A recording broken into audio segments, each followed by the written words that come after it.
NASCAR, short for the National Association for Stock Car Auto Racing, has cemented its place as a cornerstone of American motorsports. Since its founding in 1948, NASCAR has evolved from a regional racing series into a global phenomenon, influencing not just the world of sports, but American culture and society at large. As the sport continues to grow and adapt, its legacy reflects a rich tapestry of innovation, community, and entertainment. NASCAR was founded by Bill France Sr. in Daytona Beach, Florida during the post-World War II boom. The idea was to create a formal structure for stock car racing, which had been popular among enthusiasts but lacked organization. France's vision was to standardize rules and regulations, creating a fair and competitive environment. The first race took place on February 15, 1948, at the Daytona Beach Road Course, and it marked the beginning of a new era in motorsports. NASCAR was founded in 1948 out of a mix of moonshine running culture and a desire to bring structure to a popular but informal sport. The roots of NASCAR can be tracked back to the 1920s and 30s in the southeastern United States, where bootleggers would modify their cars to outrun law enforcement during Prohibition. These modified cars, known for their speed and durability, became the basis for stock car racing. During Prohibition, alcohol production and distribution were banned in the U.S., but demand for liquor remained high. This gave rise to bootleggers, who illegally produced and transported alcohol, often in remote rural areas like the Appalachian Mountains. Bootleggers would drive at high speeds to evade law enforcement, typically on back roads, and they needed fast, reliable cars to do so. To successfully smuggle liquor, bootleggers modified their cars to be faster and more agile than the vehicles driven by law enforcement.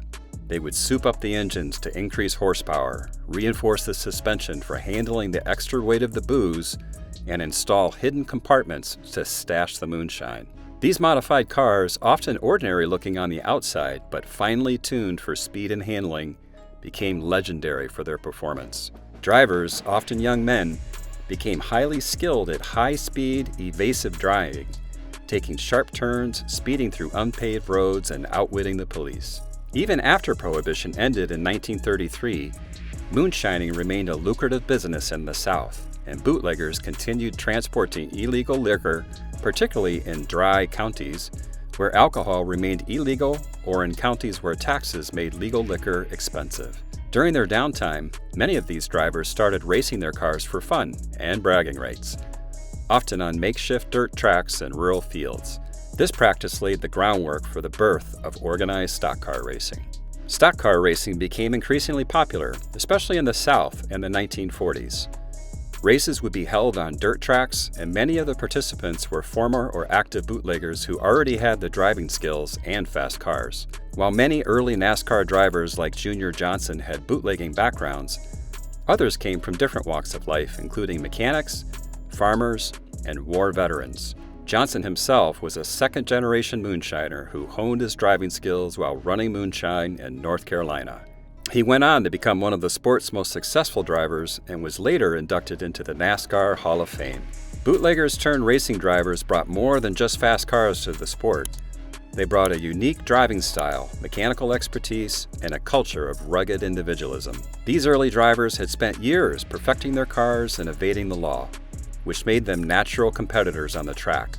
Their ability to maneuver at high speeds and handle difficult terrain was invaluable in races, which were often held on rough, unpaved tracks. Recognizing the growing popularity of the sport and the need for standardized rules, Bill Francis Sr. organized a meeting at the Streamline Hotel in Daytona Beach, Florida, where NASCAR was officially formed. This marked the beginning of organized stock car racing in the United States. Bill France Sr. was born on November 7, 1909 in Washington, D.C. His family moved to Daytona Beach, Florida, where he grew up. In his early years, France worked various jobs, including as a truck driver and a mechanic, which honed his mechanical skills and gave him a deep understanding of automobiles. By the 1930s and 1940s, France was actively involved in the burgeoning race scene in Daytona Beach, which was known for its beach races. These races were held on the hard-packed sands of Daytona Beach and were a popular but informal form of racing. France was a part of this scene, and his experience in racing and mechanics helped him recognize the need for a more organized and professional approach to the sport. France owned a garage and worked on cars, gaining a reputation as a skilled mechanic. His experience as a businessman and his involvement in local racing events provided him with insights into both the sport and the logistics needed to support it. Recognizing the potential for a structured racing series, France began to advocate for formalized racing rules and organization. His vision was to create a governing body that would standardize rules, ensure fair competition, and promote the sport in a way that would attract fans and participants alike. France envisioned a unified body that could oversee stock car racing, implement consistent rules, and ensure that both drivers and race promoters operated fairly. He believed this would help the sport grow in professionalism and attract more fans, drivers, and sponsors. In December 1947, France called a meeting of drivers, race promoters, and mechanics at the Streamline Hotel in Daytona Beach. During this meeting, they discussed the need for a governing body that could establish rules, ensure driver safety, and promote the sport more effectively. This meeting led to the creation of the National Association for Stock Car Auto Racing in February 1948. France became its first president. By creating NASCAR, France formalized stock car racing, making it easier for drivers to compete in races, for fans to follow the sport, and for promoters to organize events. Before NASCAR, there were no standard regulations regarding the type of cars that could be raced, safety standards, or race formats. NASCAR implemented a clear set of rules, initially focusing on stock cars that were essentially the same model sold to the public with minimal modifications. This rule made racing more accessible to drivers as they didn't need specialized equipment to participate. France also established a point system to crown a season champion, which helped create a narrative for fans to follow throughout the season, rather than viewing races as isolated events. One of France's main motivations for starting NASCAR was to grow the sport's popularity beyond the local and regional level. He knew that professionalizing the sport and making it safer and more consistent would help attract a larger fan base. He also saw that by organizing races under one banner, NASCAR could secure sponsorship deals that would provide financial stability and increase prize money for drivers. In 1949, NASCAR held its first official race in the Strictly Stock Series, which would later become the NASCAR Cup Series, the sport's premier level of competition. France's efforts to promote NASCAR paid off, as the sport began to attract major sponsors and a growing number of fans, making it one of the most popular sports in the U.S. by the 1970s. France's foresight in creating NASCAR provided a solid foundation for stock car racing to thrive. He understood that for the sport to grow, it needed to move money away from its unregulated and chaotic roots and become a legitimate, well-organized competition. NASCAR's early success under France's leadership laid the groundwork for its transformation into a billion-dollar industry in one of the most watched motorsports in the world. The creation of NASCAR also solidified the sport's connection to its southern roots, even as it expanded across the United States. France's leadership and vision are considered key reasons why NASCAR succeeded where other racing organizations had struggled. In essence, Bill France Sr. founded NASCAR to bring order, standardization, and professionalism to stock car racing, with the goal of transforming it from a regional pastime into a national sport. His efforts to create a structured environment allowed drivers, promoters, and fans to experience a more organized and competitive form of racing, which ultimately led to NASCAR's enormous success. The first NASCAR sanctioned race took place on June 19, 1949 at the Charlotte Speedway in North Carolina. This event marked the beginning of what would grow into one of the most popular and enduring forms of motorsports in America. NASCAR's success can be attributed to its ability to blend the excitement of racing with the structure of a formal sport, creating a unique and thrilling spectacle for fans. Early NASCAR races were held on beach courses and dirt tracks, which were rough, uneven, and often carved out of open fields or unused lots. These tracks were far from the smooth, paved superspeedways seen today. Races took place at local fairgrounds, county speedways, and small regional venues that were often only temporary racing facilities. Drivers had to be skilled at handling cars in these less than ideal conditions, with tracks often deteriorating over the course of the race due to weather or constant use. Spectators watched the action from simple wooden bleachers or from their cars parked around the perimeter of the track, giving early NASCAR races a festival-like atmosphere. Unlike today, where major corporate sponsorships fuel NASCAR teams, the sport in 1948 was relatively low budget. Most drivers and teams had little to no sponsorship, relying on their own money or small local businesses to cover the cost of racing. Prize money was modest, but for many drivers, the thrill of competing and the hope of fame and future success kept them coming back. Bill France Sr. understood early on that the sport needed financial backing to grow, but in 1948, NASCAR was still very much a grassroots operation. It took several years before major sponsors began to take an interest in NASCAR. As a new organization, NASCAR faced numerous challenges: securing venues for races, managing the growing number of participants, and establishing itself as a legitimate entity in the sports world were all hurdles that Bill France Sr. had to navigate. Many racing promoters and drivers were skeptical of NASCAR at first, unsure if the organization would succeed or if it was just another passing racing fad. Additionally, crashes and mechanical failures were common in these early races. Safety standards were minimal, and while Bill France Sr. pushed for improved safety measures, like banning alcohol consumption for drivers before races, the sport was seen as inherently dangerous. Drivers were racing in cars that weren't designed for the extreme speeds and stress of competitive racing, adding to the unpredictability of each event. Despite these challenges, the early years of NASCAR, beginning in 1948, were crucial in setting the stage for the sport's future growth. Bill France Sr.'s leadership and vision helped create a framework for the sport, bringing organization and credibility to stock car racing. The Southern fan base was passionate and devoted, helping NASCAR grow in popularity through word of mouth, local newspapers, and radio broadcast. Within a few years, NASCAR began to attract larger crowds and better venues, setting the stage for the development of major racing events like the Daytona 500 and eventually the growth of the sport into a national phenomenon. In the 1950s, NASCAR transformed from its grassroots beginnings into a more organized and professional sport, laying the foundation for its future growth into one of America's most popular motorsports. Here's an overview of how NASCAR evolved during this decade. After its founding in 1948, NASCAR entered the 1950s with the goal of establishing itself as a legitimate and respected motorsport. Bill France Sr., the founder and president of NASCAR, worked to standardize rules, create consistency in race formats, and attract a larger audience. The chaotic, informal nature of racing from the 1940s gave way to more structured events as NASCAR aimed to improve its reputation.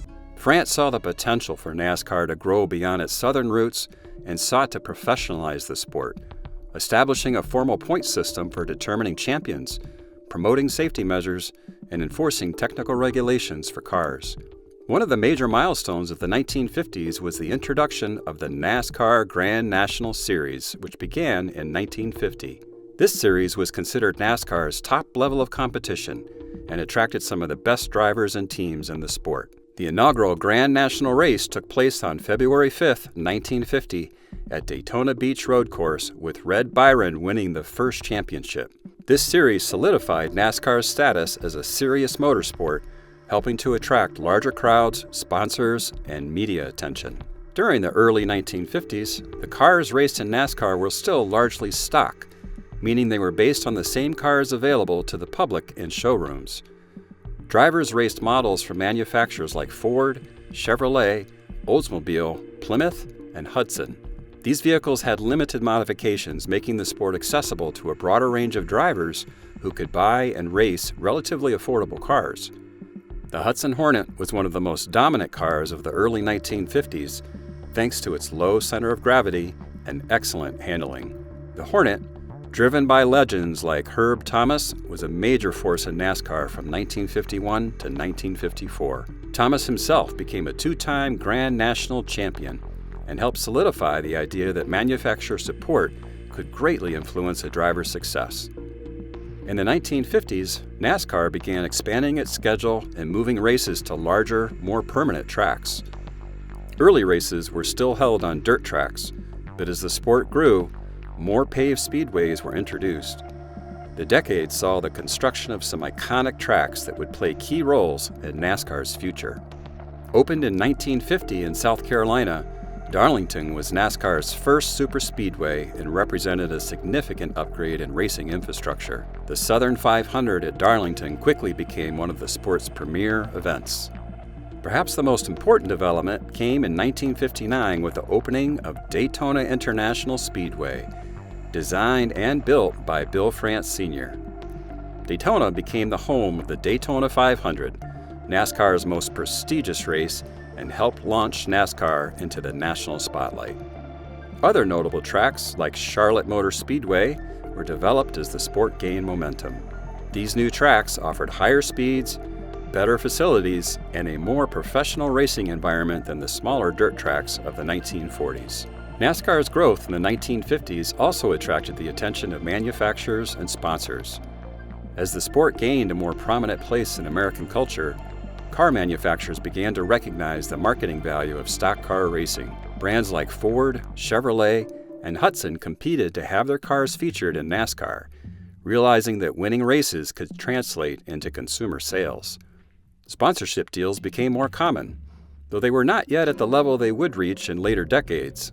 Still, the 1950s marked the beginning of the close relationship between NASCAR and the automotive industry. The media also began to take more notice of NASCAR during this time, with the radio broadcast of races becoming more common.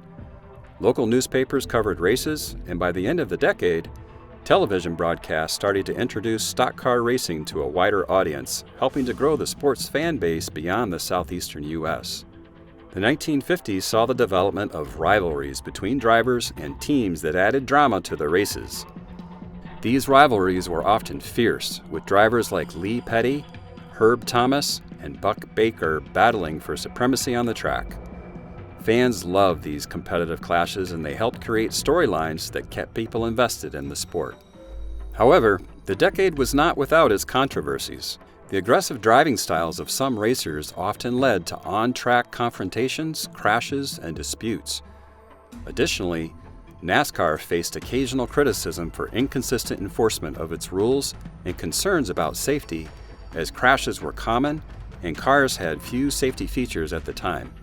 Safety was still a major concern in the 1950s, as race cars were not yet equipped with many of the safety features that would be introduced later. Drivers wore minimal protective gear, and there were no standardized safety barriers at most tracks. Car rollovers and high-speed crashes were frequent, and injuries were common. Seatbelts became mandatory in NASCAR in 1956, but it would take several more years or decades for all safety features to become mandatory. The dangers of the sport, while appealing to some fans, underscored the need for ongoing safety improvements. The fan base in the 1950s was still primarily regional, with most fans coming from the rural South. NASCAR had a working-class image, and fans were deeply loyal to their favorite drivers and manufacturers. Races were community events, often drawing local crowds, and had a blue-collar, down-to-earth atmosphere. The 1950s marked the beginning of a broader cultural embrace of NASCAR as the sport started to attract attention outside its southern roots. As new tracks were built and media coverage expanded, NASCAR began to establish itself as a national sport. The 1950s were a critical decade for NASCAR's development. The sport became more professional with the introduction of the Grand National Series, better organized races, and a growing fan base. NASCAR also saw the rise of legendary drivers, the expansion of racetracks, and the beginnings of sponsorship and media attention. By the end of the decade, with the opening of Daytona International Speedway, NASCAR was poised to move from a regional pastime to a national motorsport, setting the stage for the explosive growth that would follow in the 1960s and beyond. NASCAR drivers in the 1950s were a colorful and competitive group of racers who helped shape the sport's identity and growth. Many of them came from humble backgrounds, and several had ties to moonshining, which gave them exceptional driving skills.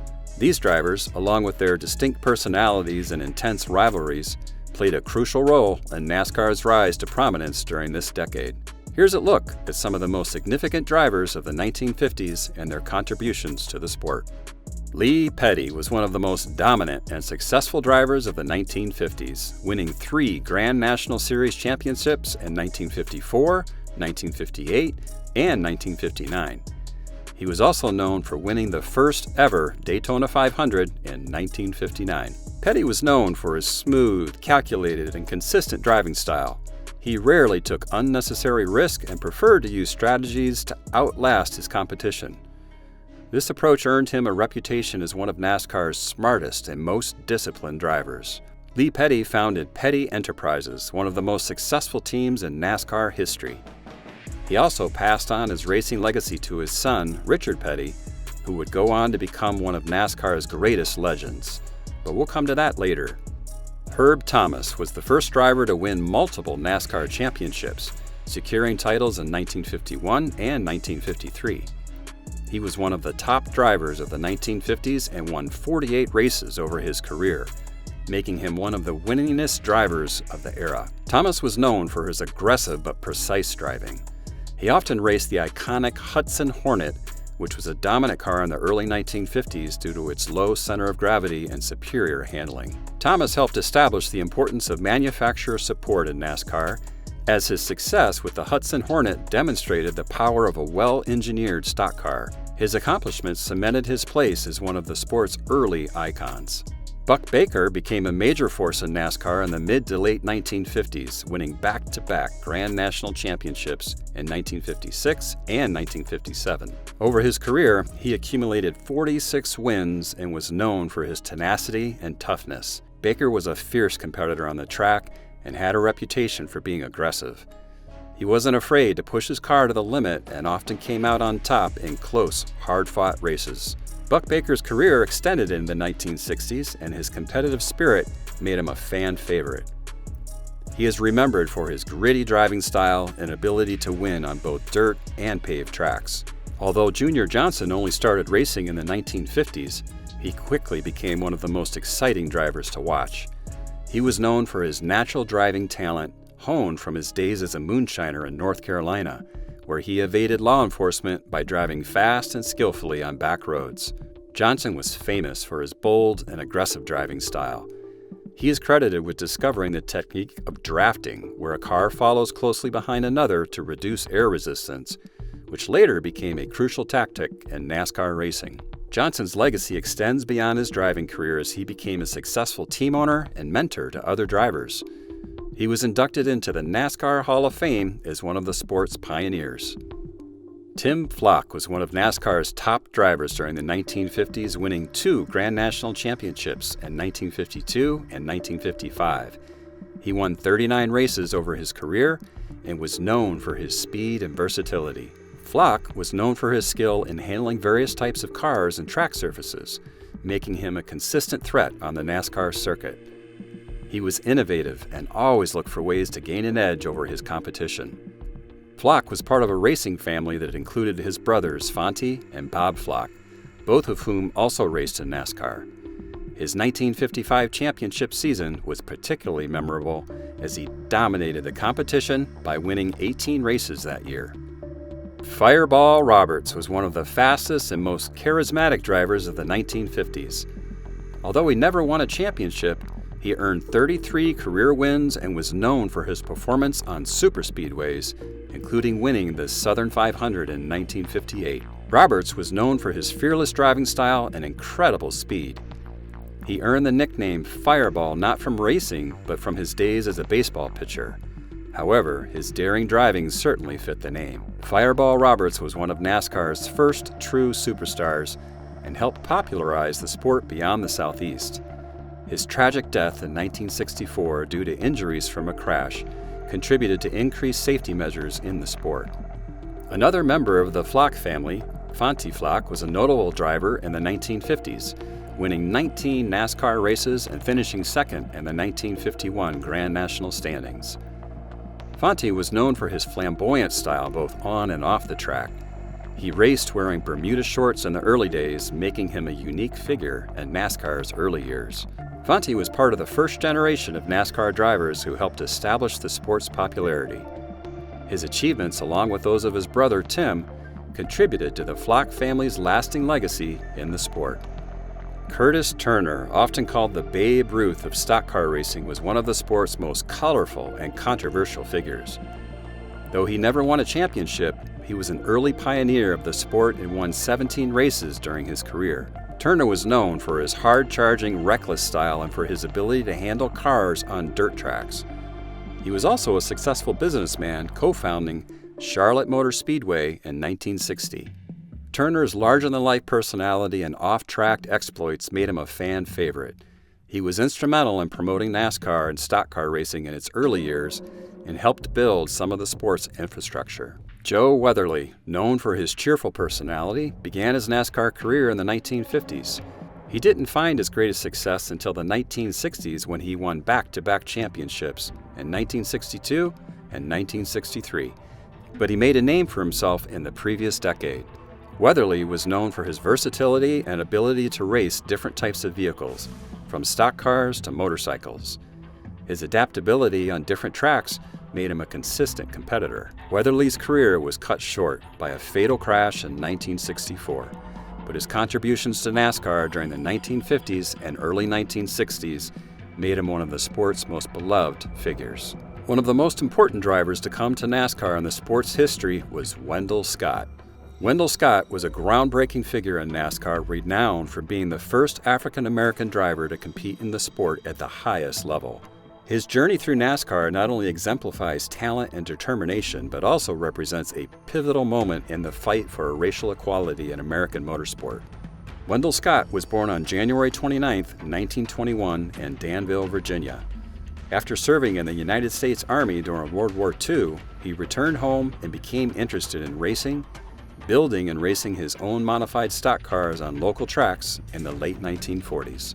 His mechanical skills and driving ability quickly garnered attention, leading him to enter NASCAR. Scott made his NASCAR Grand National Series debut in 1953, at a time when the sport was predominantly white and often unwelcoming to African Americans.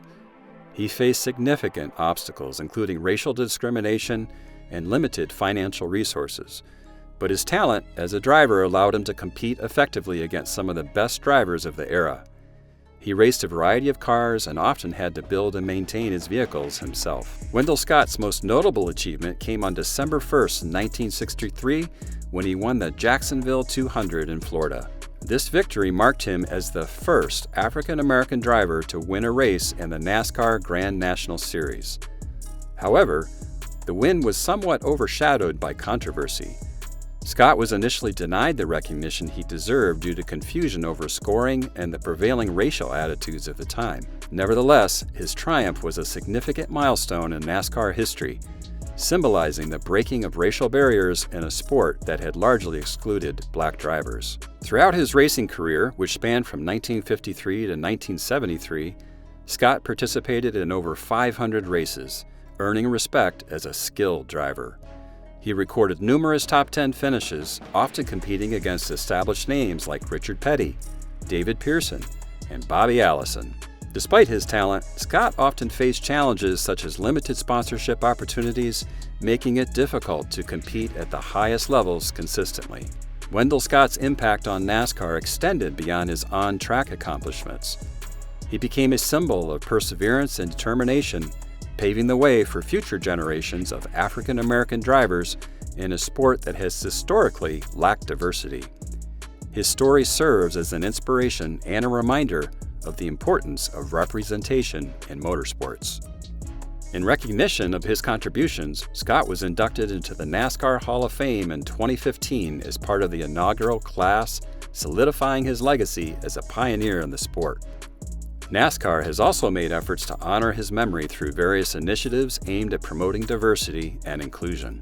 The 1950s were a pivotal decade for NASCAR, and the drivers of that era played a critical role in shaping the sport's future. Many of these drivers had colorful backgrounds, often tied to moonshining or local racing circuits, and they helped define the rough-and-tumble competitive spirit that became synonymous with NASCAR.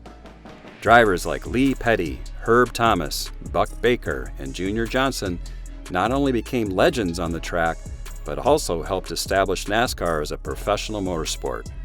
Their rivalries, daring driving styles, and contributions to the growth of the sport continue to influence NASCAR today. But back then, NASCAR wasn't the safest sport in the world, as mentioned earlier. Several NASCAR drivers tragically lost their lives while racing in the 1950s, such as Larry Mann, Frank Arford, and Lou Figaro. The safety standards in the early years of NASCAR were far less advanced than they are today, and drivers faced significant risk each time they got behind the wheel.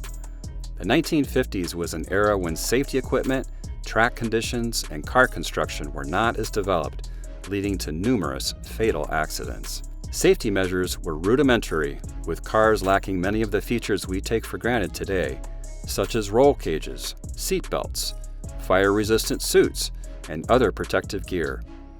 Additionally, track safety and emergency response capabilities were limited, increasing the risk of serious injury or death. These tragic accidents, while devastating, eventually helped push NASCAR to adopt more stringent safety regulations over time, leading to significant improvements in driver safety seen in later decades. The 1950s saw the rise of several iconic cars in NASCAR, many of which were based on the production models that everyday people could buy at dealerships. The cars used in NASCAR races during this decade were largely stock vehicles, meaning they were very similar to the cars available to the public, with only minor modifications for racing. These cars represented some of the most powerful and reliable models of the time. Here are some of the most iconic NASCAR cars from the 1950s. The Hudson Hornet is one of the most legendary cars in early NASCAR history. It dominated the NASCAR circuit in the early 1950s, particularly from 1951 to 1954. Its success was largely due to its low center of gravity, which gave it superior handling and cornering ability, as well as its powerful straight-six engine. Herb Thomas, who won 2 championships in the Hornet, as well as drivers like Tim Flock, Marshall Teague, and Dick Rathman. The Hudson Hornet won a total of 80 NASCAR races between 1951 and 1954, making it one of the most successful cars of the decade. Its legacy is cemented as a dominant force in NASCAR's early years. Often regarded as one of the first muscle cars or early high-performance car, the Oldsmobile Rocket 88 had a significant impact on early NASCAR. Its lightweight body, combined with a powerful 303 cubic inch V8 engine, gave it excellent speed and acceleration, allowing it to outperform many other cars in its time. Red Byron, NASCAR's first champion, drove an Oldsmobile Rocket 88. Lee Petty and Buck Baker also had success with this car in the early 1950s. The Rocket 88 is often credited with helping to popularize V8 engines in stock car racing. It won the very first NASCAR-sanctioned strictly stock race in 1949 and played a crucial role in establishing NASCAR's identity. The Ford Fairlane, particularly the 1956 and 1957 models, became a popular car in NASCAR during the latter half of the 1950s. Its sturdy design and powerful V8 engine made it competitive on both short tracks and superspeedways. Curtis Turner and Fireball Roberts both drove the Ford Fairlane, with Turner having great success in the car. Tiny Lund also raced this model later in his career. The Fairlane helped Ford establish itself as a competitive force at NASCAR during the 1950s, challenging the dominance of other manufacturers like Chevrolet and Plymouth. The Chevrolet Bel Air was one of the most recognizable cars in 1950s America, and its racing versions were equally iconic in NASCAR. The small block V8 engine gave the Bel Air excellent power, and its relatively light weight made it fast and agile on the track. Drivers like Buck Baker and Rex White found success in the Chevrolet Bel Air. Baker won the 1956 NASCAR Championship driving a Bel Air. The Bel Air was known for being fast and reliable, helping to lay the groundwork for Chevrolet's long-lasting dominance in NASCAR. The 1955 model year in particular became legendary both on the track and as a symbol of 1950s automotive design. The Plymouth Fury was a standout car for Chrysler, and its V8 engine helped make it a competitive racer in the late 1950s. With sleek, aggressive styling and excellent performance on the track, it was a car that performed well on both dirt and paved tracks. Lee Petty raced a Plymouth Fury during parts of his career, particularly in the 1950s, and was a key figure in Plymouth's success in NASCAR. While not as dominant as some of its competitors, the Plymouth Fury played an important role in challenging the other manufacturers, helping Plymouth establish a foothold in NASCAR. The 1955 Chrysler 300 was a luxury car with a powerful 331 cubic inch Hemi V8 engine, and it became known as the Banker's Hot Rod. The engine size increased to 354 cubic inches in 1956 and 392 cubic inches in 1957. Its high-performance engine made it a formidable car in NASCAR, and is one of the fastest cars of its time. Tim Flock drove a Chrysler 300 to multiple victories in 1955, helping Chrysler make a strong statement in NASCAR competition. The Chrysler 300 was one of the first cars to bring high-performance luxury to NASCAR. Its powerful Hemi engine made it a force on the track, and it helped Chrysler gain respect in stock car racing. The Dodge Coronet, particularly in its later 1950s models, featured Chrysler's powerful Red Ram Hemi V8 engine. It was a competitive car on the NASCAR circuit and was known for its durability and speed. Lee Petty also had success in Dodge cars, and Dodge was a frequent competitor in NASCAR during the 1950s. The Coronet helped solidify Dodge's presence in NASCAR racing. Its Hemi engine would become a cornerstone of Chrysler's NASCAR success in later decades. The Studebaker Golden Hawk was a distinctive car in NASCAR due to its striking design and powerful supercharged V8 engine. While Studebaker was never as dominant as some of the larger manufacturers, the Golden Hawk had its moments on the track. Though not as widely used as cars from Ford, Chevrolet, or Chrysler, the Studebaker Golden Hawk still found its way onto the NASCAR circuit, with independent drivers occasionally racing it. The Golden Hawk was part of Studebaker's push into performance cars, and its unique styling and powerful engine gave it a place in NASCAR history, even if it wasn't a consistent winner. The Pontiac Chieftain began gaining popularity in NASCAR in the late 1950s, with its powerful V8 engines and improved handling. Pontiac would eventually become a major force in NASCAR in the 1960s, but the Chieftain helped establish its racing reputation. Paul Goldsmith was one of the notable drivers who raced Pontiacs in the late 1950s, and he helped the brand gain traction in NASCAR. While not as prominent in the 1950s as some other manufacturers, Pontiac's growing presence in NASCAR was cemented by the Chieftain, laying the groundwork for future success. The 1950s were an era of innovation and experimentation in NASCAR, with car manufacturers using the sport to showcase their engineering prowess. Cars like the Hudson Hornet and Oldsmobile Rocket 88 were dominant in the early part of the decade, while the Ford Fairlane, Chevrolet Bel Air, and Plymouth Fury came to prominence later. These cars became icons not just for their performance on the track, but also for their status as symbols of 1950s American automotive culture. Many of these vehicles laid the groundwork for the evolution of stock car racing and contributed to fierce manufacturer rivalries that define NASCAR to this day. The ARCA Menard Series was founded in 1953 by John Markham, a former NASCAR driver and official, and is one of the oldest stock car racing series in the United States. Originally known as the Midwest Association for Race Cars, it was created to provide a structured platform for drivers and teams in the Midwest region to compete in a professional racing series.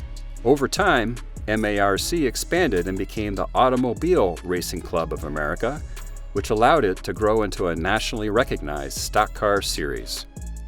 John Markham had strong ties to NASCAR's founder, Bill Francis Sr., which helped MARC grow through NASCAR support. The series became a stepping stone for drivers looking to break into the NASCAR ranks.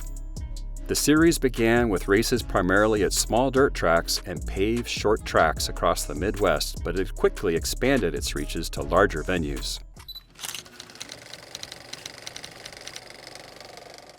As the 1950s came to an end, NASCAR was entering one of its most pivotal moments. The transition from the 1950s to the 1960s was a pivotal period for NASCAR, marked by changes in the sport's structure, technology, and popularity. The 1950s had laid the foundation for stock car racing, but the 1960s would see NASCAR evolve into a more organized and commercially viable sport. The period marked the emergence of bigger sponsorships, advancements in car design, improvements in safety, and a greater national profile. Here's a look at how NASCAR transitioned from the 1950s into the 1960s. NASCAR in the 1950s was still largely a regional sport, popular in Southern America. Races were often held on dirt tracks and featured a mix of factory-supported teams and independent drivers. The sport grew steadily thanks to figures like Bill France Sr., who was instrumental in organizing races and expanding the sport's reach. In the 1960s, NASCAR began to move from being a regional sport to gaining more national recognition. This was due in part to the construction of larger, paved superspeedways such as Daytona International Speedway and Talladega Superspeedway. These tracks allowed for faster racing, larger crowds, and more television coverage, which helped bring NASCAR to a wider audience. With increasing popularity came the first signs of major sponsorship deals. While sponsorships were limited in the 1950s, by the 1960s, major corporations like Ford, Chevrolet, and Chrysler began to heavily invest in NASCAR, supporting teams and developing high-performance race cars. In the 1950s, NASCAR cars were closer to stock production models. Cars like the Hudson Hornet and the Oldsmobile Rocket 88 were popular in the early part of the decade, and manufacturers played a significant role in supplying cars and engines. However, the technology was still relatively basic compared to what would come in later years. By the 1960s, car manufacturers were in a fierce competition to develop faster, more powerful, and more aerodynamic vehicles. The decade saw the rise of purpose-built race cars, although they were still based on production models. For example, Chrysler's Hemi engine, which debuted in the 1964 season, gave Chrysler an edge over the competition. The Ford Galaxy and the Plymouth Superbird were other examples of cars that dominated the tracks in the 1960s due to advancements in aerodynamics and engine performance. The late 1960s saw the beginning of what became known as the Aero Wars, where manufacturers like Ford and Chrysler introduced highly aerodynamic cars such as the Dodge Charger Daytona and the Plymouth Superbird, designed specifically for high-speed, superspeedway racing. In the 1950s, many NASCAR drivers were independent racers or part-time competitors, with backgrounds in moonshining or other regional racing circuits. The 1960s saw the development of more organized racing teams, with manufacturers providing increased support. This allowed for more specialized mechanics, pit crews, and dedicated race teams, leading to higher competition levels. The 60s marked a growing awareness of the risk involved in stock car racing and the need for enhanced safety measures. Here are some key changes in safety during this time. While seatbelts had been used sporadically in the 1950s, their use became more common and encouraged in the 1960s. NASCAR began to recognize the importance of seatbelts in preventing driver injuries during crashes. By the late 1960s, the use of seatbelts became more standardized, though they wouldn't become mandatory until later. The introduction of window nets was a significant safety advancement. These nets, which were designed to keep drivers inside the car during collisions and prevent ejection, began to be used in the late 1960s. They became a standard safety feature in the following decades. The addition of roll bars and roll cages was another crucial development. These structural reinforcements were designed to protect drivers in the event of a rollover or severe crash by reinforcing the car's frame and preventing the cabin from collapsing. Car manufacturers started focusing on building more robust race cars with better crash protection. This included designing cars with stronger frames and improved crumple zones to absorb impact, energy, and protect drivers. The use of fire-resistant materials became more prevalent in the construction of race cars. This change was partly in response to incidents involving fires, such as the tragic accident of Fireball Roberts in 1964, which highlighted the need for better fire protection. Tracks began to install guardrails and barriers to protect both drivers and spectators from dangerous accidents. These barriers helped to reduce the impact of crashes and prevent cars from sliding into the crowd. Efforts were made to improve the overall design of racetracks to enhance safety. This included designing tracks with safer turns and banking to reduce the likelihood of accidents. The 1960s also saw several high-profile accidents and fatalities that underscored the need for better safety measures. Notable incidents included the deaths of drivers like Joe Weatherly and Fireball Roberts, which led to increased scrutiny of safety practices. In response to these tragedies, NASCAR began to place a greater emphasis on safety protocols. This included working with drivers, car manufacturers, and track owners to identify and address safety issues. The sport began to formalize safety regulations toward the end of the 1960s.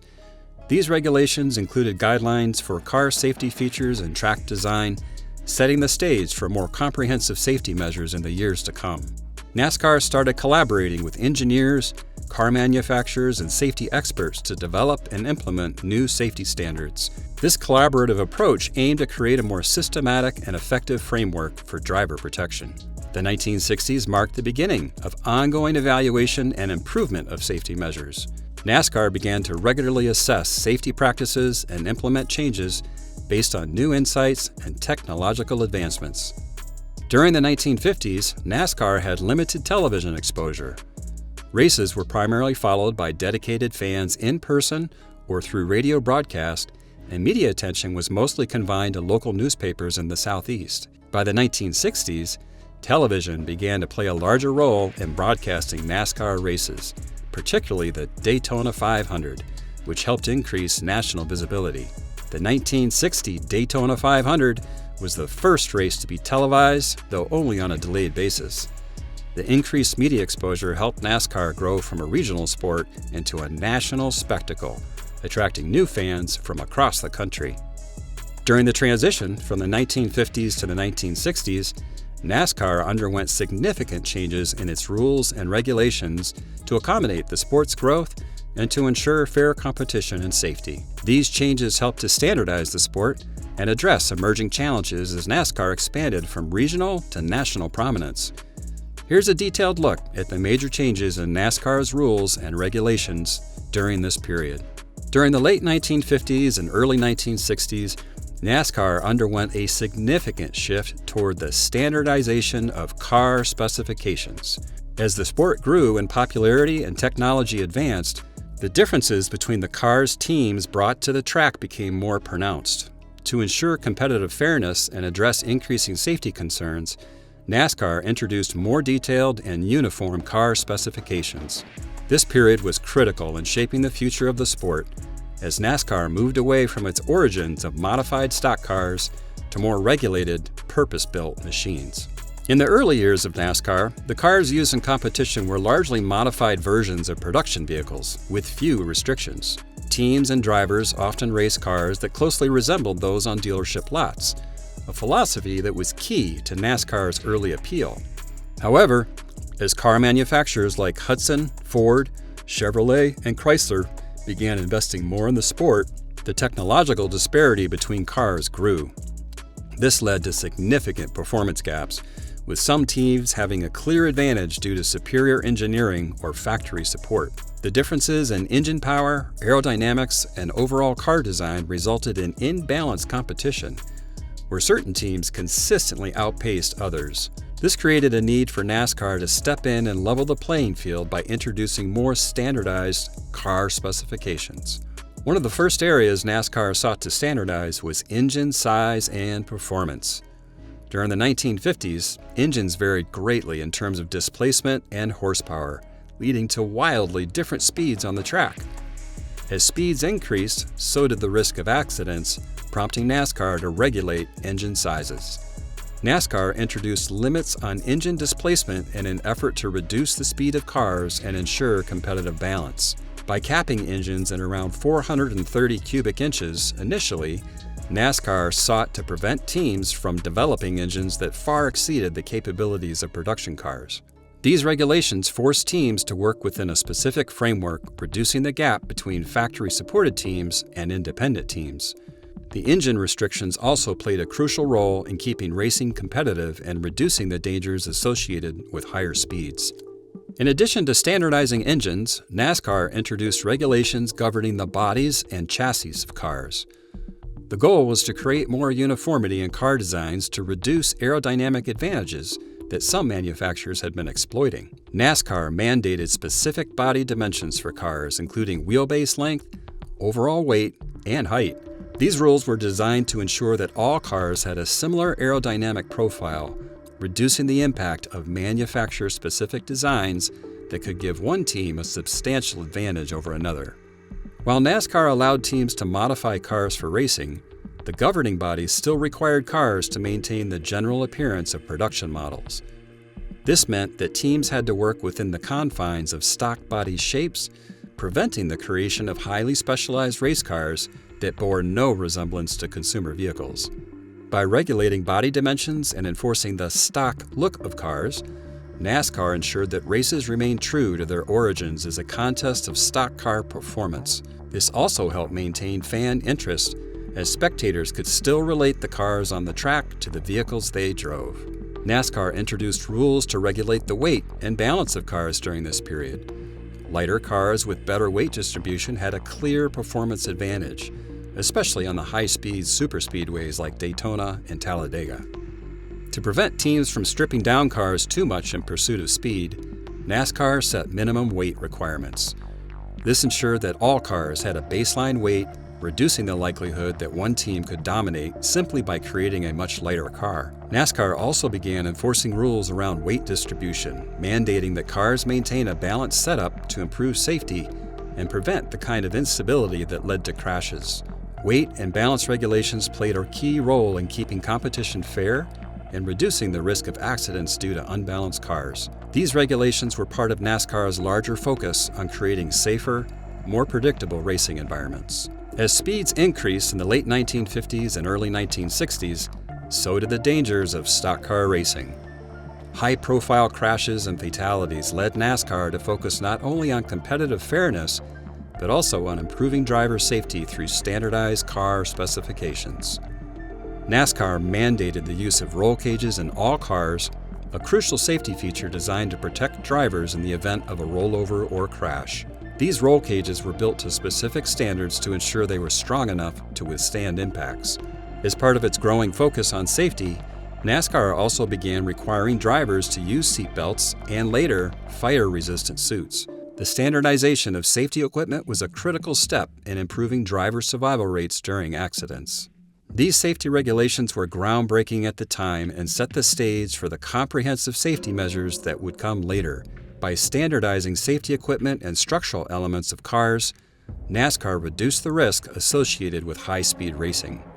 During this period, NASCAR also had to navigate the growing influence of car manufacturers, who saw racing success as a valuable marketing tool. The win on Sunday, sell on Monday philosophy became a key driver of competition, with manufacturers like Ford, Chevrolet, and Chrysler investing heavily in their racing programs. Manufacturers began developing specific racing versions of their production models, but NASCAR imposed restrictions to keep these factory-supported cars from having an unfair advantage. For example, NASCAR implemented rules to limit the use of exotic materials and technology in these cars. NASCAR's regulations ensured that factory-backed teams couldn't simply outspend independent teams by developing highly advanced cars. By imposing these restrictions, NASCAR maintained a balance between manufacturer involvement and fair competition. Another significant step towards standardization during this era was the introduction of fuel regulations. NASCAR began mandating that all teams use the same type of fuel, eliminating any advantages teams might gain from using different fuel blends. By standardizing fuel, NASCAR ensured that the races were more about driver skill and car setup than about access to superior fuel technology. This change made competition more equal and contributed to the sport's growing professionalism. The standardization of car specifications during the transition from the 1950s to the 1960s marked a turning point in NASCAR's development. These regulations, ranging from engine limits to safety features, were introduced to ensure competitive fairness, reduce risk, and adapt to the growing influence of manufacturers. NASCAR's focus on creating a more level playing field while maintaining the stock car appeal helped the sport mature and positioned it for the explosive growth that would follow in the coming decades.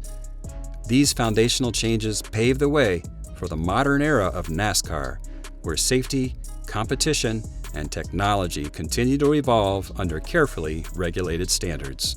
The point system for determining championship standings became a formalized part of NASCAR's rules. The system awarded points based on finishing position, laps led, and other criteria, which helped standardize how championships were decided. This system replaced the previous methods of determining standings, which were less consistent and less transparent. NASCAR also began to standardize the lengths and formats of races, including setting the number of laps and the distance of each race. This standardization was important for both drivers and teams to prepare for races with predictable formats. As technology advanced, NASCAR began to place restrictions on certain innovations to maintain competitive balance. This included regulating engine technology, aerodynamics, and other performance-related aspects to prevent teams from gaining an unfair advantage through technological means. The rules regarding standardized equipment, including tires and fuel, became more stringent to ensure fairness in competition. NASCAR worked to control the variability in equipment that could influence race outcomes. NASCAR formalized many of its rules and regulations during the 1960s. This included the creation of a more structured rulebook and the establishment of a formal process for rule changes and enforcement. NASCAR increased its oversight of teams and drivers to ensure compliance with the new rules and regulations. This included more rigorous inspections and enforcement of penalties for rule violations. In the 1950s, manufacturers like Hudson, Oldsmobile, Chevrolet, and Ford had a presence in NASCAR, but their involvement was inconsistent. Some pulled out of the sport, leaving privateers and smaller teams to race their cars. The 1960s were characterized by fierce competition between manufacturers, especially between Ford, Chevrolet, and Chrysler. These manufacturer wars saw companies invest heavily in research and development to produce faster, more competitive cars. Ford's 427 cubic inch engine and Chrysler's 426 Hemi engine were among the most powerful engines to emerge during this time, leading to fierce battles on the track. These rivalries helped fuel the popularity of NASCAR and brought new fans to the sport. We can't really talk about the drivers in the 60s without mentioning the King. Richard Petty, known as the King, is arguably the most iconic figure in NASCAR history. His career not only set a standard for excellence on the track, but also shaped the sport itself, helping NASCAR grow from its regional roots into a nationally recognized motorsport. Petty's legacy in NASCAR is vast, and it extends far beyond his impressive stats. It includes his contributions to the sport's popularity, his influence on future generations of drivers, and his lasting impact on NASCAR as a cultural phenomenon. Richard Petty's on-track accomplishments are legendary. 7 NASCAR Cup Series championships, tying him for the most all-time with Dale Earnhardt and Jimmy Johnson. 200 career wins, a record that is unlikely to be broken. Petty's victories spanned over 3 decades, beginning with his first win in 1960 and ending with his last in 1984. 7 Daytona 500 wins, the most by any driver, making him synonymous with NASCAR's most prestigious race. His 1967 season, when Petty won 27 races out of 48, including a streak of 10 consecutive victories, remains one of the most dominant single-season performances in the history of the sport. Petty's ability to maintain such a high level of performance for so long is a testament to his skill, preparation, and competitive drive. His records in race wins, championships, and Daytona 500 victories serve as benchmarks for future generations and continue to define greatness in NASCAR. In the 1960s and 1970s, Richard Petty became the face of NASCAR as the sport grew in popularity. With his towering presence, cowboy hat, and signature sunglasses, Petty was more than just a racer, he became a cultural icon. Petty's affable personality and accessibility made him a fan favorite. He was known for spending time with fans, signing autographs, and representing the values of hard work, humility, and sportsmanship that many NASCAR fans admired. NASCAR was primarily a Southern sport in the early years, but Petty's dominance and charisma helped broaden its appeal. He was instrumental in attracting new fans and sponsors, and he helped bring NASCAR into the mainstream by the 1970s and 1980s. His ability to connect with both fans and the media made him an ideal ambassador for the sport. The Petty name is synonymous with NASCAR, and Richard Petty's career was built on a family legacy that began with his father, Lee Petty, a NASCAR pioneer and three-time champion. Richard continued the tradition, and the Petty family remains intertwined with the history of the sport. Kyle Petty, Richard's son, also became a successful driver, continuing the family's NASCAR lineage. Richard's father, Lee, was one of the sport's first superstars, while Richard took the Petty name to even greater heights.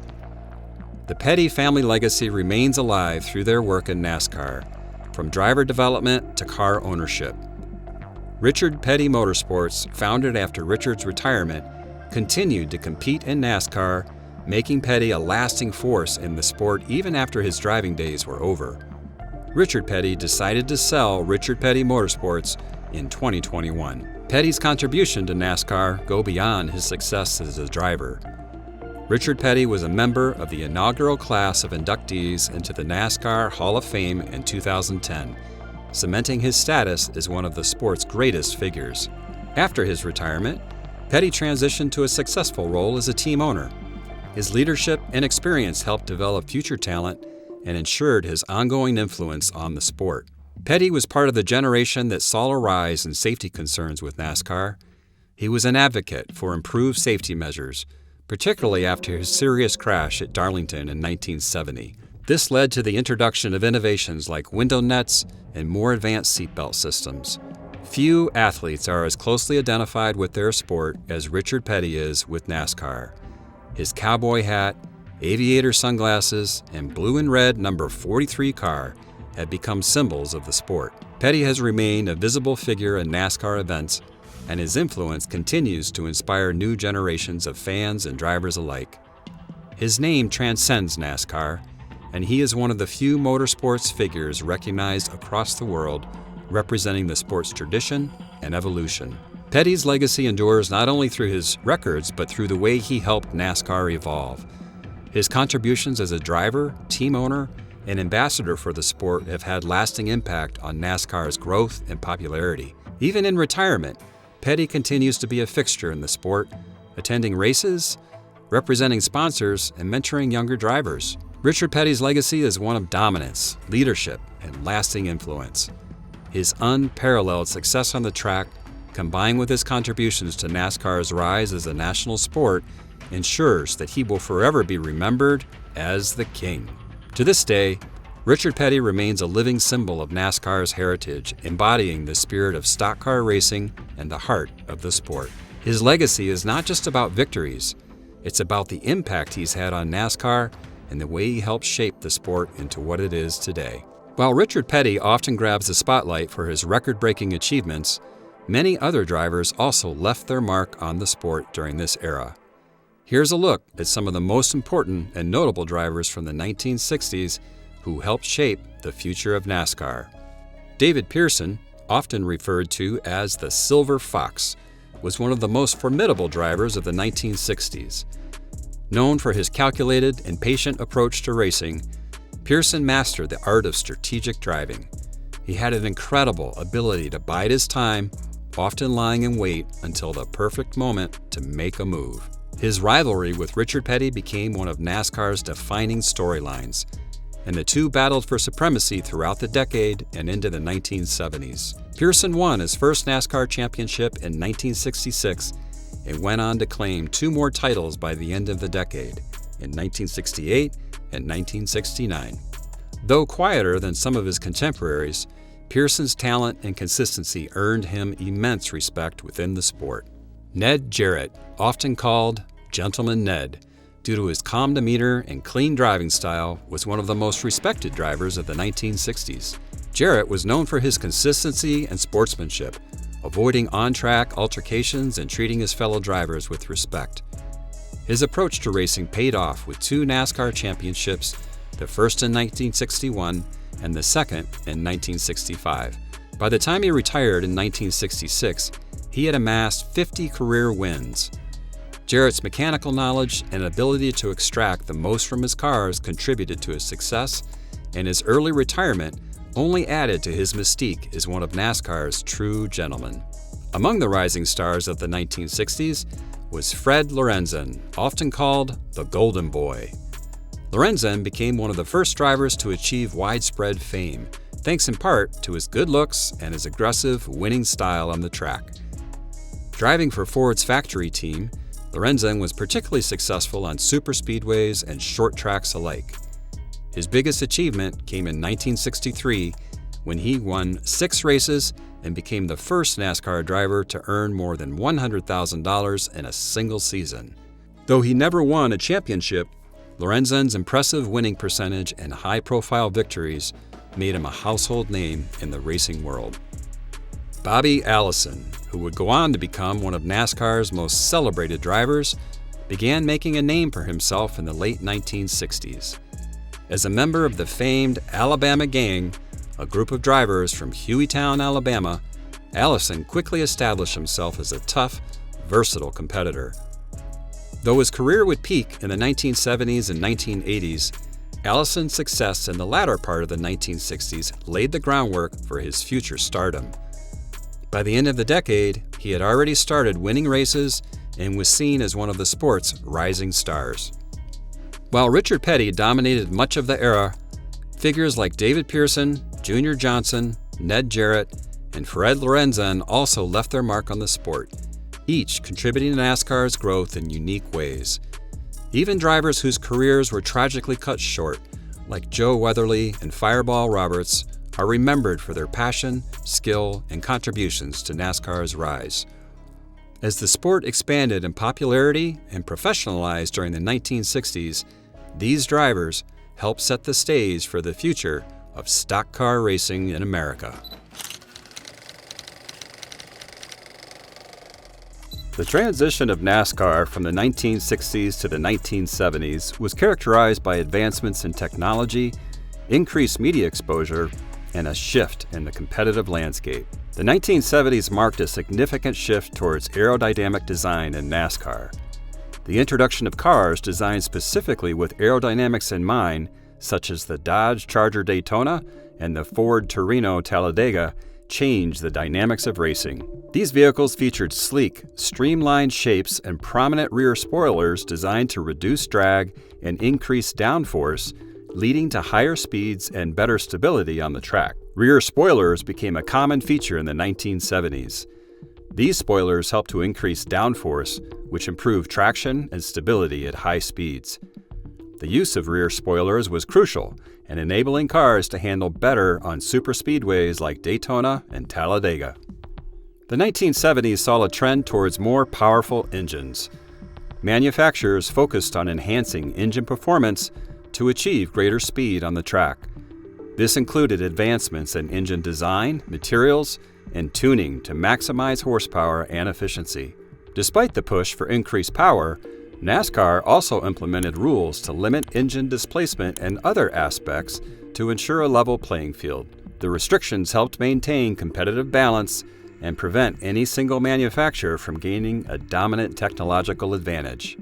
The development of more sophisticated suspension systems played a crucial role in improving car handling and stability. The use of adjustable suspensions allowed teams to fine-tune their setups for different tracks and racing conditions. Innovations in shock absorbers and suspension springs helped improve the car's ability to handle high speeds and rough track surfaces. These improvements contributed to better ride quality and more consistent handling during races. Car manufacturers increasingly focused on creating streamlined body shapes to improve aerodynamic efficiency. The design of cars began to reflect a more modern aesthetic with smooth lines and reduced drag. The use of lightweight materials such as fiberglass and aluminum became more prevalent in car construction. These materials helped reduce the overall weight of the vehicles, enhancing speed and performance. Advances in tire technology included the development of tires with better grip and durability. The introduction of wider tires and improved rubber compounds contributed to better traction and handling on various track surfaces. Teams began to pay closer attention to tire management and performance, recognizing the impact of tire wear and pressure on overall car performance. This focus on tires became an essential aspect of race strategy. The 1970s saw advancements in transmission technology, including the use of more reliable and efficient transmission systems. These upgrades helped improve acceleration and gear shifting during races. Enhancements to the drivetrain, including the development of stronger and more durable components, contributed to overall car performance and reliability. The technological advancements of the 1970s contributed to a more competitive and exciting racing environment. The innovations in aerodynamics, engine performance, and handling created new opportunities for teams to gain a competitive advantage and shape the strategic approaches to racing. The increased speeds and improved car performance captured the interest of fans and helped elevate the excitement of NASCAR races. The technological changes contributed to more thrilling and visually impressive racing. The transition from the 1960s to the 1970s was marked by substantial technological advancements and changes in car design in NASCAR. Innovations in aerodynamics, engine technology, suspension systems, and safety features all played a crucial role in shaping the sport's development. The focus on improving performance, handling, and safety contributed to a more competitive and exciting racing environment, setting the stage for NASCAR's continued evolution in the following decades. These advancements helped NASCAR grow in popularity and established a foundation for future technological progress in the sport. The 1970s were a crucial decade for safety improvements in NASCAR, as the sport experienced increased speeds and higher risk associated with racing. In response to several high-profile accidents and growing concerns about driver safety, NASCAR implemented a range of changes and innovations aimed at protecting drivers and enhancing overall safety. Roll cages became a standard feature in NASCAR vehicles during the 1970s. These reinforced metal structures were designed to protect the driver in the event of a rollover or severe collision. The roll cages were built to withstand significant impacts and maintain the integrity of the driver's compartment. The introduction of safety bars and window nets added another layer of protection. Window nets help prevent drivers from being ejected during crashes, while safety bars reinforce the interior of the car, providing additional support in case of an accident. NASCAR began to mandate the use of fire-resistant fuel cells to reduce the risk of fires following collisions. These cells were designed to contain fuel more securely and prevent fuel spills that could lead to fires. The use of fire-resistant suits, gloves, and helmets became more widespread in the 1970s. These garments were made from materials designed to withstand high temperatures and protect drivers from burns in the event of a fire. The installation of guardrails and barriers at tracks became more common during the 1970s. These safety features were designed to absorb impacts and prevent cars from crashing into unsafe areas such as pits or spectator areas. NASCAR worked with track owners to implement safer track designs, including better crash barriers and improved runoff areas. These changes aim to reduce the severity of accidents and provide more protection for drivers. NASCAR introduced more rigorous safety inspections to ensure that cars met the required safety standards. These inspections focused on various aspects of the vehicle, including the integrity of the roll cage, the installation of safety equipment, and the condition of fire-resistant materials. The sport established and enforced safety regulations that mandated specific safety features and practices. These regulations were aimed at standardizing safety measures across teams and ensuring a consistent level of protection. NASCAR increased its focus on driver education and training related to safety. Drivers were trained on how to handle accidents, the importance of wearing safety gear, and the procedures for safely exiting a car after a crash. Improved emergency response procedures and medical support were established at tracks. This included better trained medical teams and faster access to emergency care in case of accidents. The 1970s saw several high-profile accidents that underscored the need for improved safety. The deaths of drivers such as Fireball Roberts and Joe Weatherly highlighted the dangers of the sport and prompted NASCAR to accelerate its efforts to enhance safety measures. These tragic events led to a reevaluation of safety measures and an increased emphasis on implementing effective solutions to protect drivers. The 1970s saw a growing emphasis on research and development related to safety. Innovations in materials, engineering, and design were pursued to improve safety features and reduce the risk of injury. The impact of high-profile accidents served as a catalyst for these changes, driving NASCAR to prioritize safety and establish a foundation for further innovations in the following decades. NASCAR's growth in the 70s was driven in large part by the increased influence of media and corporate sponsorship. These elements played crucial roles in expanding the sport's reach, enhancing its professionalism, and boosting its popularity. The 1970s saw a dramatic increase in television coverage of NASCAR events.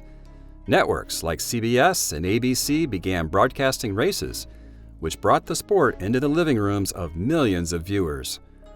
This increased visibility helped NASCAR reach a broader audience and build a national fan base.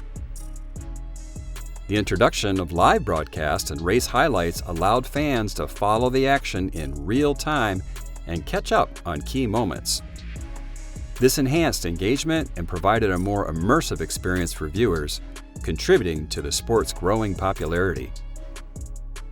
In addition to television, NASCAR's presence in newspapers, magazines, and other media outlets increased significantly.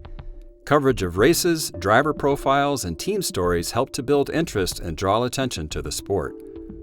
Articles and features in major publications contributed to NASCAR's rising profile and attracted new fans.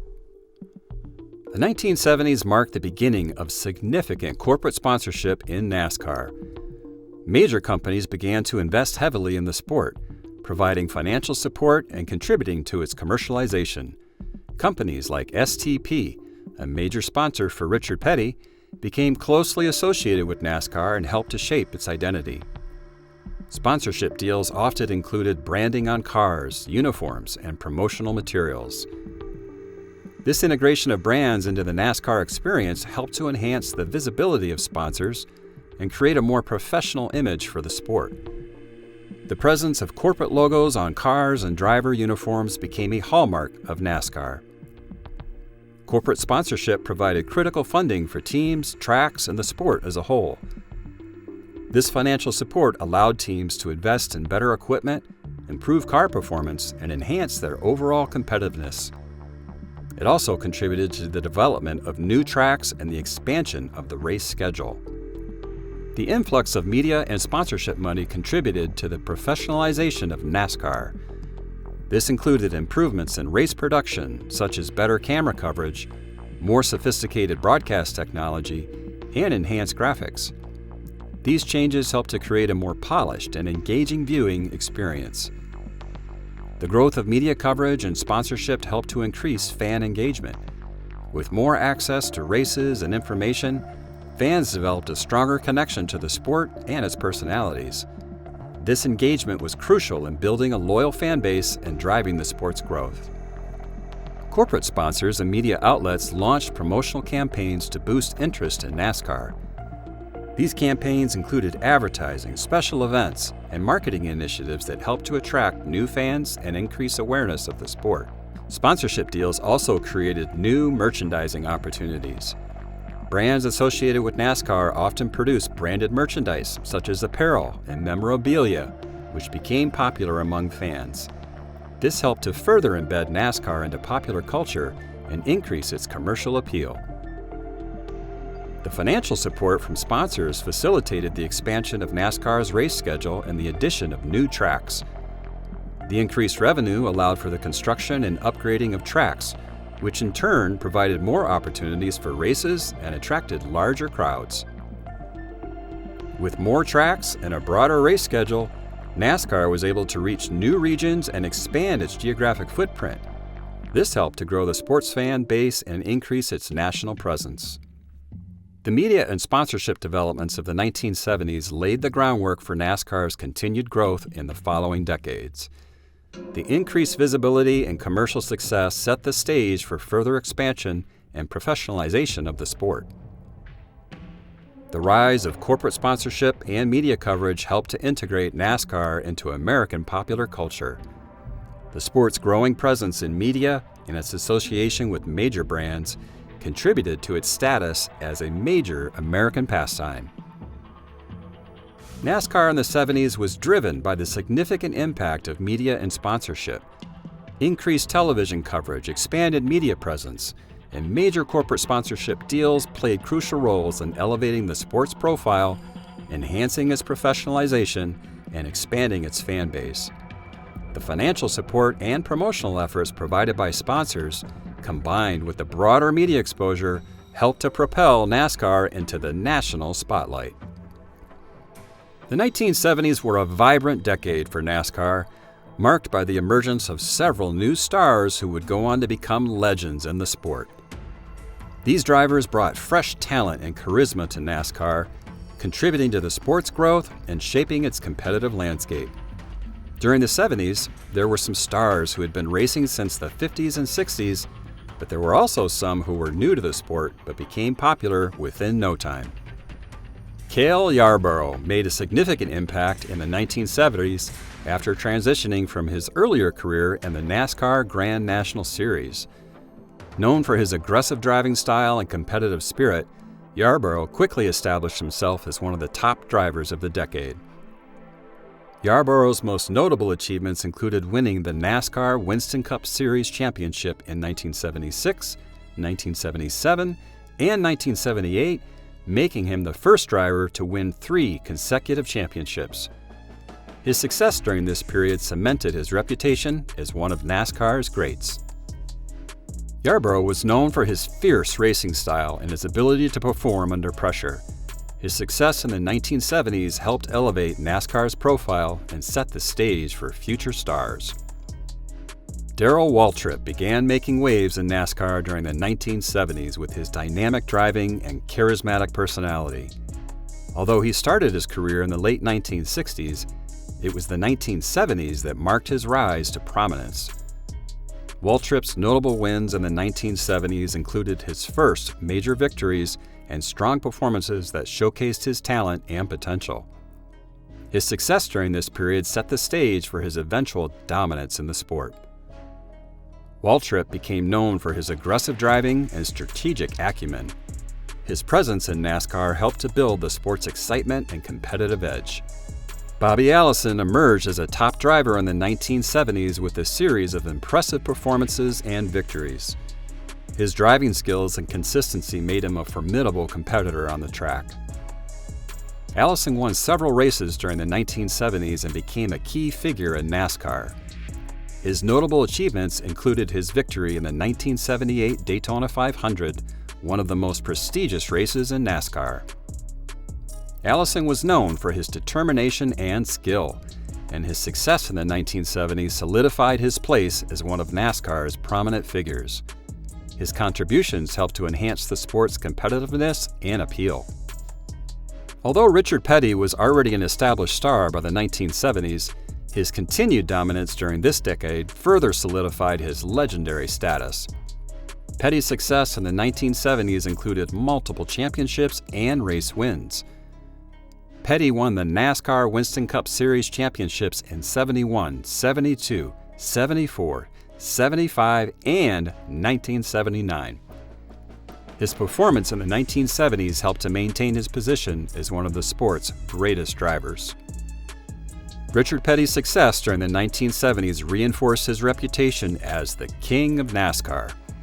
His career achievements and contributions to the sport made him an iconic figure in NASCAR history. David Pearson, known for his smooth driving style and strategic approach, was another prominent driver of the 1970s. His success in the early 1970s included several key victories and strong performances. Pearson won the NASCAR Winston Cup Grand National Series Championship in 1976, making him a key competitor during the decade. His notable wins and consistent performance were crucial to his success. Pearson's driving style and strategic acumen made him a respected figure in NASCAR. His achievements during the 1970s contributed to the sport's competitive landscape and elevated his status as a NASCAR legend. The 1970s were a dynamic and exciting decade for NASCAR, marked by the emergence of new stars who brought fresh talent and energy to the sport. Drivers like Cale Yarborough, Darrell Waltrip, Bobby Allison, Richard Petty, and David Pearson made significant contributions to NASCAR's growth and success during this period. One of the key moments of the 70s was the 1979 Daytona 500. The 1979 Daytona 500 stands as one of the most pivotal moments in NASCAR history. Held on February 18, 1979, at Daytona International Speedway, this race is remembered not only for its exciting on-track drama, but also for its off-track altercations. It was the first 500-mile race to be broadcast live in its entirety on national television, marking a turning point in how NASCAR was viewed by a broader audience. The race itself was an intense battle, showcasing the competitive spirit and close racing that had become synonymous with NASCAR. The field included legends like Richard Petty, Cale Yarborough, and the Allison brothers, Bobby and Donnie Allison. As the laps wound down, the race became a two-car duel between Cale Yarborough and Donnie Allison. On the final lap, with the checkered flag in sight, Yarborough attempted to pass Allison in the backstretch. However, both drivers collided, sending them careening into the wall and eliminating any chance for either to win. Their wreck allowed Richard Petty to take the lead and win the race. While Petty crossed the finish line to secure his victory, the real drama was unfolding in the infield.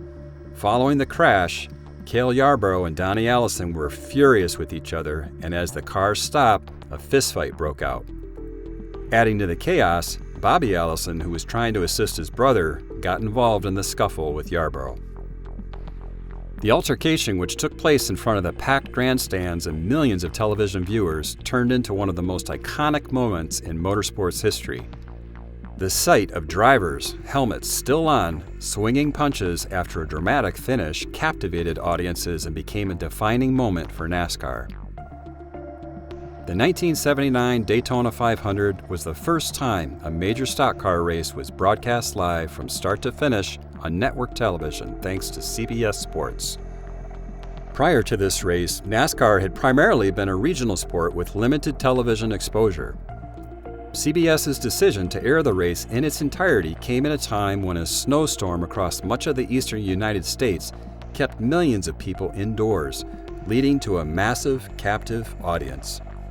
The drama of the race, combined with the post-race brawl, made headlines across the country and introduced NASCAR to a broader national audience. Viewers who may not have previously been interested in stock car racing were drawn in by the excitement and raw emotion of the event.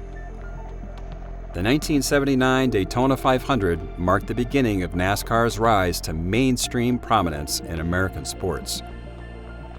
The race introduced a national audience to the intensity of stock car racing and the personalities behind the wheel.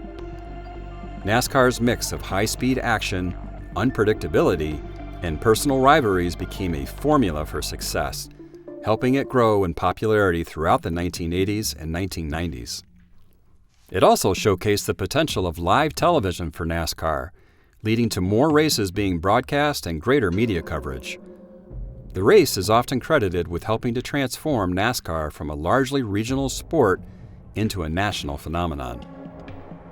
The 1979 Daytona 500 is regarded as one of the most important races in NASCAR history. The combination of an exciting finish, a dramatic post-race fight, and national television exposure made it a watershed moment for the sport. Richard Petty's victory added to his legendary career, while the image of Cale Yarborough and the Allison brothers fighting became an enduring symbol of NASCAR's passion and intensity.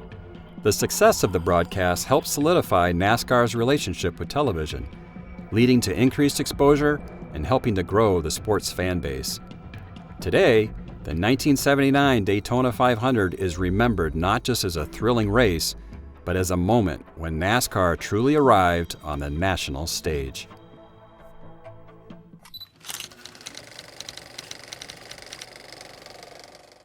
The 1980s were a transformative decade for NASCAR, during which the sport grew from its southern roots into a national phenomenon.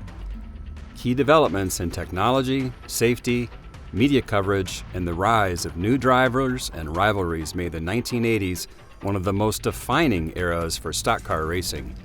The 1980s was infamous for the rise of Dale Earnhardt, who went on to become one of the greatest of all time. While we will cover his rivalries in the next few minutes, we will talk more about his legacy in a while, but for now, let's continue with the 1980s. These advancements were driven by a combination of safety regulations, competitive innovation, and a shift towards increased manufacturer involvement. During the 1980s, NASCAR cars saw notable changes in aerodynamics. Manufacturers like Chevrolet, Ford, and Pontiac began designing their stock cars with more aerodynamic bodies to reduce drag and increase speed on the track. This era introduced sleeker, more streamlined designs such as the iconic Chevrolet Monte Carlo and Ford Thunderbird. These cars featured sloped noses and rounded rear ends to minimize air resistance. Engine development also advanced during the 1980s as teams worked on enhancing horsepower and reliability.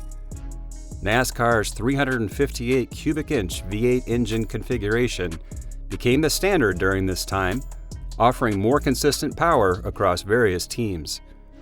The decade saw teams focus on fine-tuning engine performance to gain even the slightest edge in competition.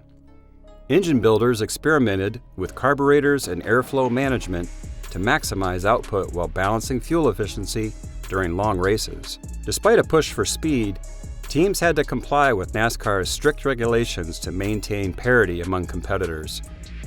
This balance of innovation and regulation resulted in a highly competitive field throughout the 1980s. The chassis and suspension systems of NASCAR cars also saw advancements during the 1980s. Teams began to focus more on handling, adjusting the suspension systems to accommodate for the changing aerodynamic designs. Adjustable shocks, springs, and sway bars became common, allowing teams to fine-tune the car's setup for different tracks and conditions.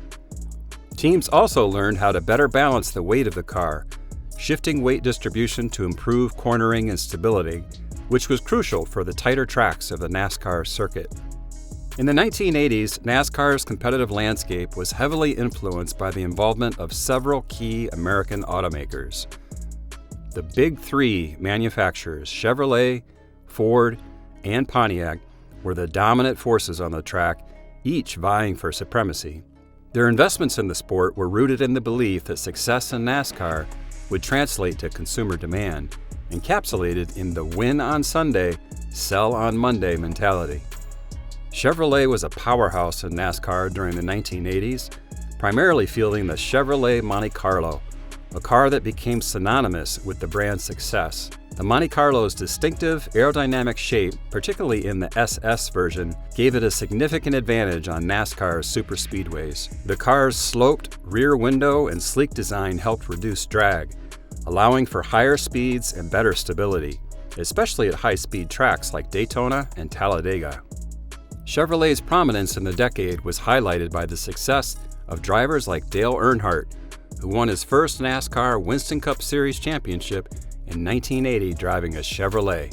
The Monte Carlo became a favorite among many top drivers and teams, establishing itself as one of the most competitive cars of the era. Chevrolet's engineering focus on aerodynamic efficiency and power made the Monte Carlo a dominant force, winning multiple championships throughout the 1980s.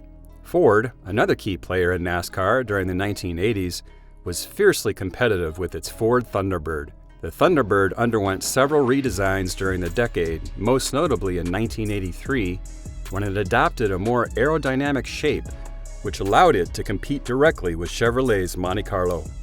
Ford's focus on aerodynamics was evident in its sloped nose and shorter roofline, which significantly reduced wind resistance.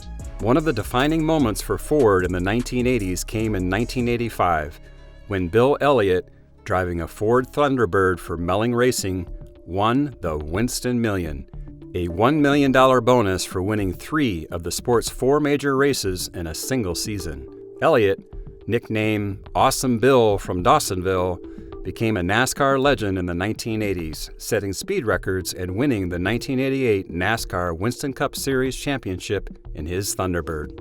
Ford's rivalry with Chevrolet was a central storyline of the decade, with both manufacturers constantly innovating to gain an edge over the other. The success of the Thunderbird, combined with Ford's dedication to engine development, kept it in close contention throughout the 1980s. Pontiac, though not as dominant as Chevrolet or Ford, was still a significant player in NASCAR during the 1980s. The Pontiac Grand Prix was its flagship model on the track. Known for its powerful engines and durability, the Grand Prix found success primarily through the efforts of drivers like Darrell Waltrip and Rusty Wallace. Waltrip, in particular, was instrumental in bringing Pontiac into the spotlight. Driving a Pontiac for Junior Johnson's team, Waltrip secured multiple race wins and championships, further solidifying Pontiac's reputation as a competitive force in the sport. His back-to-back championships in 1981 and 1982 showcased Pontiac's capabilities on the track. While Pontiac did not enjoy the same level of success as Chevrolet or Ford, it consistently fielded competitive cars throughout the 1980s, keeping the rivalry among manufacturers alive. Wallace's switch to Pontiac in the mid-1980s also helped to boost the brand's visibility and success. Another manufacturer that competed in NASCAR during the 1980s was Buick, primarily with the Buick Regal. Though Buick is often overshadowed by Chevrolet, Ford, and Pontiac in terms of success, the Buick Regal played a notable role in the early part of the decade. In fact, Buick enjoyed significant success with Darrell Waltrip, who won his first 2 NASCAR Winston Cup Series championships in 1981 and 1982, driving a Buick Regal for Junior Johnson. The Regal's combination of speed and handling made it competitive on both short tracks and superspeedways. However, by the mid-1980s, Buick's presence in NASCAR began to wane as teams gravitated more towards Chevrolet and Ford vehicles. Still, Buick's contributions to the sport in the early 1980s were significant, and the Regal remains a symbol of the brand's brief but impactful presence in NASCAR. Oldsmobile, another General Motors brand, also had a presence in NASCAR during the 1980s. The Oldsmobile Cutlass was the primary model used by teams. While Oldsmobile didn't achieve the same level of dominance as its sibling Chevrolet or even Buick, it was still a competitive option for several drivers during the decade. Oldsmobile's involvement in NASCAR was more pronounced in the early part of the 1980s, but like Buick, its presence diminished as the decade progressed. Teams began switching to more aerodynamic and powerful models like the Monte Carlo and Thunderbird, which left Oldsmobile to fade from the NASCAR scene by the end of the decade. One of the most critical areas of focus in the 1980s was driver safety equipment. In fact, one of the key points in every decade is the safety equipment. The tragic deaths of drivers in the 1980s highlighted the need for better safety measures, spurring NASCAR to implement many of these changes. The deaths of these drivers and crashes pushed NASCAR to increase its focus on improving the structural integrity of the cars and track safety measures. One of the most significant crashes of the 1980s occurred when Bobby Allison's car went airborne into the catch fence at Talladega. Although Allison survived, the crash nearly resulted in disaster for fans as debris flew into the stands. This led NASCAR to introduce restrictor plates at Talladega and Daytona to limit speeds and prevent cars from becoming airborne. In the 80s, NASCAR began mandating several improvements to protect drivers in the event of crashes, which were becoming more common as cars got faster. NASCAR introduced stricter regulations regarding seatbelts, requiring 5-point harnesses to keep drivers securely in their seats during impacts. These harnesses provided better restraint compared to the older systems, minimizing the risk of drivers being thrown around or ejected in crashes. Advances in helmet technology and fire-resistant racing suits also played a crucial role in protecting drivers. Helmets became lighter but more durable, with improved visors for better visibility. Fire-resistant suits made of Nomex materials became mandatory, reducing the risk of burns in the event of a fire. While the Hans device wasn't mandated until the 2000s, the 1980s saw the development of early neck protection devices. These systems were designed to reduce the risk of basilar skull fractures, which had claimed several drivers' lives in crashes. The structure of NASCAR cars underwent major changes in the 1980s to improve crash survivability. Teams and manufacturers worked on building stronger chassis that could withstand high-impact crashes while maintaining the car's competitive edge. One of the most significant advancements was the enhancement of the roll cage, which became mandatory in every NASCAR vehicle. Roll cages are tubular steel frames inside the car designed to protect the driver during rollover and crashes. In the 1980s, NASCAR required more robust designs and thicker steel tubing to withstand greater forces, especially on superspeedways where crashes at over 200 miles per hour were common. Another improvement was adding more side impact protection. The walls of NASCAR cars were reinforced with steel bars to prevent the car from collapsing inward during a side collision.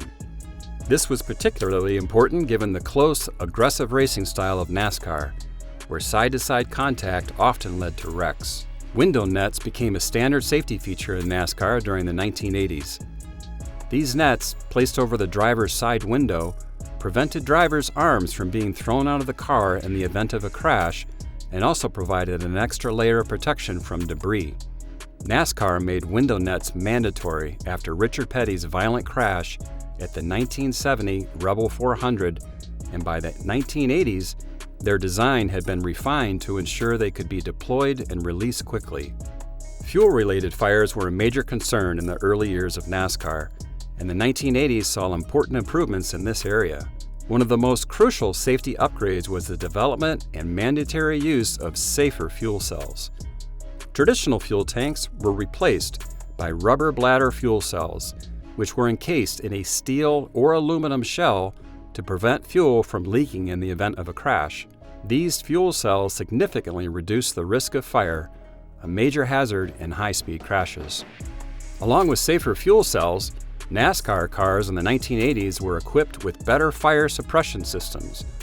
These systems could quickly extinguish fires inside the car, giving drivers more time to escape in the event of an accident. Additionally, the use of fireproof materials inside the car, such as in the dashboard and floor, helped minimize the spread of flames. The 1980s also saw improvements in track safety, which played a critical role in reducing the severity of crashes. NASCAR began experimenting with safer barriers to replace the traditional steel guardrails, which had been responsible for exacerbating crashes. Early versions of energy-absorbing barriers were introduced at several tracks. These barriers absorb the force of a crash more effectively than rigid walls, reducing the risk of injury. While the modern, safer barriers weren't introduced until the 2000s, the groundwork for safer track walls was laid during the 1980s. Pit road was another area where safety improvements were made. In the early 1980s, there were several high-profile accidents involving pit crews. NASCAR responded by introducing speed limits on pit road, which dramatically reduced the number of accidents and injuries. This also led to more organized and safer pit stops as teams adapted to the slower speeds. The 1980s saw the formalization of medical response procedures in NASCAR, recognizing the importance of immediate medical attention following crashes. NASCAR began standardizing emergency protocols at all tracks. NASCAR mandated that tracks have on-site medical crews and infield care centers. This allowed drivers to receive immediate treatment following an accident, which helped reduce the severity of injuries. Tracks were also equipped with ambulances and medical helicopters to quickly transport injured drivers to hospitals if necessary. NASCAR introduced the practice of having medical personnel present during the race, ensuring a faster response time to incidents on the track. This change was crucial in improving survival rates in high-speed crashes. The 1980s marked a turning point for NASCAR in terms of media coverage, and much of this increased attention can be traced back to one of the most iconic moments in the sport's history, the fight after the 1979 Daytona 500.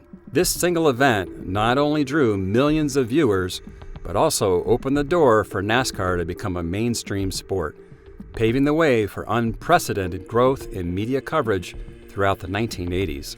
The visibility that NASCAR gained from the 1979 Daytona 500 and the post-race brawl was a catalyst for the sport's rapid media growth throughout the 1980s. Here are some key ways in which media coverage of NASCAR expanded. Following the success of the 1979 Daytona 500 broadcast, major networks like CBS, ESPN, and TBS began regularly airing NASCAR races.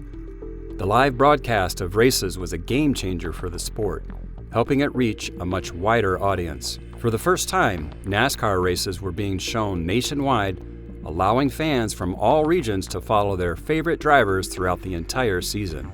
CBS Sports continued to air the Daytona 500, helping to establish the race as the Great American Race and one of the most prestigious events in motorsports. ESPN, which launched in 1979, began covering NASCAR in 1981, airing not just the races but also practice sessions and qualifying rounds, giving fans unprecedented access to the sport.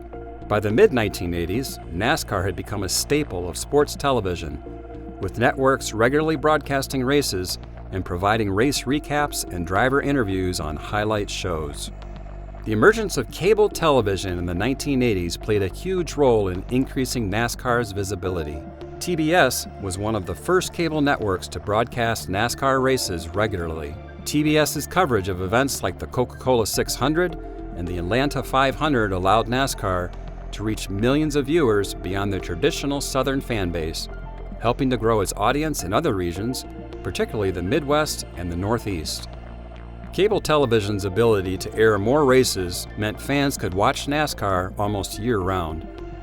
The greater exposure led to increased interest in the sport and created a new generation of fans who could follow their favorite drivers and teams more closely than ever before. In addition to live broadcast, ESPN began featuring NASCAR highlights and analysis on shows like SportsCenter and RPM Tonight, a nightly motorsports show that covered NASCAR extensively. This was critical in raising the profile of the sport because it placed NASCAR alongside other major sports such as football, baseball, and basketball in the national conversation. NASCAR drivers became more recognizable to casual sports fans, and major races like the Daytona 500, the Coca-Cola 600, and the Southern 500 were covered as major sports events, much like the Super Bowl or the World Series. The increased coverage also attracted new sponsors and helped elevate the status of NASCAR's top drivers, turning them into household names. Along with television exposure, NASCAR saw a surge in coverage from national newspapers and magazines. Publications like the New York Times, USA Today, and Sports Illustrated began regularly reporting on NASCAR, covering major races, rivalries, and off-track stories. The dramatic personalities of drivers like Dale Earnhardt, Darrell Waltrip, and Bill Elliott gave journalists plenty to write about, and NASCAR became a regular feature in sports sections across the country. This surge in print media coverage helped NASCAR expand beyond its southern roots. Stories about the sport were read by people who might not have been watching the races, but were curious about the drivers and the drama of the sport. Magazines like Stock Car Racing and NASCAR Illustrated also saw increased circulation, helping die-hard fans stay connected to the sport throughout the season. The 1980s were filled with dynamic drivers and storylines that helped draw in media attention. Drivers like Dale Earnhardt, known as the Intimidator, and Darrell Waltrip, with his brash personality, became stars on and off the track. Earnhardt's rivalry with Waltrip, for instance, was often highlighted by the media and helped fuel interest in the sport. The rise of other fan favorites like Bill Elliott, whose record-breaking speeds and quiet demeanor earned him the nickname Awesome Bill from Dawsonville, also provided compelling narratives for fans and media alike. Elliott's victory in the inaugural Winston Million in 1985 was a media sensation, further enhancing NASCAR's popularity. The increased media exposure also attracted more sponsorship deals, which further fueled NASCAR's growth. Companies saw the value in partnering with NASCAR, given its expanding fan base and national exposure.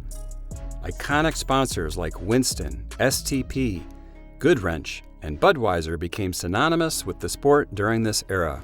Sponsorship deals not only brought more money into the sport, but also resulted in more advertising for NASCAR. Sponsors would promote their involvement in NASCAR through commercials and other marketing efforts, which in turn brought even more attention to the races, the drivers, and the teams. The increased media coverage of NASCAR in the 1980s, largely spurred by the drama of the 1979 Daytona 500 and the fight, played a crucial role in transforming the sport from a regional pastime to a national phenomenon. Television networks like CBS, ESPN, and TBS brought the sport into millions of homes, while print media and sponsorship deals expanded NASCAR's presence even further. By the end of the decade, NASCAR had established itself as a staple of American sports, setting the stage for even greater growth in the 1990s and beyond. The 1980s in NASCAR was known for some of its fierce rivalries that captured the imagination of fans and became a central theme in the sport's growing popularity. The intensity of these rivalries, both on and off the track, helped fuel NASCAR's rise into the national spotlight. Drivers not only fought for supremacy in races, but also established personal and professional rivalries that created compelling storylines throughout the decade.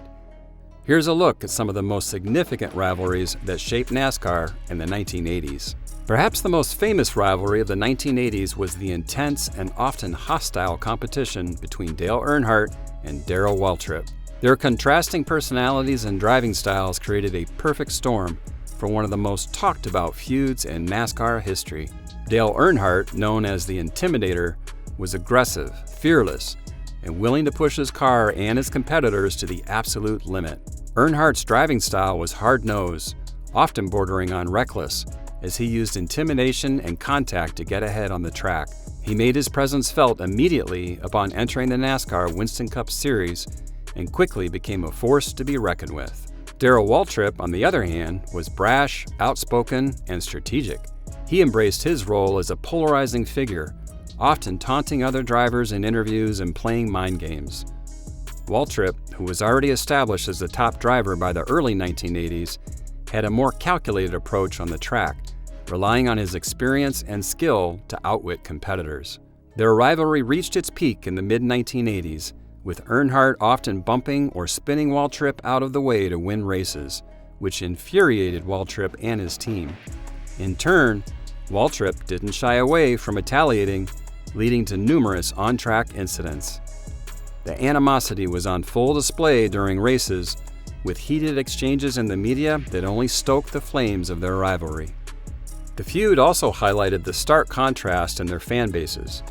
Waltrip, though polarizing, was well-liked for his technical skill, while Earnhardt gained a loyal following due to his rugged, take-no-prisoners attitude. The rivalry continued throughout the 1980s, with Earnhardt winning his first championship in 1980 and Waltrip clinching 3 titles. While their rivalry eventually cooled in later years, it defined NASCAR's competitive nature during the 1980s.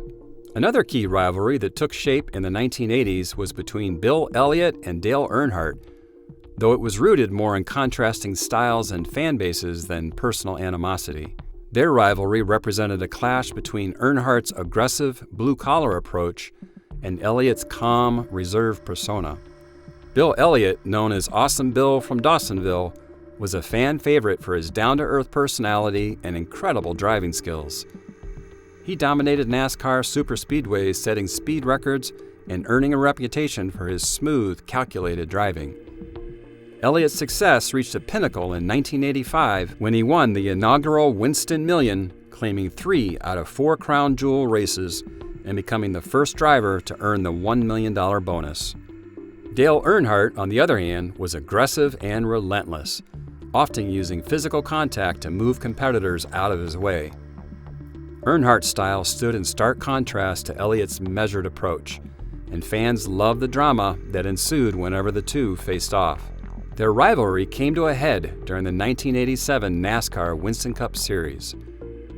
While Elliott dominated much of the season, particularly on superspeedways like Daytona and Talladega, Earnhardt's ability to consistently rack up points on short tracks and intermediate ovals helped him maintain a close points battle with Elliott. At the end of the season, Earnhardt narrowly defeated Elliott for the championship, securing his third title. This rivalry epitomized the classic NASCAR dynamic. Elliott, the clean driver, versus Earnhardt, the bad boy of the sport. Though the rivalry between the two never turned into a personal feud like Earnhardt versus Waltrip, it symbolized a deeper divide within the fan base. Those who admired Elliott's speed and sportsmanship versus those who were drawn to Earnhardt's aggressive style and tenacity. The rivalry between Cale Yarborough and Bobby Allison was one of the fiercest and most intense of the 1980s, though it had its roots in the 1970s. By the early 1980s, both drivers were seasoned veterans, but that didn't diminish their competitive fire. Cale Yarborough was known for his aggressive driving and fiery temper, and he wasn't afraid to bump or tangle with other drivers if it meant getting to the front. He won 3 consecutive NASCAR Winston Cup Series championships from 1976 to 1978, establishing himself as one of the sport's elite competitors. Bobby Allison, another hard-nosed racer, had a similar mindset. Allison's willingness to go toe-to-toe with Yarborough made for an explosive rivalry. Their on-track confrontations often led to wrecks and post-race confrontations. Their most famous clash, of course, occurred during the 1979 Daytona 500, when Yarborough and Donnie Allison collided on the last lap, knocking both out of contention. The ensuing fistfight between Yarborough, Donnie, and Bobby Allison in the infield, broadcast live on national TV, helped NASCAR gain unprecedented media attention. The feud between Yarborough and the Allisons continued into the 1980s, with both sides frequently trading barbs and bumping each other on the track. Even as Yarborough began racing part-time in the mid-1980s, the rivalry was still fresh in the minds of fans who remembered their dramatic clashes. Another rivalry that gained prominence in the mid-1980s was between Tim Richmond and Dale Earnhardt, 2 drivers with very different backgrounds and personas. Tim Richmond was a flashy, charismatic driver with a flamboyant personality that made him a fan favorite. Coming from an open-wheel racing background, Richmond brought a fresh and unique style to NASCAR. His aggressive yet smooth driving helped him quickly rise through the ranks in the sport, winning multiple races for Hendrick Motorsports. Dale Earnhardt, by contrast, was tough, no-nonsense, and aggressive. He represented the blue-collar, rough-and-tumble side of NASCAR. While Richmond was more polished and media-savvy, Earnhardt was gritty, earning him the nickname The Intimidator. Their rivalry reached its peak during the 1986 and 1987 seasons. Richmond, driving for Rick Hendrick, was one of the few drivers who could go head-to-head with Earnhardt on any given weekend. Richmond's success on both road courses and ovals, combined with his flamboyant personality, often put him at odds with Earnhardt, who was known for his more straightforward, hard-hitting approach. Unfortunately, Richmond's career was tragically cut short when he was diagnosed with AIDS, and his health declined rapidly by the late 1980s. Despite the brief nature of their rivalry, Richmond's clashes with Earnhardt were memorable and highlighted the wide variety of personalities in NASCAR at the time. While not a rivalry with a single driver, Richard Petty's battles with the younger, up-and-coming stars of the 1980s were a central storyline throughout the decade. Petty, known as the King, was NASCAR's most successful driver, having won 7 championships and hundreds of races by the 1980s. However, as the sport evolved, Petty found himself facing stiff competition from younger drivers like Earnhardt, Waltrip, and Elliott. Petty found himself facing stiff competition from younger drivers like Earnhardt, Waltrip, and Elliott. By the mid-1980s, Petty's dominance was waning, but his popularity remained unrivaled. The new generation of drivers led by Earnhardt sought to dethrone Petty and usher in a new era of NASCAR dominance. Petty's rivalry with these younger drivers symbolized a generational shift in the sport as new technology, car designs, and aggressive driving styles began to take over. While Petty remained competitive through the early 1980s, his last win came in 1984 at the Firecracker 400, his 200th career victory. His battles with the younger generation signaled the end of one era and the beginning of another, as drivers like Earnhardt and Elliott took the mantle from the King. The rivalries of the 1980s fueled NASCAR's rise to national prominence, captivating fans with dramatic on-track battles and personal feuds. The contrasting personalities, driving styles, and fan followings of drivers like Dale Earnhardt, Darrell Waltrip, Bill Elliott, and others provided NASCAR with endless excitement and storylines. These rivalries were not only about winning races, but also about asserting dominance in a rapidly growing sport, leaving a lasting legacy that helped define NASCAR for generations to come. In the 1980s, NASCAR began expanding beyond its traditional southeastern base, taking significant steps to broaden its reach into new markets across the United States. This expansion was driven by the sport's growing popularity, increased media coverage, and NASCAR's desire to attract new fans, sponsors, and venues outside of its core Southern audience. The decade marked the beginning of NASCAR's transformation into a national sport, with key milestones in market expansion, racetrack development, and fan engagement.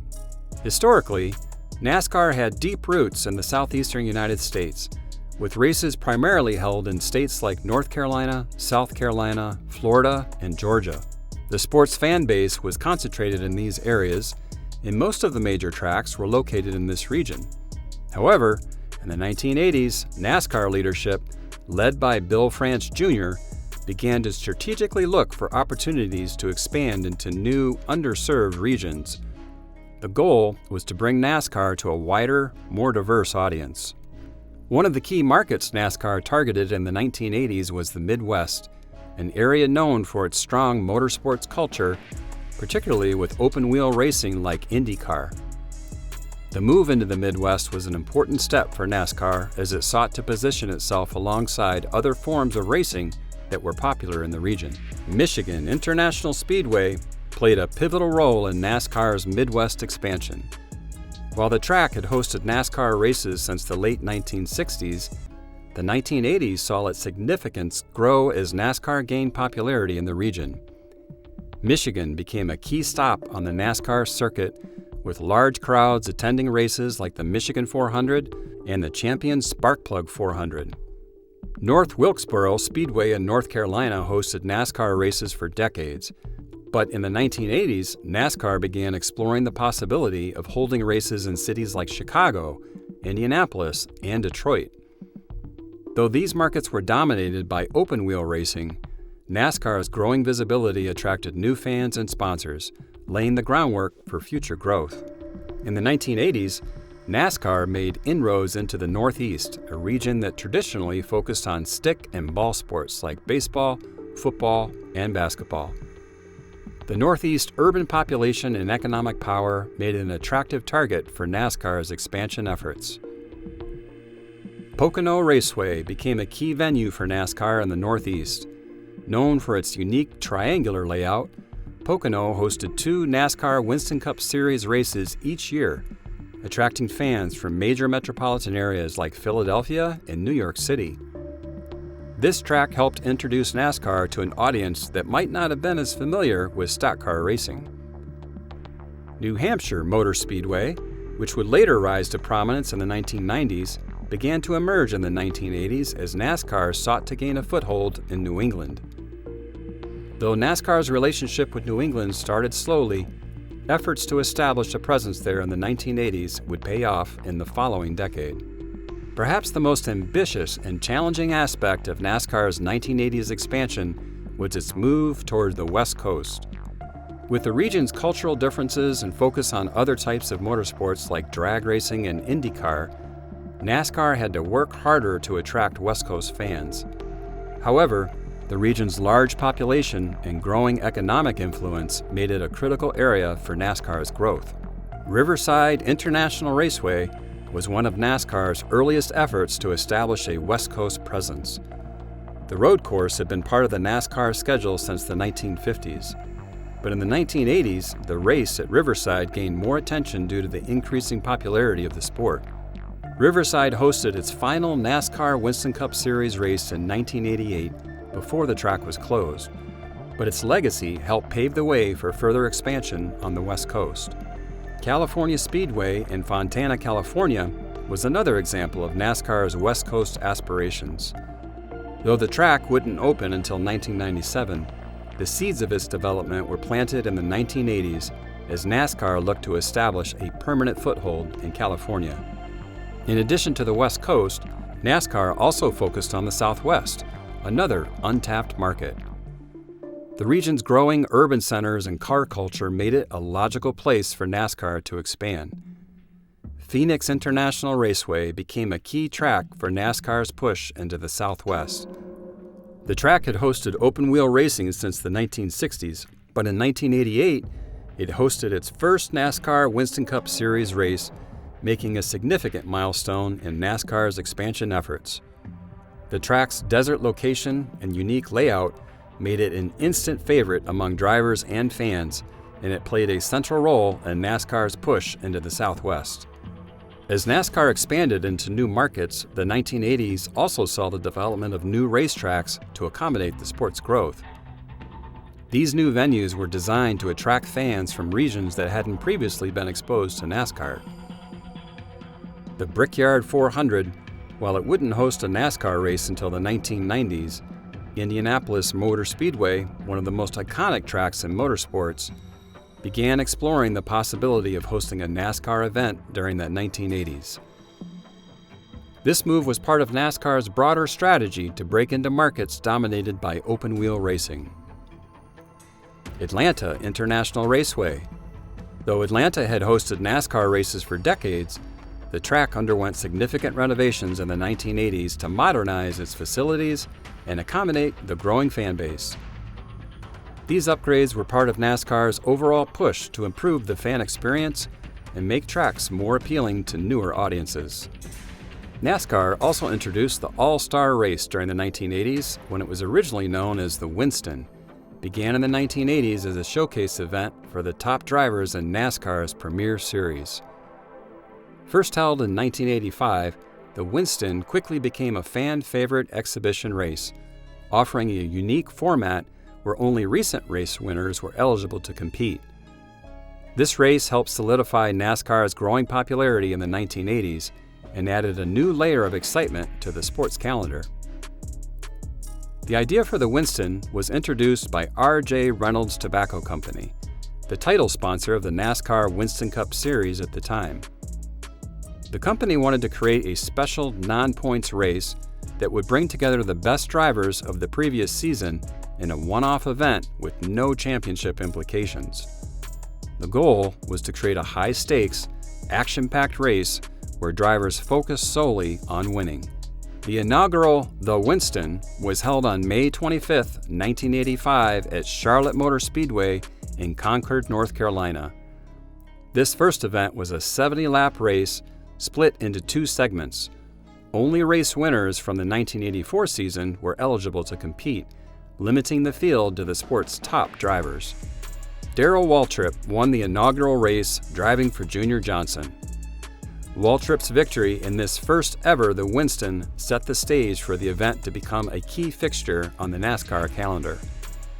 His victory earned him $200,000, a significant purse for the time, adding prestige to the win.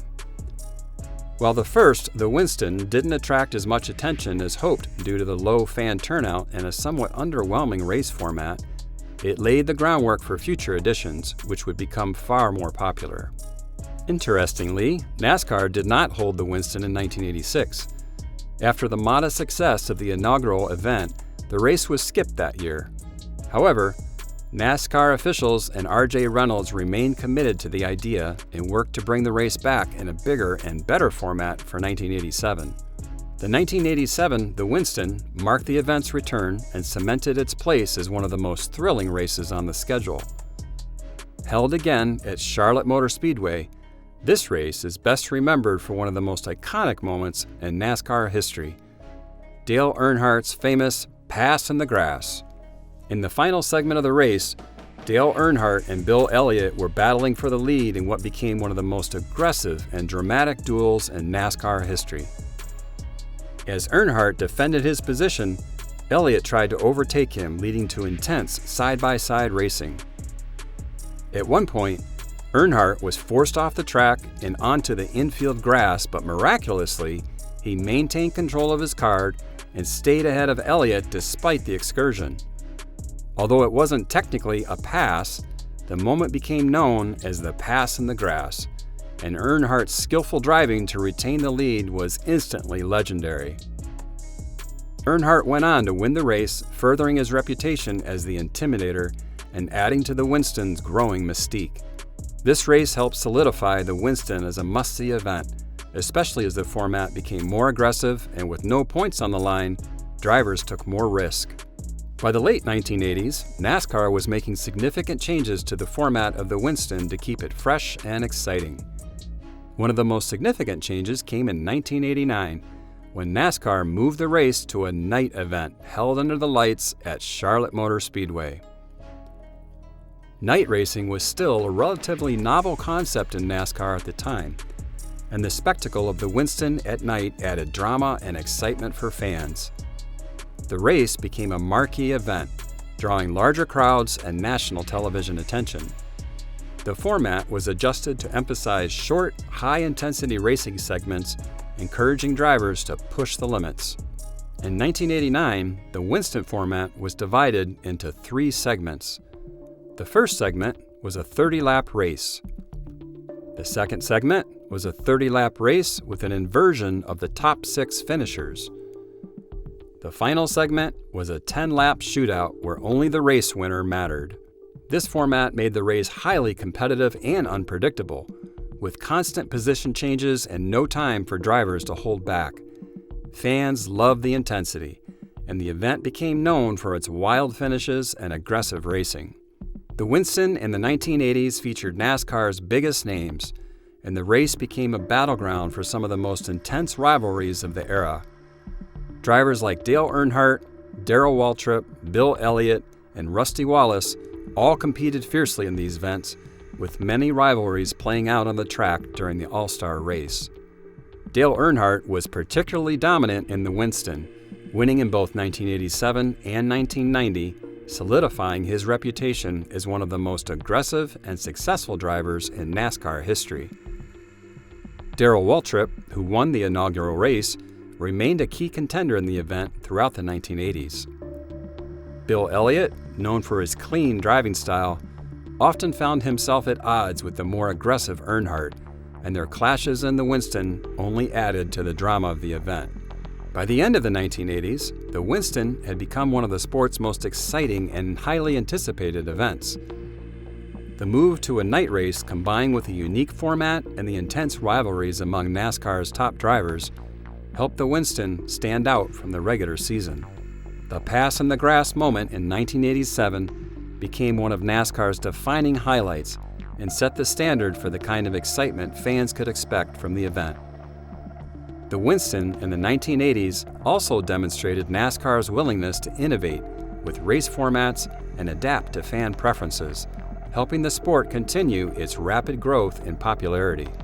The Winston in the 1980s started as an experiment, but quickly evolved into one of NASCAR's most thrilling and beloved traditions. With memorable moments, fierce rivalries, and dramatic formats, the race became a showcase of NASCAR's top talent and one of the decade's most exciting spectacles. NASCAR in the 1980s was a transformative decade, marked by rapid growth, iconic rivalries, and the sport's increasing mainstream popularity. The introduction of the Busch Series in 1982 created a feeder system for young talent, while the inaugural The Winston in 1985 added excitement to the racing calendar. The decade saw the rise of legendary drivers like Dale Earnhardt, who dominated on the track, and dramatic moments such as the pass in the grass during the 1987 The Winston. NASCAR also expanded into new markets, increased media coverage, and improved safety standards, making it one of the fastest-growing sports in America by the decade's end. The Budweiser Late Model Sportsman Series was launched in 1982 as NASCAR's new national-level secondary division. Its creation marked the formal transition from NASCAR's Sportsman division in 1948 to the Late Model Sportsman Series in 1968 into a structured, sponsor-backed series designed to develop future NASCAR Winston Cup Series talent while offering exciting races at a lower cost. The Budweiser Late Model Sportsman Series quickly gained popularity in its own right and became an integral part of NASCAR's growth throughout the 1980s. The 1982 season was the inaugural year of the Budweiser Late Model Sportsman Series, and it came with significant changes. Previously, NASCAR's secondary division was the Late Model Sportsman Series, which had a long history of providing competitive racing at regional levels. However, with the sport's growing national exposure and need for structured development, NASCAR partnered with Anheuser-Busch to bring the Busch Beer brand in as the title sponsor, and the series was rebranded as the Busch Grand National Series in 1984. The launch of the series provided a national platform for up-and-coming drivers, independent teams, and veterans looking for opportunities outside the NASCAR Winston Cup Series. The cars used were similar to the cars in the NASCAR Winston Cup Series, but with smaller engines and lower horsepower, making them more affordable for teams and creating a more level playing field. The inaugural Budweiser Late Model Sportsman Series race took place on February 13, 1982 at Daytona International Speedway. The event, the Goodies 300, was a critical starting point for the series and immediately attracted attention due to its high level of competition and the mix of new and veteran drivers. Dale Earnhardt, one of NASCAR's most iconic figures, won this first race, giving the series a significant boost in credibility and visibility. The first full season in 1982 featured 29 races on a variety of tracks, including short tracks, super speedways, and road courses, offering diverse challenges to drivers and providing fans with exciting racing. Many of the races were held as companion events to NASCAR's Winston Cup Series races, helping to build attendance and fan interest. The Budweiser Late Model Sportsman Series quickly became known for its competitive field, featuring a mix of veteran drivers from the Late Model Sportsman Series, younger drivers looking to break into the Winston Cup Series, and NASCAR Winston Cup Series drivers who participated in select events. Some of the most prominent drivers of the Budweiser Late Model Sportsman Series in the 1980s include Jack Ingram was one of the most dominant figures in the early years of the Budweiser Late Model Sportsman Series. Ingram was already a legend in the Late Model Sportsman Series. He won the first ever Budweiser Late Model Sportsman Series in 1982 and followed it up with a Busch Grand National Series title in 1985. Ingram's aggressive driving style and consistency made him one of the defining drivers in the series' early era. Sam Ard was another standout from the Late Model Sportsman era. Ard became a dominant force in the Budweiser and Busch Series, winning back-to-back championships in 1983 and 1984. Ard's ability to consistently finish at the front made him a fan favorite and solidified his legacy as one of the greats of the series' early years. Tommy Ellis, known for his hard-nosed driving. Ellis was a perennial contender in the Budweiser and Busch Series throughout the 1980s. He won the Busch Grand National Series in 1988 and was a regular frontrunner, helping to increase the series' visibility. Larry Pearson, the son of legendary NASCAR driver David Pearson, Larry won the Busch Grand National Series in 1986 and 1987, showcasing the series' role in continuing NASCAR's generational legacy. While drivers like Ingram and Ard dominated, the series also served as a proving ground for young talent, many of whom would later move up to the NASCAR Winston Cup Series. Drivers like Jeff Bodine and Tommy Houston also found success during the 1980s, using the series as a springboard to establish their careers. One of the defining features of the Budweiser and Busch Series in the 1980s was its diverse schedule, which allowed drivers to compete on different types of tracks. From local short tracks like South Boston Speedway to the massive super speedways like Talladega and Daytona, the Busch Series offered a wide range of racing experiences. Short tracks made up a significant portion of the early Budweiser and Busch Series schedule, reflecting its roots in the Late Model Sportsman Series. Tracks like Hickory Motor Speedway and Martinsville Speedway were staples of the series, where drivers with less experience could still compete with the best. The series also held races on larger, more prestigious tracks like Charlotte Motor Speedway and Darlington Raceway, often running as support events for NASCAR Winston Cup Series races.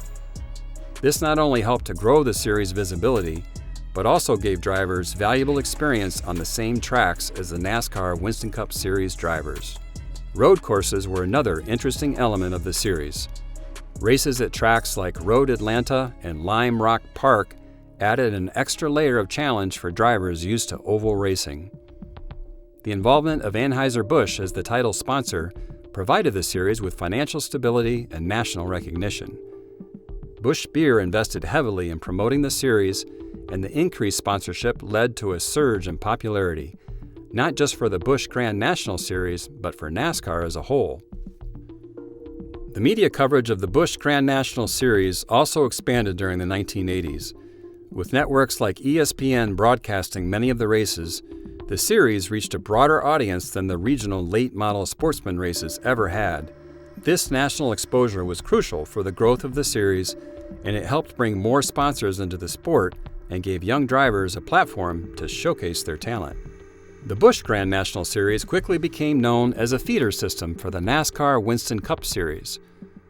While the series provided a place for veterans to continue racing, it also developed a reputation as the proving ground for future NASCAR Winston Cup Series stars. Many drivers used their success in the Busch Grand National Series to catapult themselves into NASCAR Winston Cup Series careers. Jeff Bodine, Bobby Labonte, and Dale Jarrett are just a few examples of drivers who got their start in the Busch Grand National Series during the 1980s before moving up to successful careers in the NASCAR Winston Cup Series. The series allowed teams to scout and develop new talent while also allowing drivers to gain valuable experience on the same tracks and with similar cars as the NASCAR Winston Cup Series. By the end of the decade, the Busch Grand National Series had established itself as an essential part of NASCAR. The competitive races, combined with increased media exposure and sponsorship, helped solidify the series' place in the NASCAR ecosystem.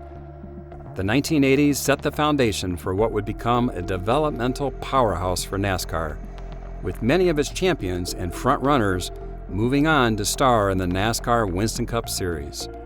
The Busch Grand National Series provided a place for drivers to develop and succeed, giving fans a chance to see future stars in action before they moved up to the top level of NASCAR.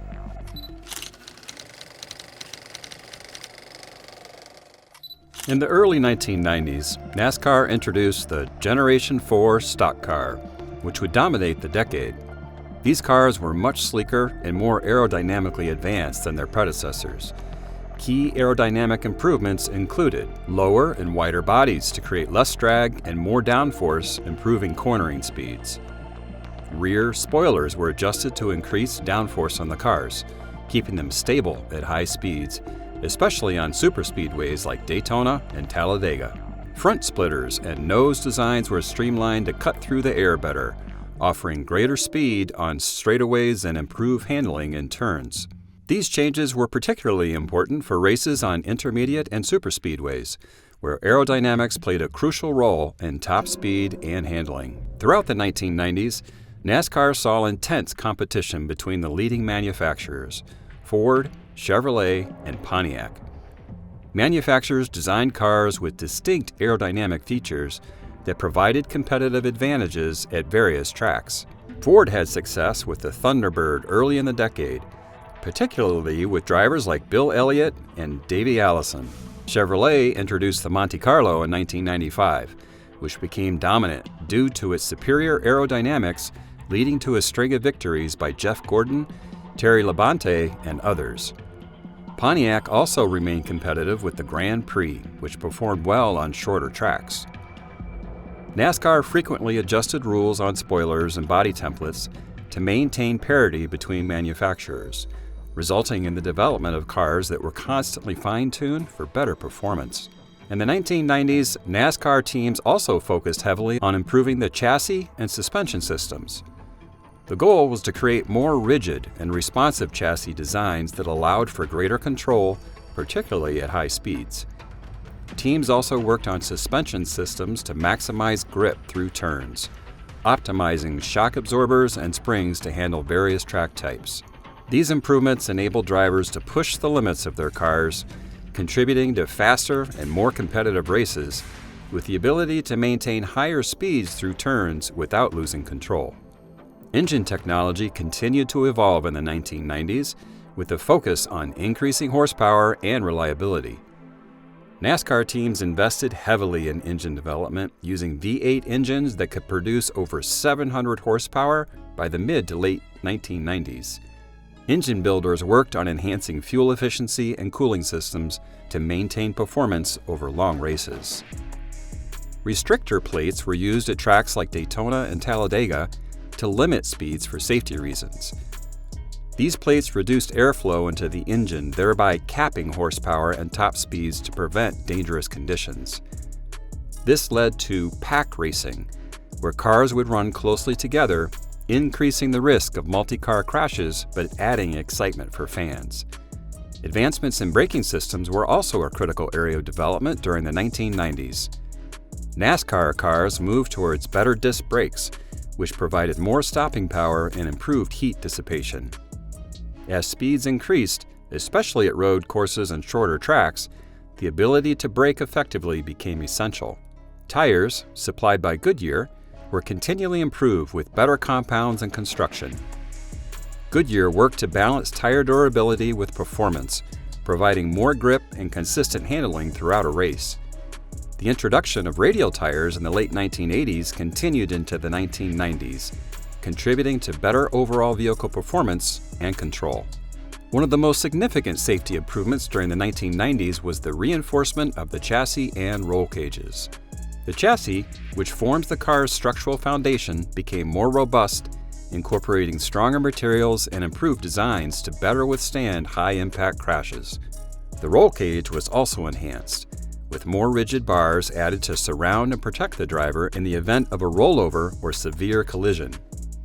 These upgrades helped absorb impact forces, preventing the vehicle from crumpling and providing drivers with a safer environment inside the car.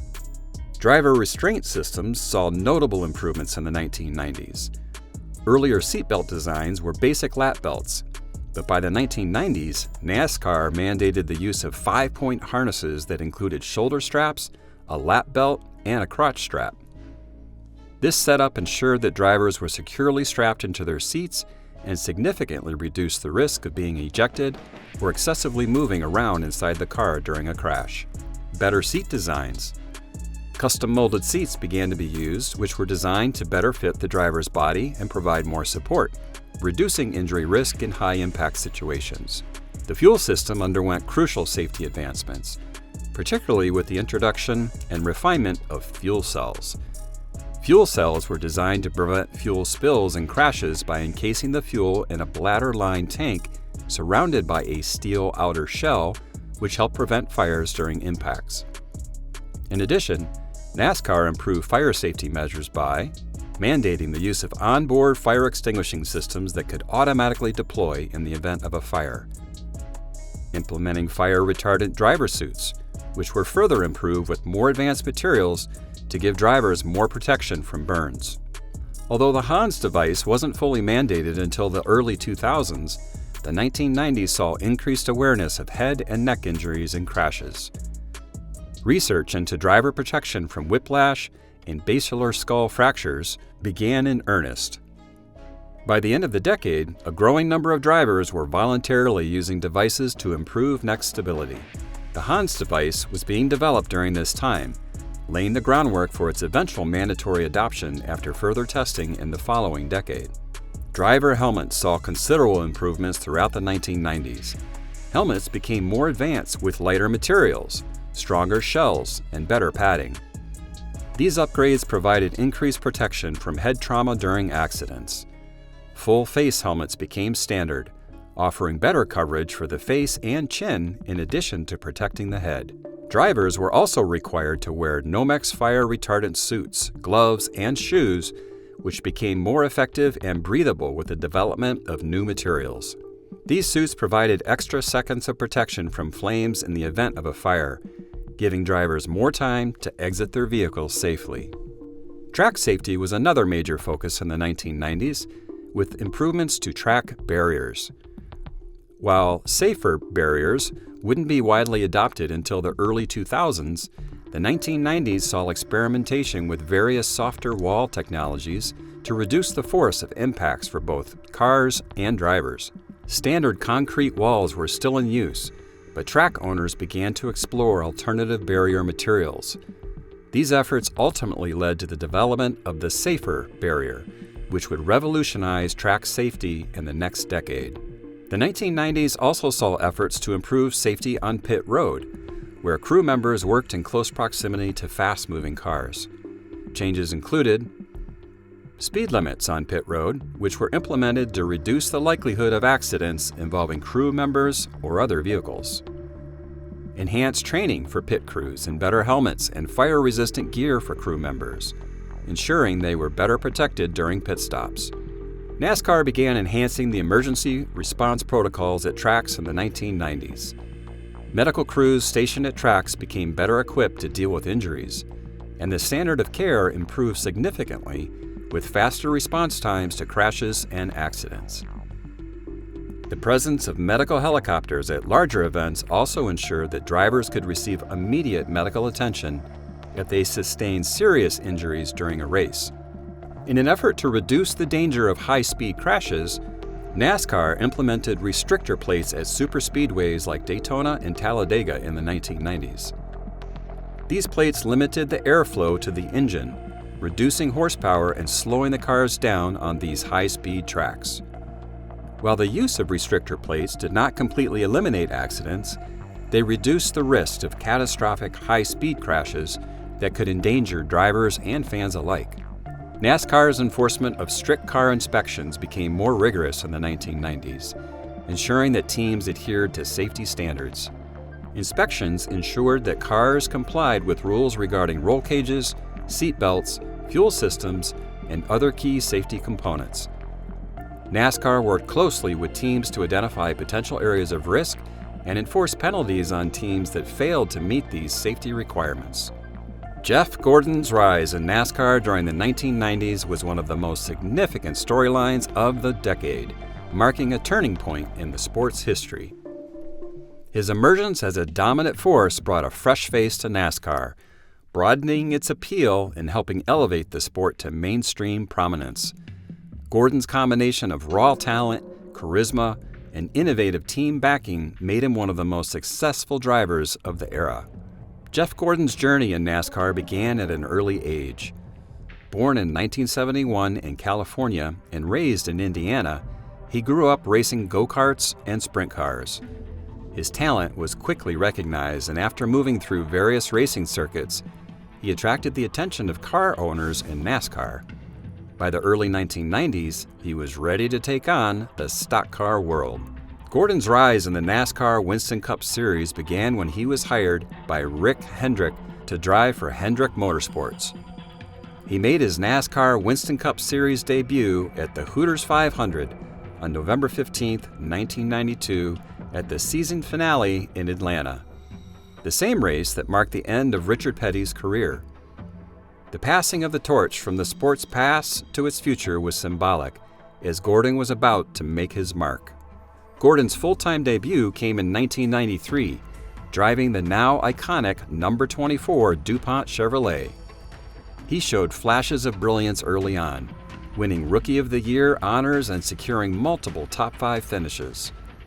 While he didn't secure a victory that year, his potential was undeniable, and it was clear he had the skills to compete at the highest level. His aggressive yet smooth driving style, combined with his adaptability on different types of tracks, made him stand out from other young drivers. In 1994, Jeff Gordon's rise truly began when he secured his first NASCAR Winston Cup Series victory at the Coca-Cola 600 at Charlotte Motor Speedway, one of the most prestigious races. This win put Gordon firmly on the map and was a signal of things to come. By the end of the season, he had 3 wins and finished 8th in the championship standings. That same year, Gordon also won the inaugural Brickyard 400 at the famed Indianapolis Motor Speedway. Winning at Indy, a track with deep motorsport history, helped elevate his profile not just within NASCAR, but among a broader audience of racing fans. Gordon's breakout year came in 1995, when he won his first NASCAR Winston Cup Series championship. At just 24 years old, he became one of the youngest champions in NASCAR history and the youngest champion in the modern era of NASCAR at the time. That season, Gordon won 7 races, including the Southern 500 at Darlington, where he completed the difficult Winston Million Challenge, earning a $1 million bonus by winning 3 of NASCAR's 4 marquee races.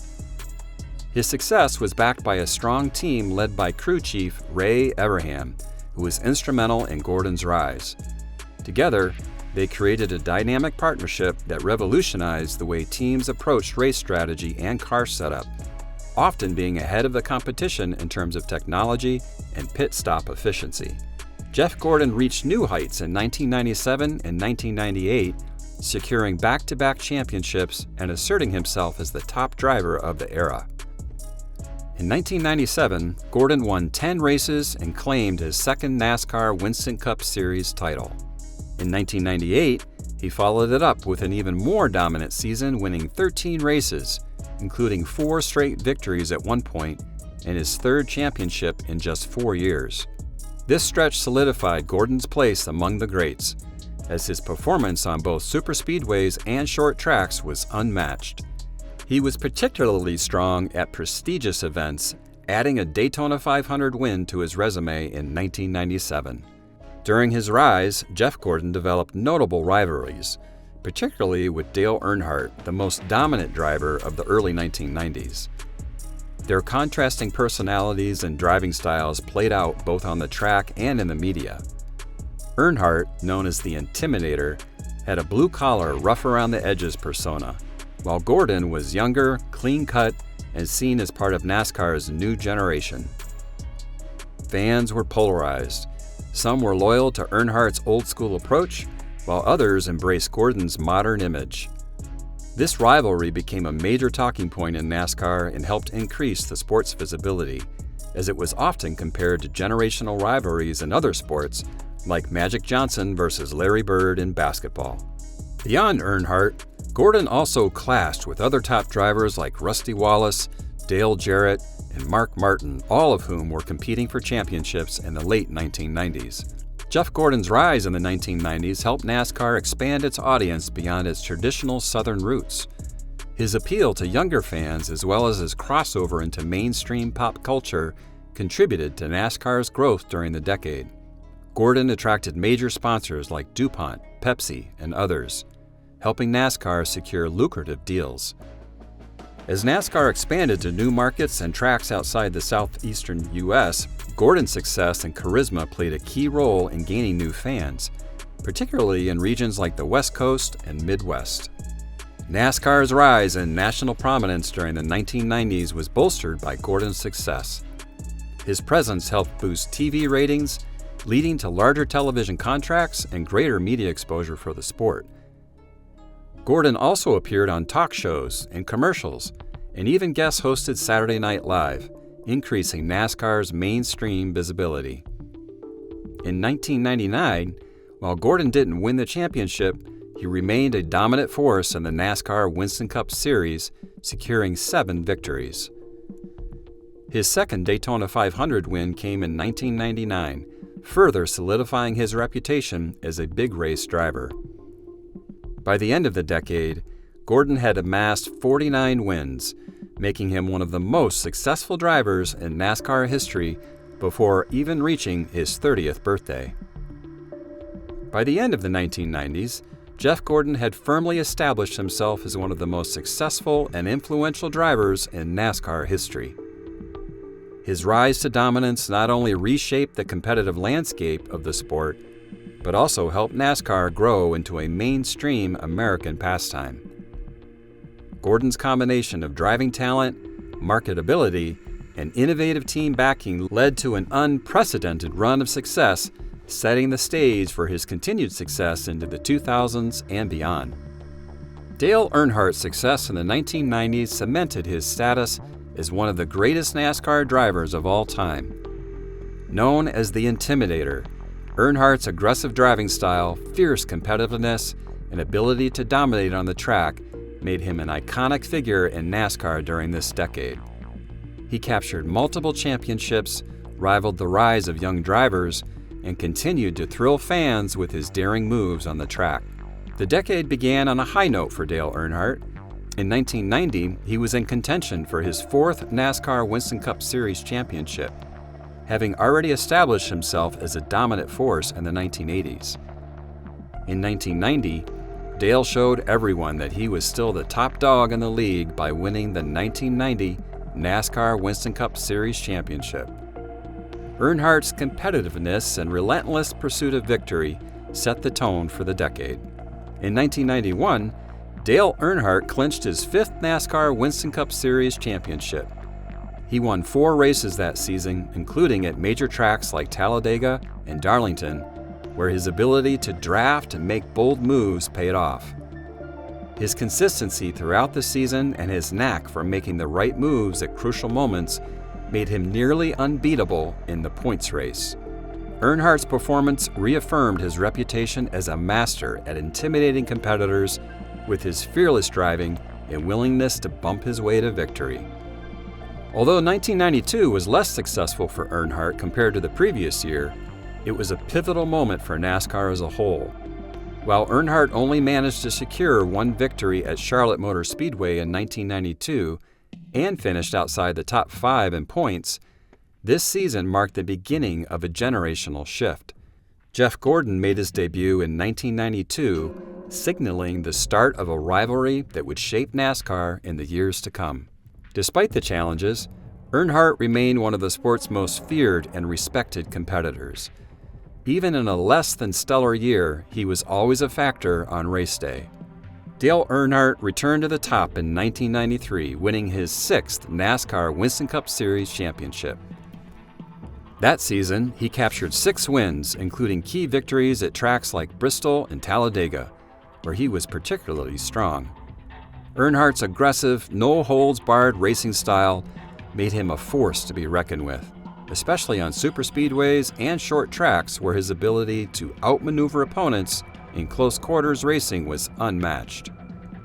His dominance in 1993 was a testament to his skill and his team's ability to fine-tune their cars for every type of track, from high-speed ovals to the toughest short tracks. In 1994, Dale Earnhardt won his 7th NASCAR Winston Cup Series championship, tying Richard Petty for the most championships in the sport's history at the time. This was a monumental achievement and further solidified his legacy as one of NASCAR's all-time greats. That year, Earnhardt won 4 races, including another victory at Talladega, a track where he would go on to set records for dominance.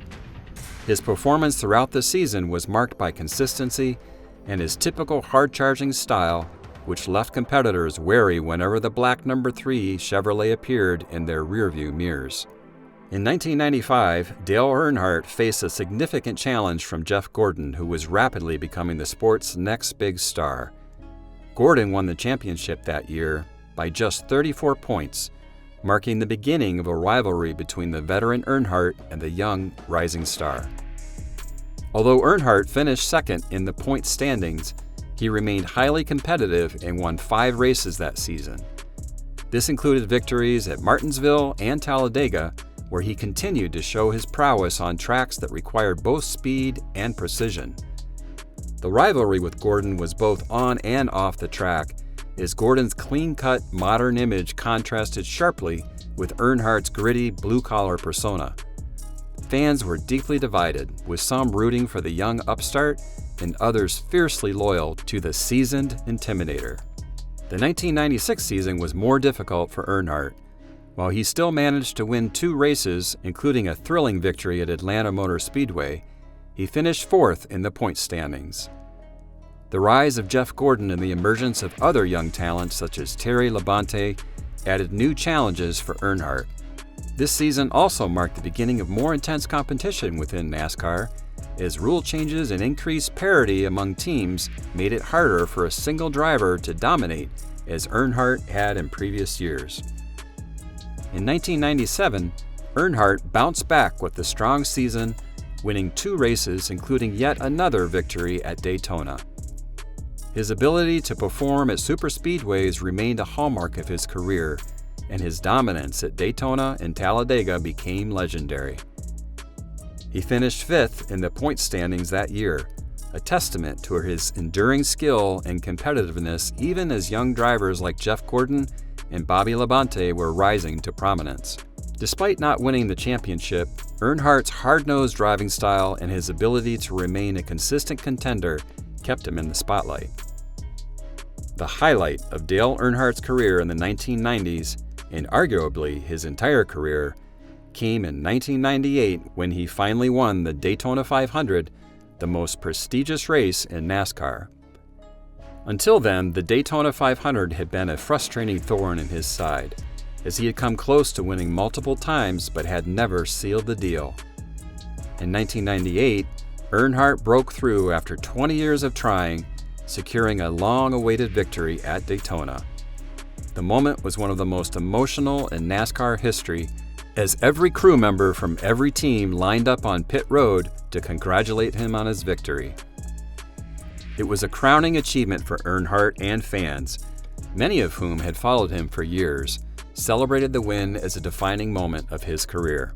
Although Dale Earnhardt did not win another championship in 1999, he continued to be a top contender. He won 3 races that season, including yet another victory at Talladega. His ability to perform at high-speed tracks remained one of his greatest strengths, and he continued to be a fan favorite despite the emergence of Jeff Gordon as the dominant driver of the late 1990s. Earnhardt's performance in the 1999 season showed that even as he approached the end of his career, he was still among the elite drivers in the sport. Dale Earnhardt's success in the 1990s is a defining chapter in NASCAR history. He won 4 of his 7 championships during the decade and remained a top contender throughout. His aggressive, fearless driving style earned him legions of fans, and his nickname, the Intimidator, perfectly encapsulated his approach on the track. Earnhardt's rivalry with Jeff Gordon symbolized the generational shift happening in NASCAR, but Earnhardt never backed down from the competition. His ability to adapt to changing times, new competitors, and evolving race conditions ensured that he remained at the top of the sport. His Daytona 500 victory in 1998 was a crowning achievement that underscored his resilience and perseverance. By the end of the 1990s, Dale Earnhardt was not only one of the most successful drivers in NASCAR history, but also one of its most beloved and influential figures. Perhaps the defining rivalry of the 1990s was between Dale Earnhardt, the established king of NASCAR, and Jeff Gordon, the fresh-faced young star who quickly became one of the sport's most dominant drivers. This rivalry symbolized a generational shift in NASCAR. Earnhardt, known as the Intimidator, was the rough, aggressive driver who represented the traditional Southern fan base. He had built his legacy through hard-nosed racing and an uncompromising attitude on the track. Gordon, on the other hand, was seen as the modern face of NASCAR, with a more polished image and a style that appealed to younger fans and broader audiences across the country. On the track, their styles couldn't have been more different. Earnhardt was known for his aggressive approach, often using bump-and-run tactics to get ahead. Gordon was smooth, calculated, and relied heavily on his team's strategy, led by crew chief Ray Evernham to outsmart and outrun his competition. Gordon and Earnhardt went head-to-head for championships in the mid to late 1990s. While Earnhardt won his 7th and final championship in 1994, it was Gordon who came out on top in 1995, 1997, and 1998, claiming 3 titles by the end of the decade. Their battles on the track for wins and championships created one of the most compelling narratives of the decade. Fans were equally divided. Gordon's clean-cut image, corporate sponsorships, and California roots didn't sit well with some of the old-school Earnhardt faithful. Meanwhile, Gordon's new legion of fans embraced the idea of a modern NASCAR superstar. The tension between the two fan bases was palpable, making the rivalry not just a driver versus driver showdown, but a culture clash within the sport. Before the rise of Jeff Gordon, Earnhardt's primary rival in the early 1990s was Rusty Wallace. These two fierce competitors had many memorable battles, and their rivalry was fueled by both on-track incidents and their contrasting personalities. One of the most famous moments between Earnhardt and Wallace occurred in the 1993 The Winston race at Charlotte Motor Speedway. In the final laps, Earnhardt made contact with Wallace, spinning him out and taking the victory. Wallace, furious over the incident, was vocal about his displeasure with Earnhardt's aggressive driving. The rivalry continued to escalate as they clashed on the track at various races. Earnhardt and Wallace had differing racing philosophies. Earnhardt's hard-charging, win-at-all-costs style clashed with Wallace's more calculated and strategic approach. Both drivers had fierce tempers and were never afraid to speak their minds, which added fuel to their rivalry. Wallace won the NASCAR Winston Cup Series championship in 1989. Earnhardt finished second, but after that, Earnhardt consistently overshadowed him in the early 1990s, claiming titles in 1990, 1991, and 1993. Wallace's frustration with playing second fiddle to Earnhardt only intensified their rivalry. As the 1990s progressed, Jeff Gordon's success brought him into conflict with Rusty Wallace. By the mid-1990s, Wallace, who had been a strong competitor in the early part of the decade, found himself competing against Gordon for wins and championships. Wallace, known for his skill on short tracks, often found himself battling Gordon for victories at places like Bristol and Martinsville. Their rivalry came to a head in the 1997 Food City 500 at Bristol Motor Speedway, when Gordon made contact with Wallace, causing him to spin out. Wallace later retaliated, spinning Gordon out during a caution, which led to a heated exchange between the two drivers. Like Earnhardt, Wallace represented the older guard of NASCAR drivers. He was used to being one of the top competitors, but Gordon's dominance in the late 1990s began to overshadow Wallace's successes. The rivalry between the two was also symbolic of the broader changes happening in NASCAR, with younger drivers like Gordon taking over the sport. Another significant rivalry during the 1990s was between Jeff Gordon and Dale Jarrett. While not as heated as Gordon's rivalry with Earnhardt, the two drivers often found themselves in direct competition for wins and championships. Jarrett won the NASCAR Winston Cup Series championship in 1999, becoming one of the few drivers to break Gordon's stranglehold on the championship in the late 1990s. Jarrett, driving for Robert Yates Racing, was a consistent performer and often went toe-to-toe with Gordon for race wins, particularly at super speedways. Jarrett and Gordon clashed at some of NASCAR's biggest races, including the Daytona 500 and Brickyard 400. Jarrett won the Daytona 500 in 1993 and 1996, while Gordon claimed the same title in 1997 and 1999. The two also had memorable battles at the Brickyard, with Gordon winning the inaugural race at Indianapolis in 1994 and again in 1998 and 1999. While Jeff Gordon had many rivalries, his battles with Terry Labonte in the mid-1990s were particularly notable for the respect between the two drivers, despite some on-track drama. One of the most famous moments of their rivalry occurred in the 1996 Bristol night race, where Gordon spun Labonte out on the final lap to take the victory. The move was controversial, and while Gordon won the race, Labonte still managed to cross the line first, having gained enough momentum after the spin to finish ahead of the field. The rivalry came to a head again in the 1999 Bristol night race, where Gordon once again spun Labonte to win. This time, the crowd reaction was overwhelmingly negative toward Gordon. Despite these on-track incidents, Labonte and Gordon maintained a level of respect that was different from some of the more heated rivalries of the 1990s. Labonte, who won his second NASCAR Winston Cup Series championship in 1996, was known as a calm and consistent driver, and while the two battled hard on the track, there was no lasting animosity between them. The rivalries of the 1990s helped define an era of growth and excitement in NASCAR. Whether it was the generational clash between Dale Earnhardt and Jeff Gordon, the ongoing competition between Earnhardt and Rusty Wallace, or the many other rivalries of the decade, these battles on and off the track captured fans' attention and helped propel NASCAR into the national spotlight.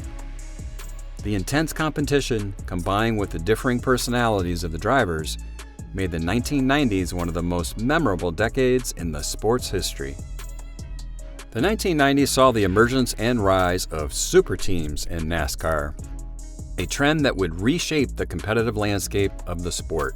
These super teams consisted of multi-car operations, which combined superior financial backing, top-tier engineering, and elite driver talent to dominate the racing scene.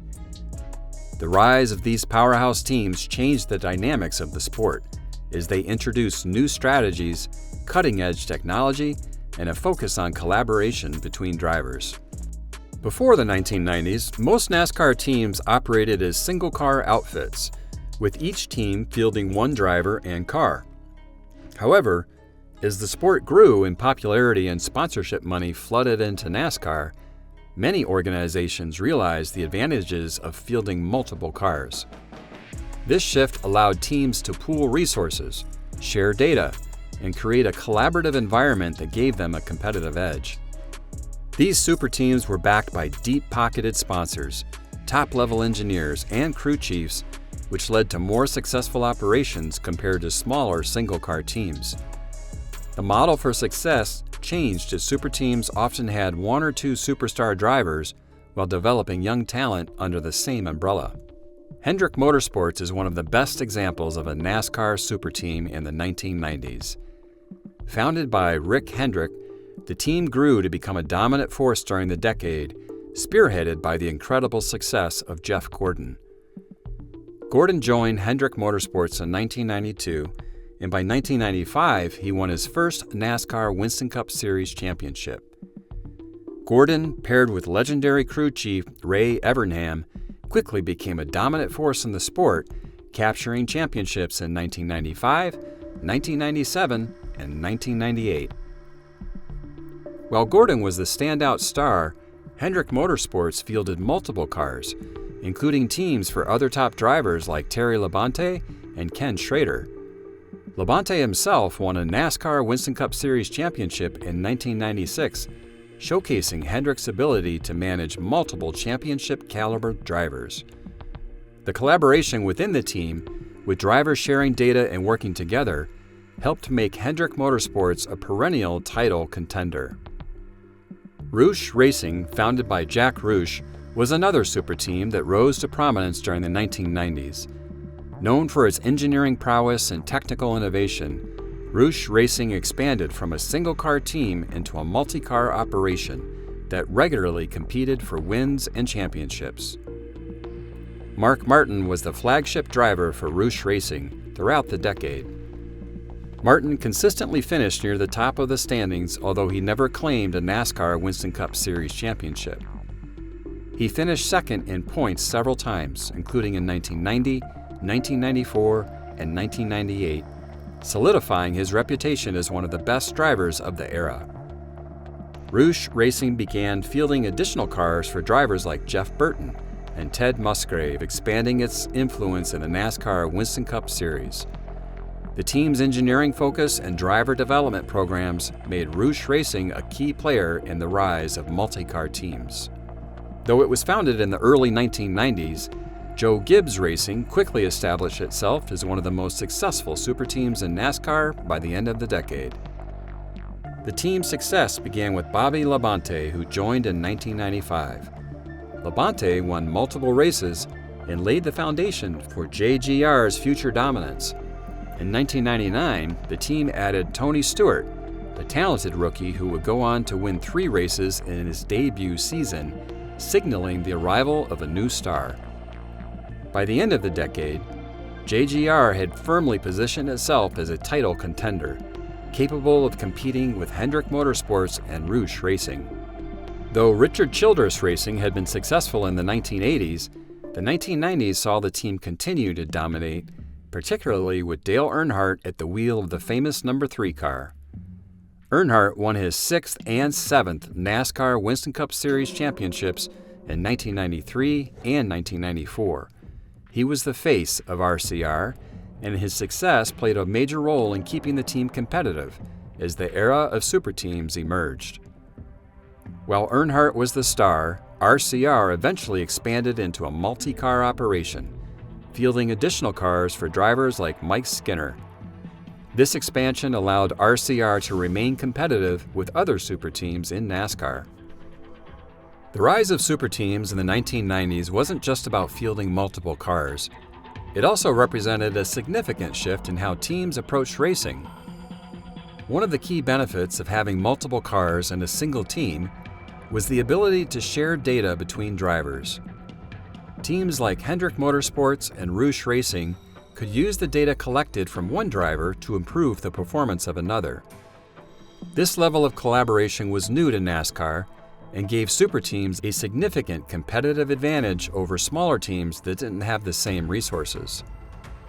Super teams placed a heavy emphasis on engineering and aerodynamics. As NASCAR became more technologically advanced in the 1990s, the ability to fine-tune cars for different tracks became increasingly important. Super teams had larger budgets and could afford to hire top engineers and invest in wind tunnel testing, which gave them an edge on race day. The financial backing that super teams received from corporate sponsors was another factor in their success. Companies were eager to associate themselves with winning teams, and super teams like Hendrick Motorsports and Roush Racing attracted lucrative sponsorship deals, allowing them to invest even more in their cars, technology, and personnel.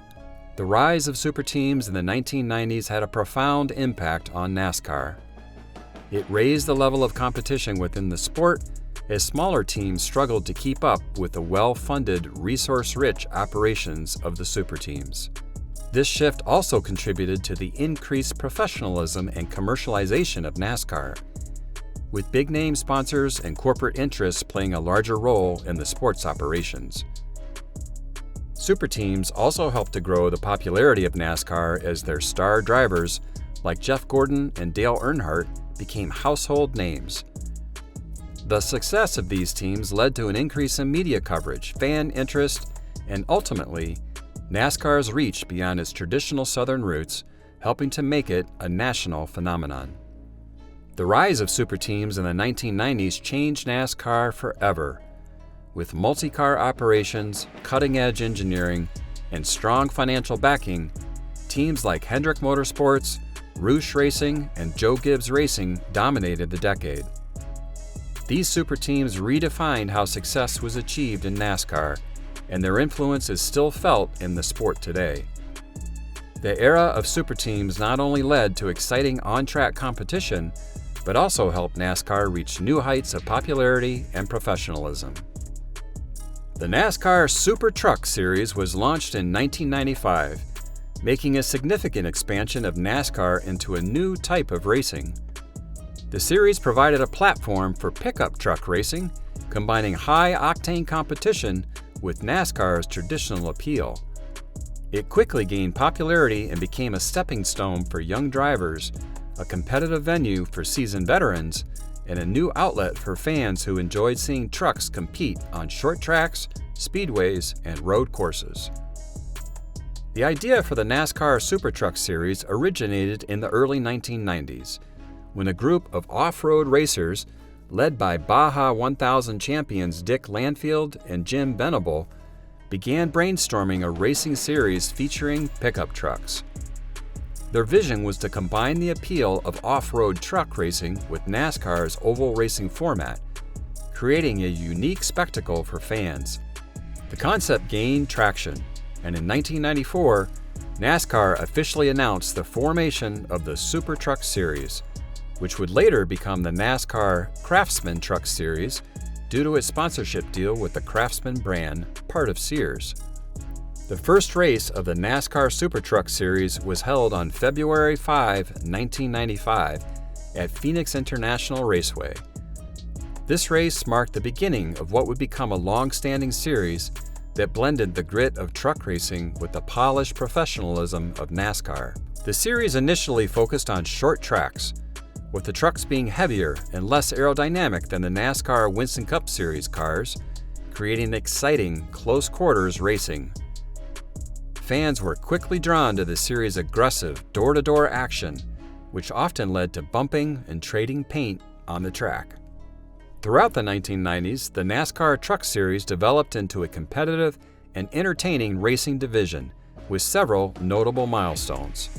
One of the key features of the NASCAR Truck Series in the 1990s was its relatively short races compared to the NASCAR Winston Cup Series and Grand National Busch Series.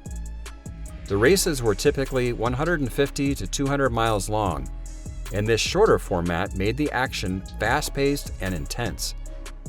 The truck's lack of aerodynamics compared to stock cars led to more contact and closer racing, which became a hallmark of the series.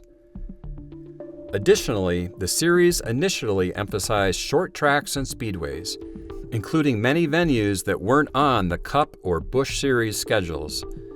This gave fans in new markets a chance to experience NASCAR racing, as the series visited places like Portland Speedway, Evergreen Speedway, and Louisville Motor Speedway.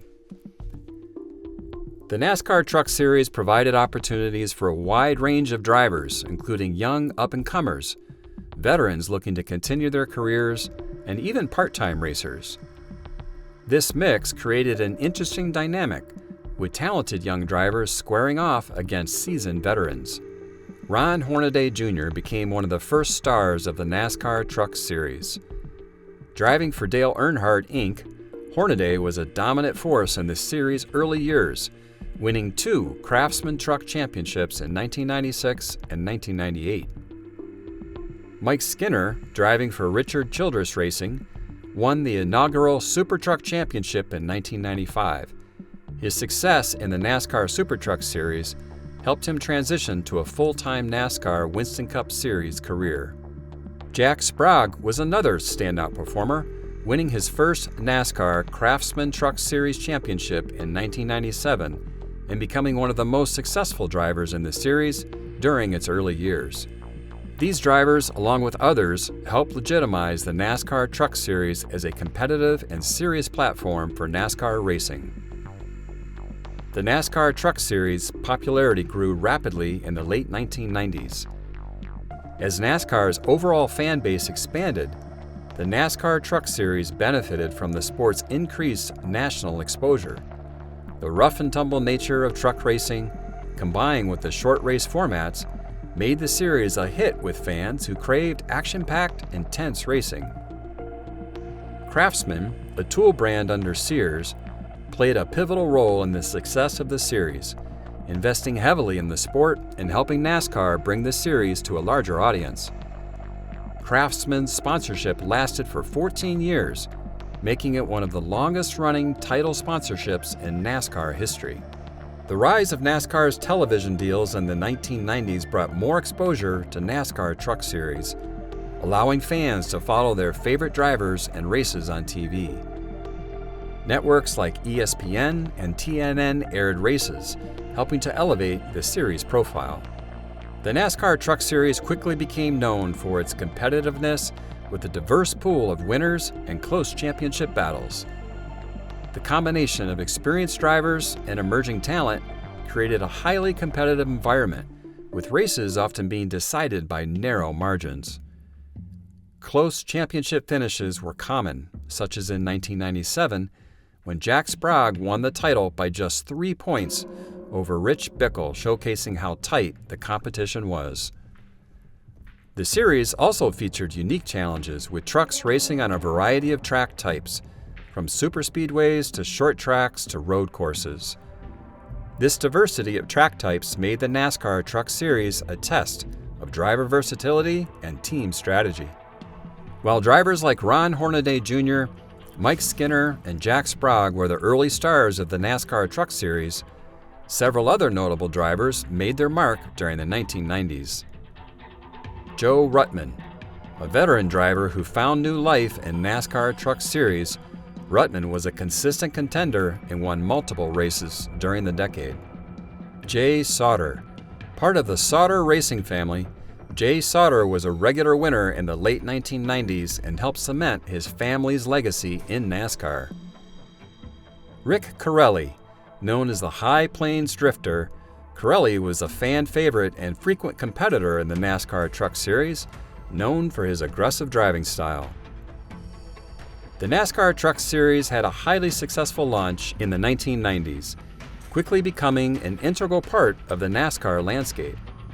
Its unique combination of competitive racing, diverse driver backgrounds, and shorter, action-packed races made it a favorite among fans. The series also provided a proving ground for future NASCAR Winston Cup Series stars while giving established veterans a place to continue their careers. By the end of the decade, the NASCAR Truck Series had firmly established itself as one of NASCAR's premier national touring series, setting the stage for continued growth in the years to come. In the 1990s, NASCAR made significant strides in expanding into new markets, transitioning from its southern roots to becoming a truly national sport. This era saw NASCAR reach new regions, gain a more diverse fan base, and cement itself as one of the most popular motorsports in the United States. During the 1990s, NASCAR's leadership, led by Bill France Jr., realized the importance of growing beyond the Southeast, where the sport had traditionally been concentrated. To accomplish this, NASCAR began strategically scheduling races in new markets across the country, particularly in areas where motorsports were not yet as popular. NASCAR placed a heavy emphasis on the western United States, which had largely been underserved by the sport. The inclusion of major markets like California and Arizona allowed NASCAR to tap into regions where auto culture was strong, but where stock car racing had limited presence. Built in 1997 in Fontana, California, the California Speedway brought NASCAR to one of the largest media markets in the country. The Speedway, located just outside Los Angeles, played a crucial role in attracting fans from the West Coast and boosted NASCAR's national profile. In 1998, NASCAR expanded into Nevada with the introduction of the Las Vegas Motor Speedway to its schedule. The Las Vegas market was a prime target due to its booming tourism industry, and the race quickly became a marquee event drawing huge crowds. While the track in Phoenix had been on the NASCAR calendar since 1988, the 1990s saw a significant increase in its prominence. With its unique layout and desert setting, the track helped NASCAR build a stronger fan base in the Southwest. NASCAR also set its sights on the Northeast and Midwest, where the sport had previously struggled to gain traction. Expanding into these regions helped NASCAR reach new audiences and gain a foothold in the densely populated northern markets. Added to the NASCAR Winston Cup Series schedule in 1993, the New Hampshire Motor Speedway was NASCAR's first real push into the New England market. This was a critical move for the sport, as it introduced NASCAR to a fan base that had historically been more focused on open-wheel racing and other sports.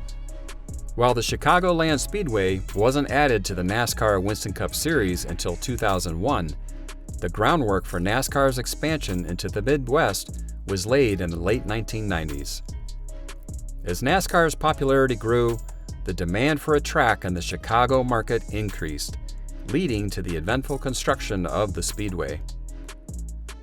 A key factor in NASCAR's ability to expand into new markets was its increasing television exposure. In the 1990s, NASCAR secured several lucrative TV deals, which brought the sport into homes across the country and created a new wave of national interest. In 1994, NASCAR secured a pivotal TV deal with ESPN, helping bring more races into the national spotlight.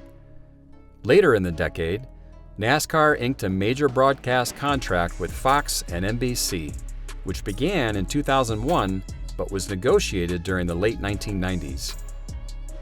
These deals meant that fans outside the sport's traditional regions could follow races more easily, driving up interest in new markets. The 1990s saw NASCAR drivers such as Jeff Gordon and Dale Earnhardt become mainstream celebrities. Their appearances in national advertisements, television shows, and commercials helped attract a broader, more diverse audience. Gordon, in particular, with his appeal to younger and more urban demographics, played a critical role in NASCAR's broader expansion. NASCAR's expansion into new markets often went hand in hand with the construction of new tracks and the modernization of existing facilities. Major speedways were built or revamped to accommodate larger crowds and appeal to fans in growing markets.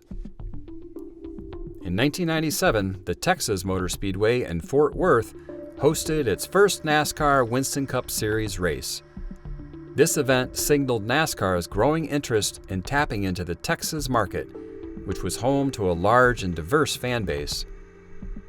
The track was designed to be one of the premier venues in NASCAR, and it quickly became a must-see event on the schedule. During the 1990s, NASCAR invested heavily in improving its most iconic tracks, such as Daytona International Speedway and Talladega Superspeedway, to enhance fan experiences and accommodate larger crowds. These investments paid off as they became even bigger centerpieces of NASCAR's expansion efforts. NASCAR's move into new markets coincided with the rise of corporate sponsorship. As NASCAR grew beyond its traditional fan base, it attracted major national sponsors, further boosting the sport's financial strength. By the mid-1990s, large corporations like Coca-Cola, Pepsi, Budweiser, and McDonald's began to sponsor NASCAR's teams and events.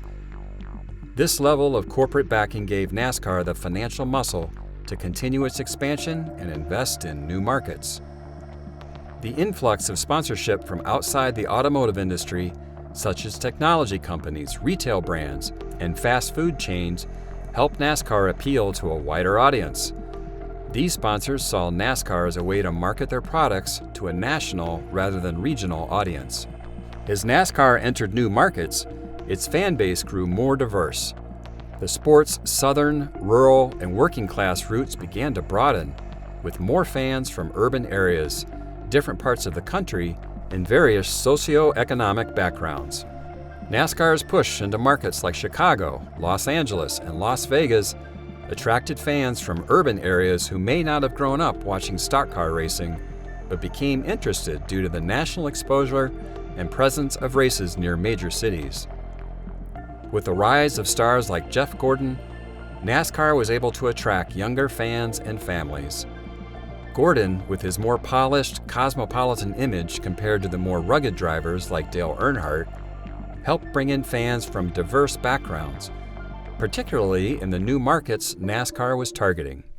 Despite the success of its expansion, NASCAR faced challenges as it ventured into new markets. Not all venues proved to be long-term successes, and in some cases, there was tension between traditional Southern fans and the sport's new direction. As NASCAR expanded, some of its traditional Southern tracks, such as North Wilkesboro Speedway and Rockingham Speedway, lost dates on the NASCAR Winston Cup Series schedule. These changes were controversial, as many longtime fans felt NASCAR was abandoning its roots in favor of more profitable markets. NASCAR had to strike a balance between expanding into new regions and maintaining its core identity. The series' Southern heritage was a major part of its appeal, but there was also a desire to grow into a more inclusive national sport. NASCAR's expansion into new markets in the 1990s was a critical factor in the sport's transformation into a national phenomenon.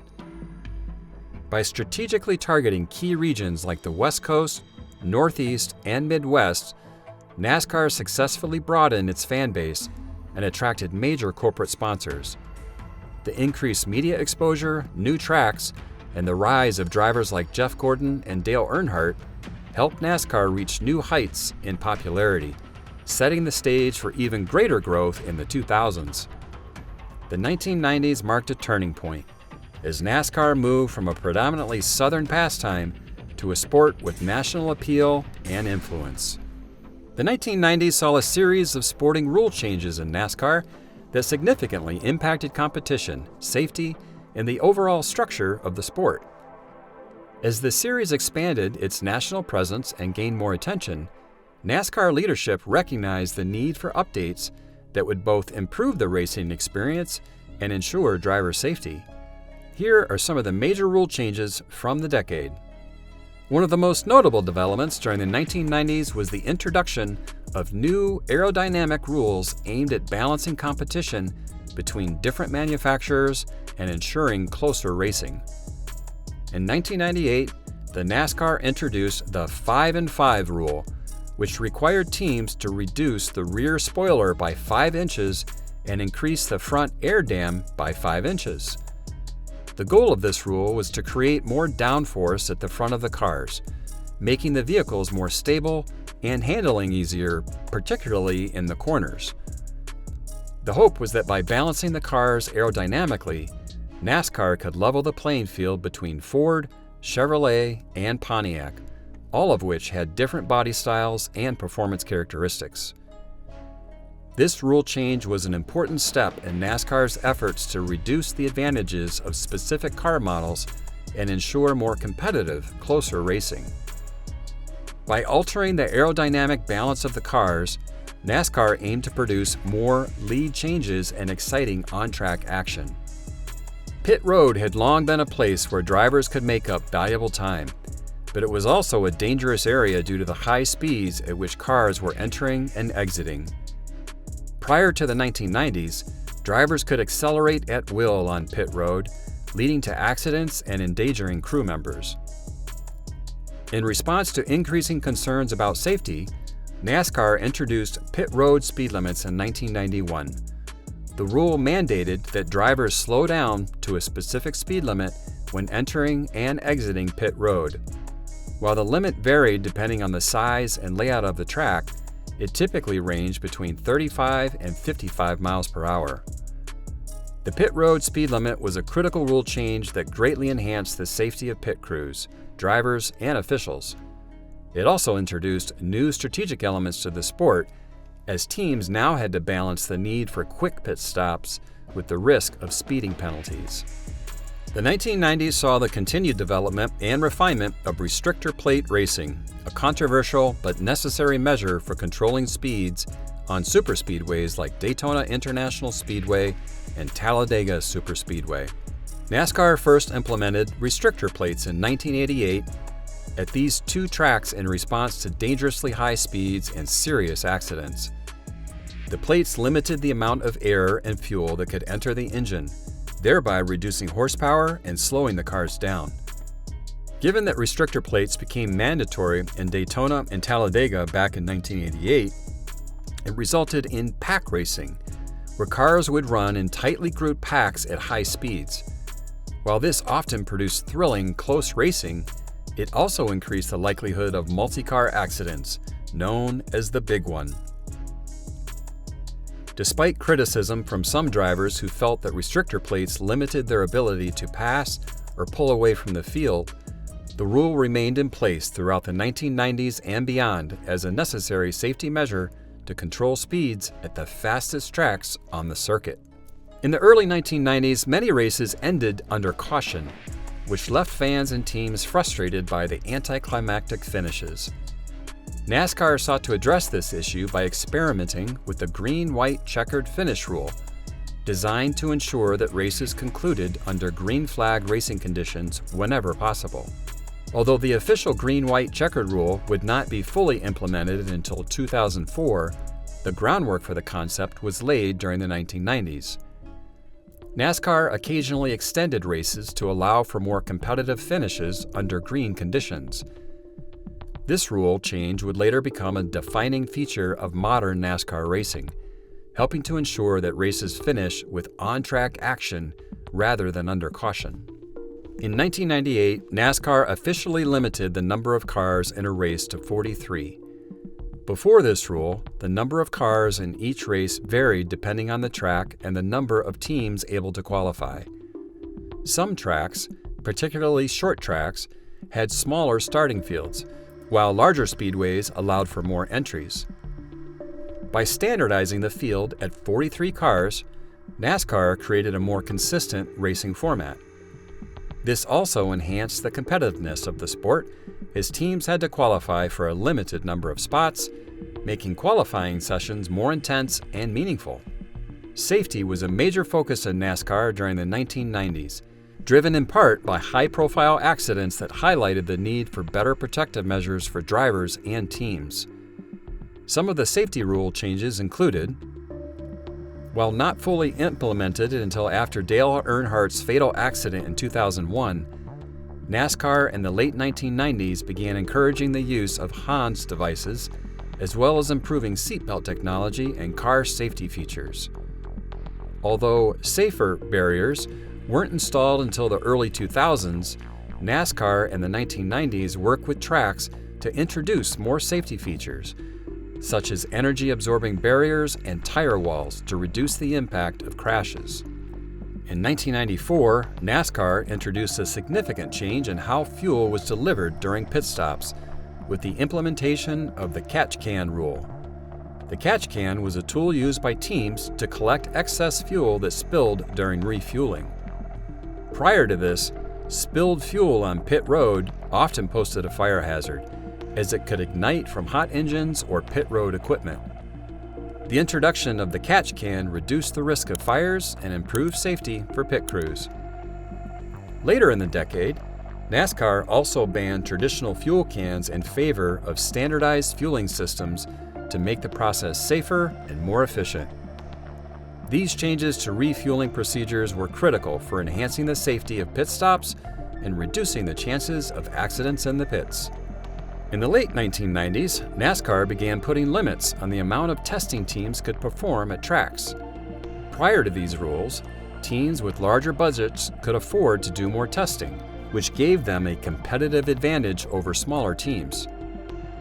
NASCAR's testing limits helped to level the playing field, giving underfunded teams a better chance to compete. In addition to limiting on-track testing, NASCAR also increased its own internal testing efforts by collaborating with car manufacturers to conduct crash tests and other safety evaluations, often referred to as frontal lab testing. Throughout the 1990s, NASCAR made several adjustments to its caution flag and restart rules to improve race flow and fairness. Notably, NASCAR implemented changes to prevent cars a lap down from lining up with the lead lap car on restarts, which allowed for cleaner and more competitive race starts. The restart rules that were developed during the 1990s became the foundation for later rules such as the wave around rule and the double file restart rule, which would be introduced in the 2000s. The rule changes of the 1990s helped NASCAR evolve into a more competitive, safer, and nationally appealing sport. The decade saw innovations in safety, race formats, and car technology, setting the stage for NASCAR's growth into the 21st century. Many of the rule changes implemented during this period continue to influence the sport today, reflecting NASCAR's ongoing commitment to balancing competition, safety, and entertainment. The 1990s were a transformative decade for NASCAR, marked by significant expansion into new markets, the rise of stars like Jeff Gordon and Dale Earnhardt, and the development of super teams. NASCAR introduced key safety improvements, aerodynamic changes, and new race formats, while the sport gained national prominence through major television deals and increased media coverage.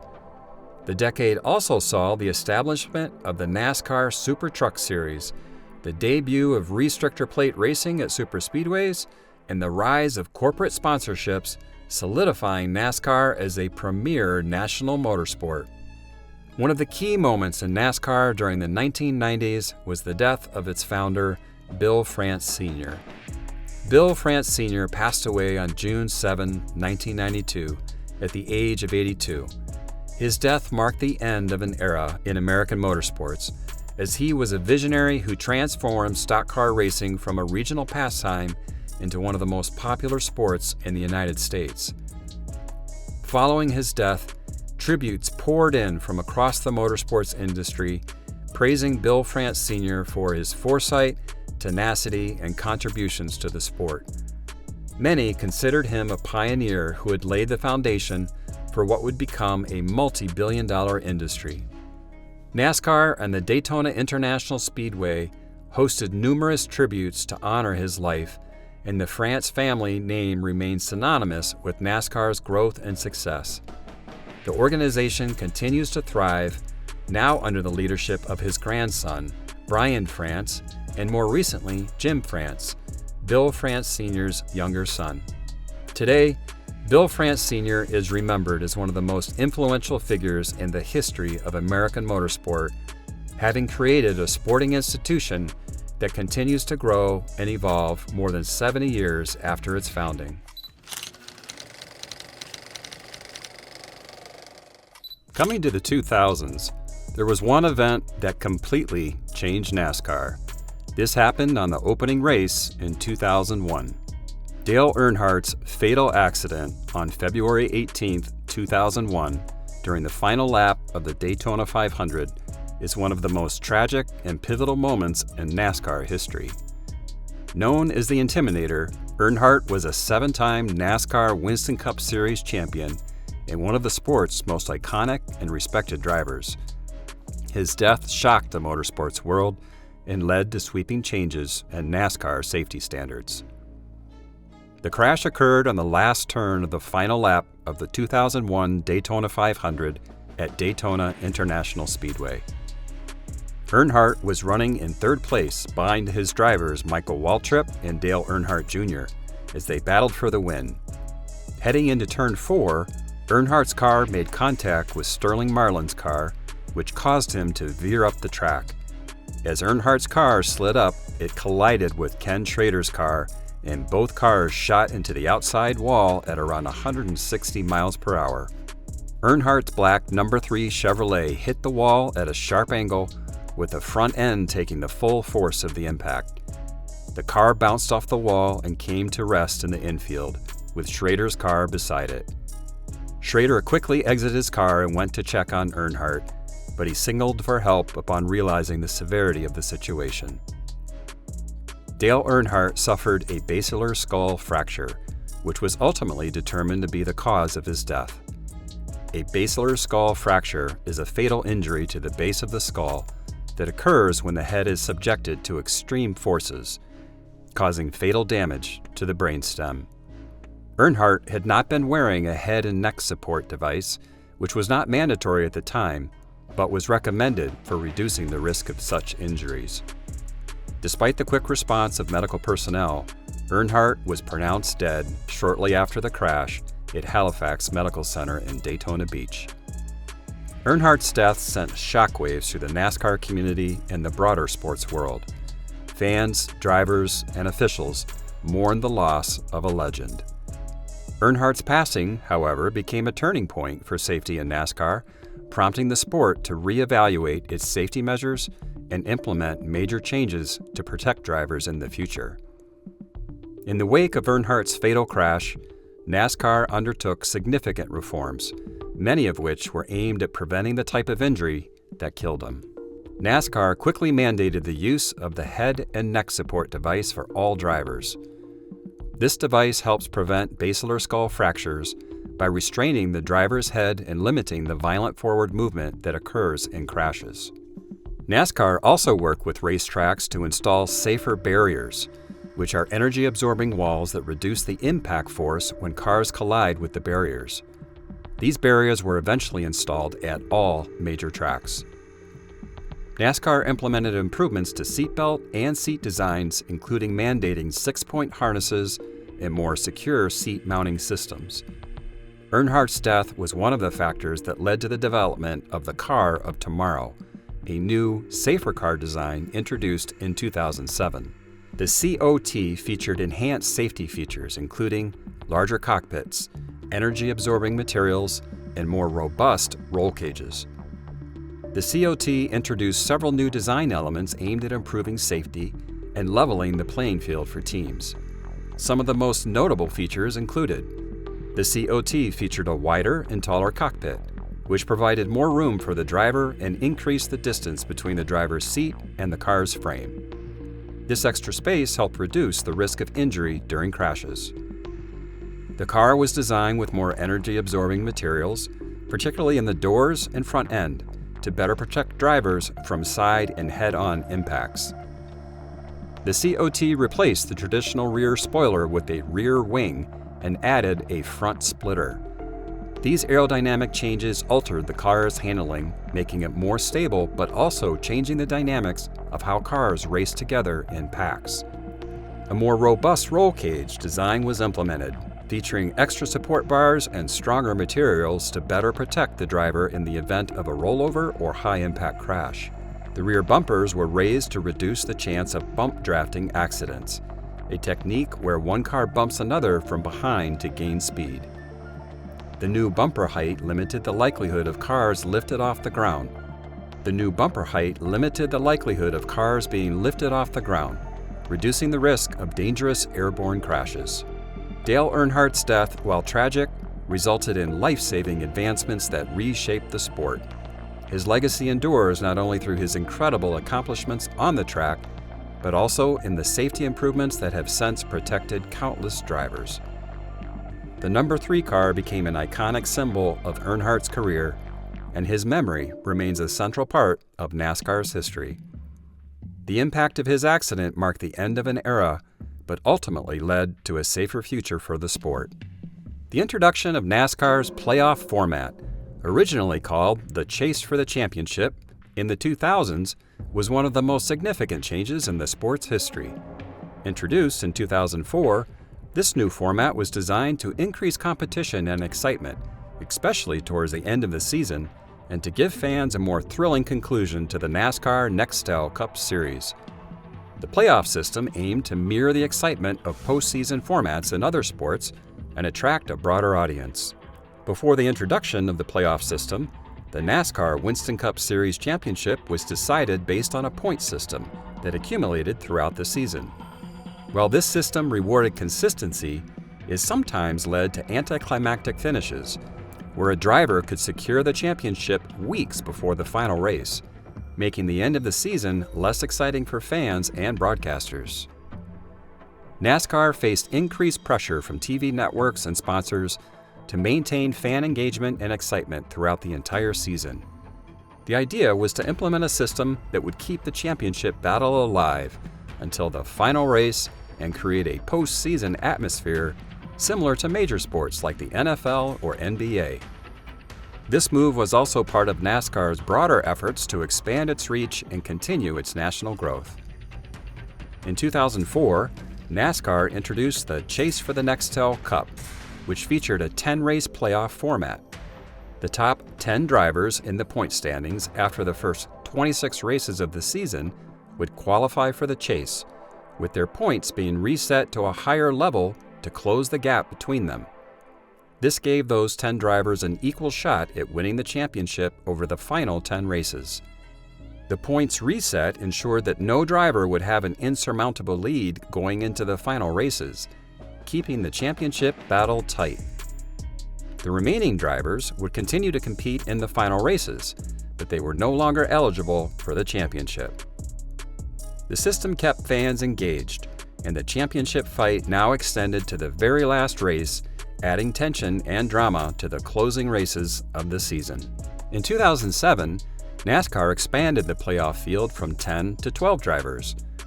This move increased the number of competitors vying for the championship and helped maintain fan interest by including more drivers from various teams in the title hunt. Additionally, NASCAR introduced bonus points for wins in the regular season, with each chase driver receiving 10 bonus points for every regular season win. This adjustment was intended to place a greater emphasis on winning races throughout the season, rather than simply accumulating points through consistent finishes. While the chase for the championship was largely successful in increasing excitement toward the end of the season, it faced some criticism. Some traditionalists felt that it unfairly reset the point system and diminished the value of consistent performance across the full season. Others believed it introduced artificial drama by allowing drivers with fewer wins or less consistent performance to stay in contention for the championship. While not without its critics, the playoff format has become a defining feature of modern NASCAR, with further tweaks continuing to refine the system. It has succeeded in making the end of the season a must-watch event, ensuring that the championship battle remains competitive until the final lap of the final race. The world had changed dramatically since the series' inception in 1984, and in 2003, NASCAR decided it was time for a change too. The Grand National part of the name was dropped, and the series became known simply as the Busch Series. It was a small change, but it marked the beginning of a new era. The simplified name didn't change the series' core identity. It remained a vital part of the NASCAR ecosystem, a place where young drivers could cut their teeth and veterans could sharpen their skills. But as the 2000s progressed, a new phenomenon emerged: the Bushwhackers. These were Cup Series regulars who frequently competed in Busch Series races, often dominating the field. It was a double-edged sword. On one hand, fans got to see their favorite Cup drivers more often. On the other, it became increasingly difficult for Busch Series regulars to shine. The controversy sparked debates about the very purpose of the series. Despite the challenges, the Busch Series continued to thrive. Television coverage expanded, bringing the excitement of the races to a wider audience. Champions like Brick Vickers, Martin Truex Jr., and Kevin Harvick used their success in the series as a springboard to Cup Series stardom. As 2007 drew to a close, change was once again in the air. After 26 years, Anheuser-Busch's sponsorship of the series was coming to an end. But NASCAR wasn't about to slow down. In 2008, a new partner stepped up to the plate: Nationwide Insurance. The Nationwide Series era brought with it a fresh look and new energy. The blue and white Nationwide logo became a familiar sight at racetracks across the country. But the changes weren't just cosmetic. NASCAR recognized the need to address the Bushwhacker issue, and in 2011 implemented a rule requiring drivers to declare which series they would compete for the championship in. This era also saw technological advancements. In 2010, the series introduced the Car of Tomorrow, a new design aimed at improving safety and reducing costs for teams. The racing world was evolving, and the Nationwide Series was at the forefront. The series also expanded its horizons, quite literally. In 2007, it ventured north of the border, racing at Circuit Gilles Villeneuve in Montreal, Canada. It was a sign of the series' growing prestige and appeal. Throughout the period, the Nationwide Series continued to fulfill its role as a developmental league. Young drivers like Austin Dillon and Chase Elliott used it as a launchpad for their careers, following in the footsteps of those who had come before them. The 2000s saw the emergence of several top drivers in NASCAR, each of whom left a significant mark on the sport. With a mix of established talent and new faces, this decade was pivotal in shaping the future of NASCAR racing. Here's a look at some of the standout drivers who made their mark during this time. Jimmie Johnson burst onto the NASCAR scene in the early 2000s and quickly established himself as a dominant force. Driving the number 48 Chevrolet for Hendrick Motorsports, Johnson won his first race in 2002 and captured his first championship in 2006. He would go on to win an unprecedented 5 consecutive championships from 2006 to 2010, solidifying his status as one of the greatest drivers in NASCAR history. Johnson was known for his consistency, strategic racing, and ability to perform under pressure, particularly during the playoffs. Tony Stewart, often referred to as Smoke, was a significant presence in NASCAR throughout the 2000s. He transitioned from open-wheel racing to NASCAR in the late 1990s, but it was in the 2000s that he truly found his footing. Stewart won his first championship in 2002 and followed it up with another title in 2005.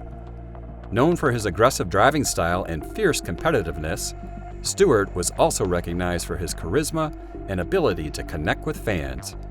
He later became a successful team owner, further impacting the sport. The son of the legendary Dale Earnhardt, Dale Earnhardt Jr. became one of the most popular drivers in NASCAR during the 2000s. Driving the number 8 Chevrolet for Dale Earnhardt Inc., he won 2 Daytona 500 races in 2004 and 2014 and captured the NASCAR Most Popular Driver Award multiple times throughout the decade. Though he struggled to secure a championship, Earnhardt Jr. was known for his exciting racing style and deep connection with fans, becoming a key figure in NASCAR's mainstream popularity. Kyle Busch made his NASCAR debut in 2004 and quickly became known for his aggressive driving style and exceptional talent. Driving for Joe Gibbs Racing in the number 18 Toyota, Busch secured his first NASCAR championship in 2015 and has been one of the most successful drivers in the series, accumulating numerous wins throughout the decade. Known for his versatility, Busch has excelled in multiple racing disciplines, including the Xfinity Series and Craftsman Truck Series, where he also achieved significant success. His outspoken personality and competitive nature made him a polarizing yet influential figure in NASCAR. Kurt Busch made his mark in NASCAR with his aggressive driving style and competitive spirit. He won his first NASCAR Nextel Cup Series championship in 2004, becoming the youngest driver to win the title at the time. Busch drove for several teams throughout the decade, including Roush Fenway Racing and Penske Racing, earning a reputation for his speed and skill on various track types. His strong performances, including multiple wins and a consistent presence in the playoffs, solidified his status as one of the top drivers of the decade. Matt Kenseth emerged as a key contender in NASCAR during the 2000s, winning his first championship in 2003.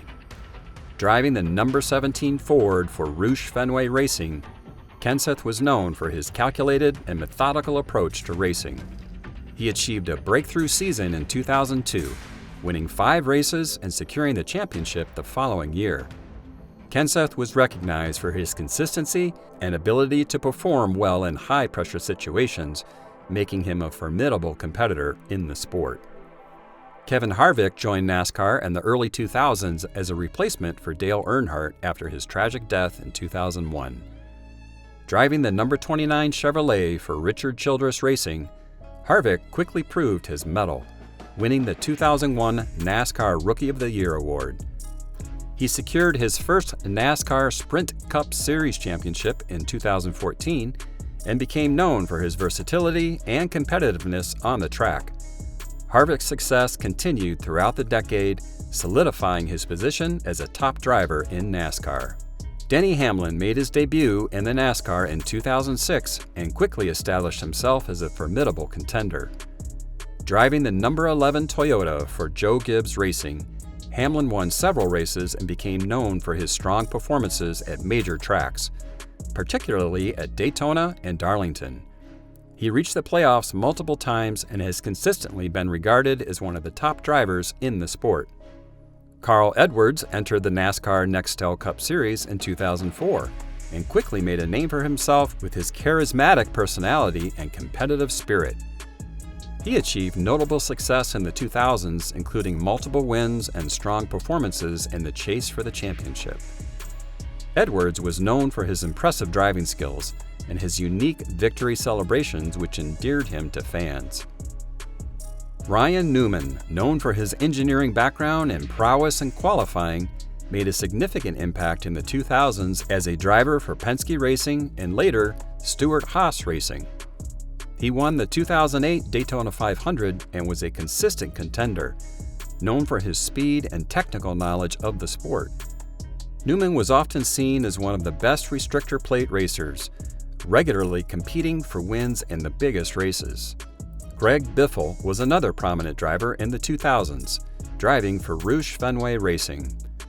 Biffle won multiple races during the decade and was a consistent contender in the playoffs, securing his place as one of the sport's top drivers. His success in the NASCAR Truck Series and the NASCAR Nationwide Series, prior to his NASCAR Nextel Cup Series career, demonstrated his versatility and skill across different types of racing. The 2000s were a dynamic period for NASCAR, characterized by the emergence of several top drivers who not only won races, but also helped elevate the sport's profile. Drivers like Jimmy Johnson, Tony Stewart, and Dale Earnhardt Jr. became household names, while others like Kyle Busch and Kurt Busch showcased their talent and determination on the track.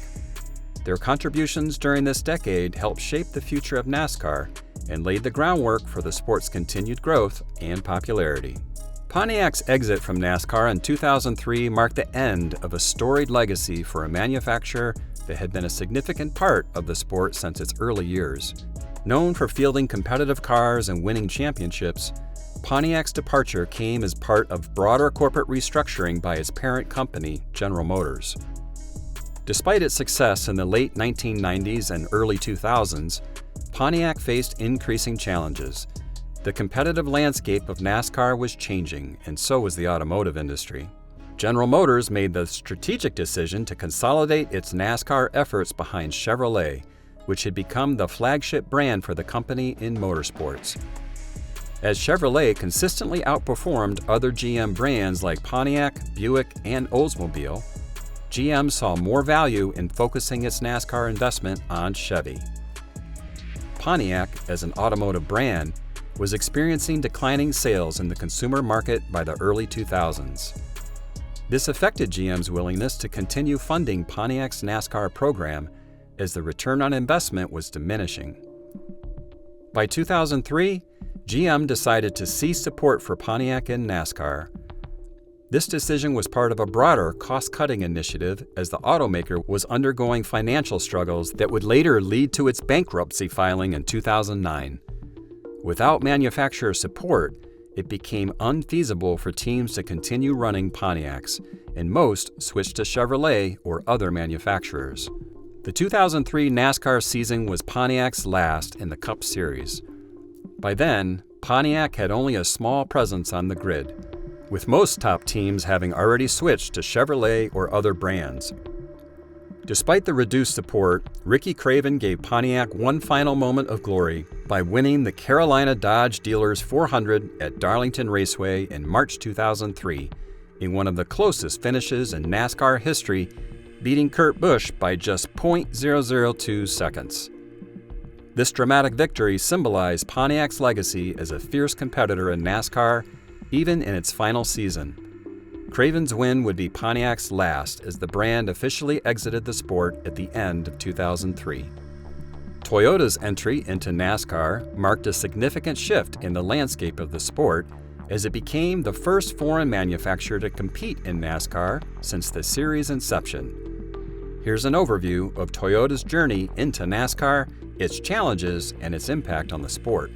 Toyota announced its intention to join NASCAR in 2004, initially competing in the NASCAR Craftsman Truck Series. The decision to enter NASCAR was part of Toyota's broader strategy to expand its presence in North America and to promote its vehicles in a market where truck sales were booming. Toyota made its debut in the NASCAR Craftsman Truck Series in 2004, fielding teams for drivers like Mike Skinner and Travis Capil. The company quickly found success, winning several races in its inaugural season, signaling its commitment to competition in NASCAR. After establishing itself in the NASCAR Craftsman Truck Series, Toyota made the move to the NASCAR Nextel Cup Series, officially debuting in the 2007 season. Toyota partnered with established teams, including Joe Gibbs Racing and Michael Waltrip Racing. Notable drivers included Tony Stewart, Denny Hamlin, and Michael Waltrip. The introduction of the Toyota Camry as their Cup Series vehicle marked a significant step, showcasing the brand's commitment to competing at the highest level. Toyota's entry was met with mixed reactions from fans and competitors. Traditionalists expressed concern about a foreign manufacturer competing in a series steeped in American automotive heritage. Some drivers and teams voiced their apprehensions about the potential competitive advantages Toyota might have due to its extensive resources and engineering expertise. Despite its success in the Truck Craftsman Series, Toyota faced challenges in the NASCAR Nextel Cup Series, particularly in its early races. The team needed time to adapt to the unique dynamics of NASCAR, and early results were mixed as drivers and teams worked to optimize the performance of the Camry. Toyota quickly made an impact in the Cup Series. The 2008 season marked a breakthrough for the manufacturer.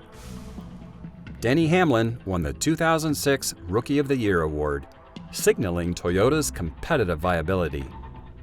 In 2008, Toyota achieved its first Cup Series victory with Kyle Busch at Bristol Motor Speedway, marking a milestone for the manufacturer and solidifying its status as a legitimate contender in the series. As Toyota refined its operations and established strong relationships with its teams, it began to dominate the Cup Series. Denny Hamlin and Kyle Busch became key figures in Toyota's success, with Busch winning the 2008 Cup Series championship and becoming a perennial title contender in the following years. Toyota captured its first Cup Series manufacturer championship in 2016, further validating its investment and commitment to the sport. The introduction of new technology and engineering resources from Toyota's automotive expertise helped improve performance on the track. As teams optimized their cars, Toyota established itself as a major player, consistently competing for wins and championships. Toyota's presence in NASCAR brought several changes to the sport. Toyota's entry added a new dynamic to the manufacturer landscape alongside Ford and Chevrolet. The increased competition fostered innovation and pushed other manufacturers to improve their performance, enhancing the overall quality of racing. Toyota's participation also helped NASCAR reach a broader audience, particularly among fans who were loyal to the brand. The company's marketing efforts, including sponsorship of events and drivers, further promoted the sport to a wider demographic. Toyota's entry into NASCAR marked a pivotal moment in the sport's history. Overcoming initial skepticism and challenges, Toyota quickly established itself as a competitive force in both the NASCAR Craftsman Truck and NASCAR Nextel Cup Series. The manufacturer's innovative approach and commitment to racing not only revitalized its brand, but also enriched NASCAR by enhancing competition and diversity among manufacturers. Today, Toyota continues to be a significant player in NASCAR, with multiple championship wins and a strong lineup of talented drivers. The 2000s were a decade of significant change and growth for NASCAR. It was marked by the dominance of Jimmy Johnson, the tragic loss of Dale Earnhardt Sr., and the introduction of new safety measures that reshaped the sport.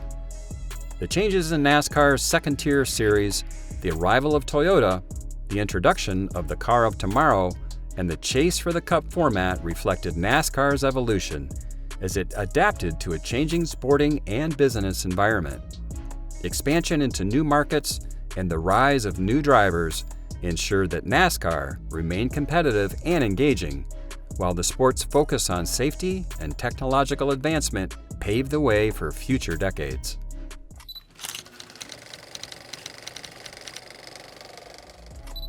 The 2010s were a transformative decade for NASCAR, characterized by a mix of evolving competition formats, advancements in safety technology, shifting demographics, rising stars, and honoring strong drivers in the Hall of Fame.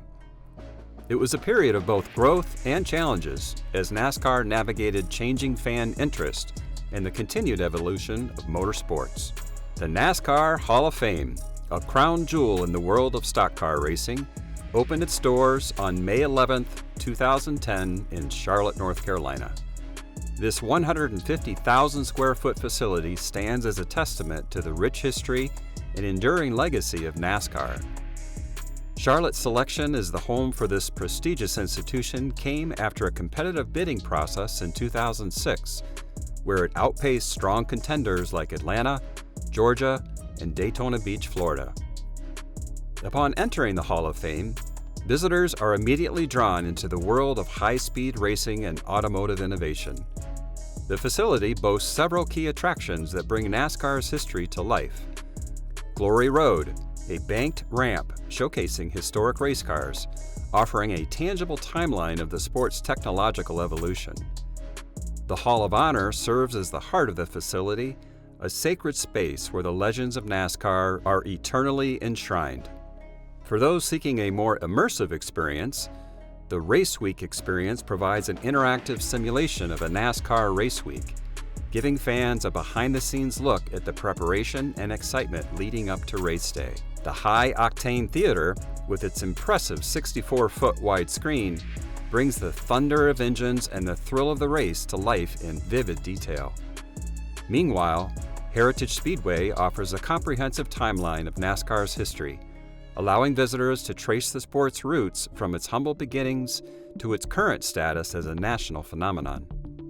The induction process for the NASCAR Hall of Fame is a carefully orchestrated affair that combines expert opinion and fan participation.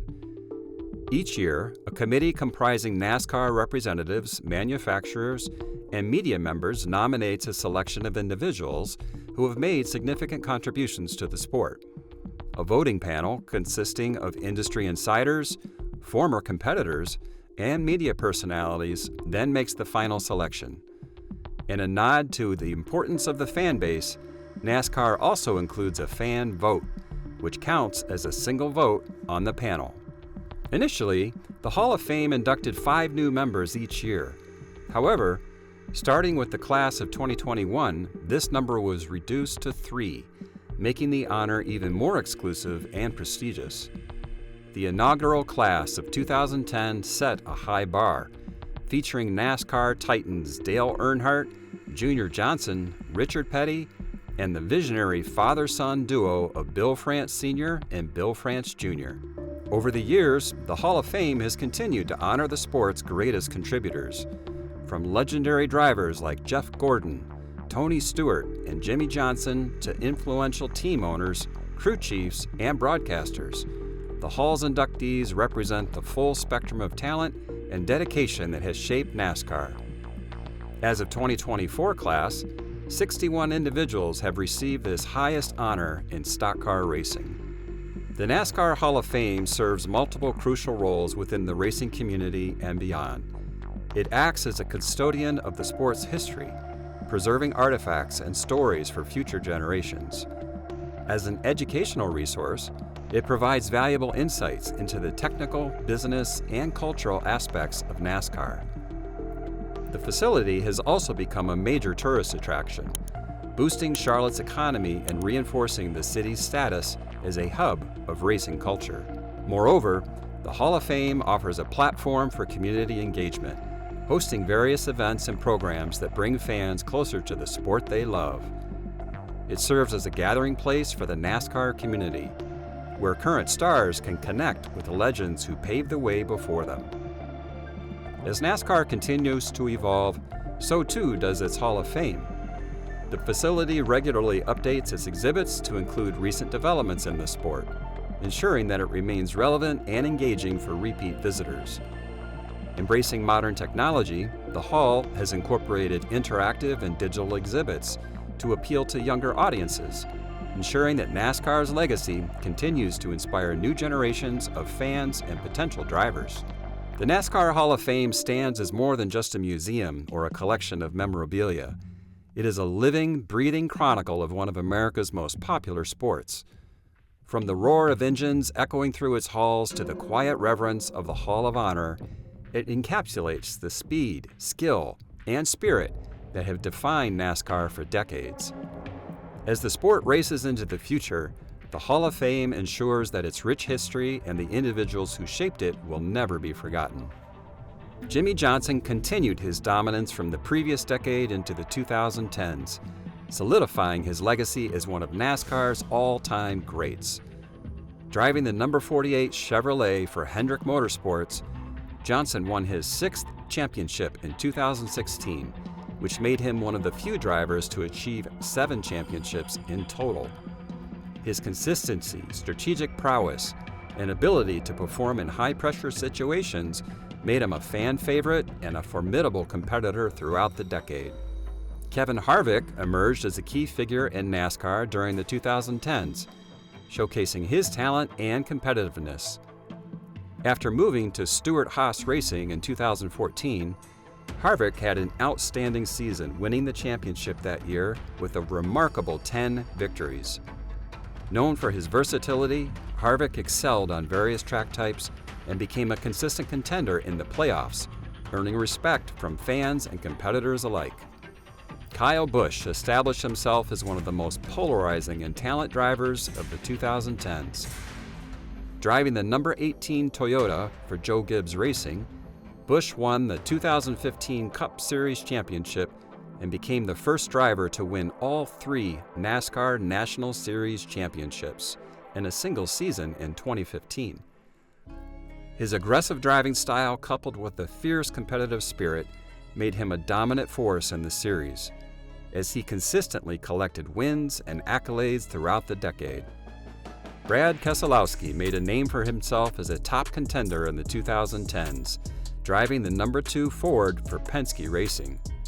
He captured his first Cup Series championship in 2012, showcasing his skills and strategic racing ability. Known for his versatility on different types of tracks, Keselowski consistently performed well in the playoffs and became a prominent voice in the sport, advocating for changes and improvements within NASCAR. Martin Truex Jr. rose to prominence in the 2010s, especially after joining Furniture Row Racing in 2016. He won his first Cup Series championship in 2017, leading the most laps in several races and demonstrating his mastery on mile-and-a-half tracks. Truex's success in the playoffs and his ability to adapt to changing circumstances made him a respected figure in NASCAR, and his emotional victories resonated with fans. Denny Hamlin continued to be a top competitor throughout the 2010s, consistently finishing near the top of the standings and regularly contending for race wins. Driving the number 11 Toyota for Joe Gibbs Racing, Hamlin was a perennial threat at major events, including multiple victories in the Daytona 500. His success and popularity among fans solidified his status as one of the sport's leading figures. Joey Logano became a prominent driver in the 2010s, driving the number 22 Ford for Penske Racing.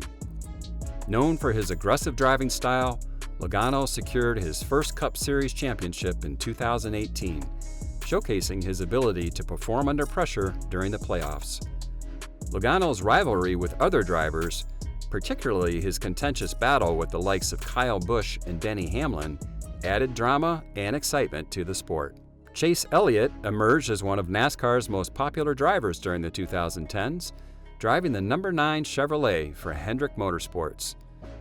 The son of NASCAR legend Bill Elliott, Chase quickly gained a fan following and was named the 2016 NASCAR Rookie of the Year. He captured his first Cup Series win at Watkins Glen in 2018, and his popularity soared as he became a consistent playoff contender and a fan favorite, particularly among younger audiences. Erik Jones made his mark in NASCAR during the 2010s, driving the number 20 Toyota for Joe Gibbs Racing. After a successful stint in the Camping World Truck Series, where he won the championship in 2015, Jones made a seamless transition to the Sprint Cup Series. He secured his first Cup Series victory at Darlington in 2019, showcasing his potential as a rising star in the sport. Ryan Blaney, driving the number 12 Ford for Penske Racing, emerged as a promising talent in the 2010s. Known for his skill and adaptability on various tracks, Blaney achieved several notable finishes and consistently contended for race wins. His engaging personality and connection with fans helped him gain popularity, and he became a key figure in the future of NASCAR.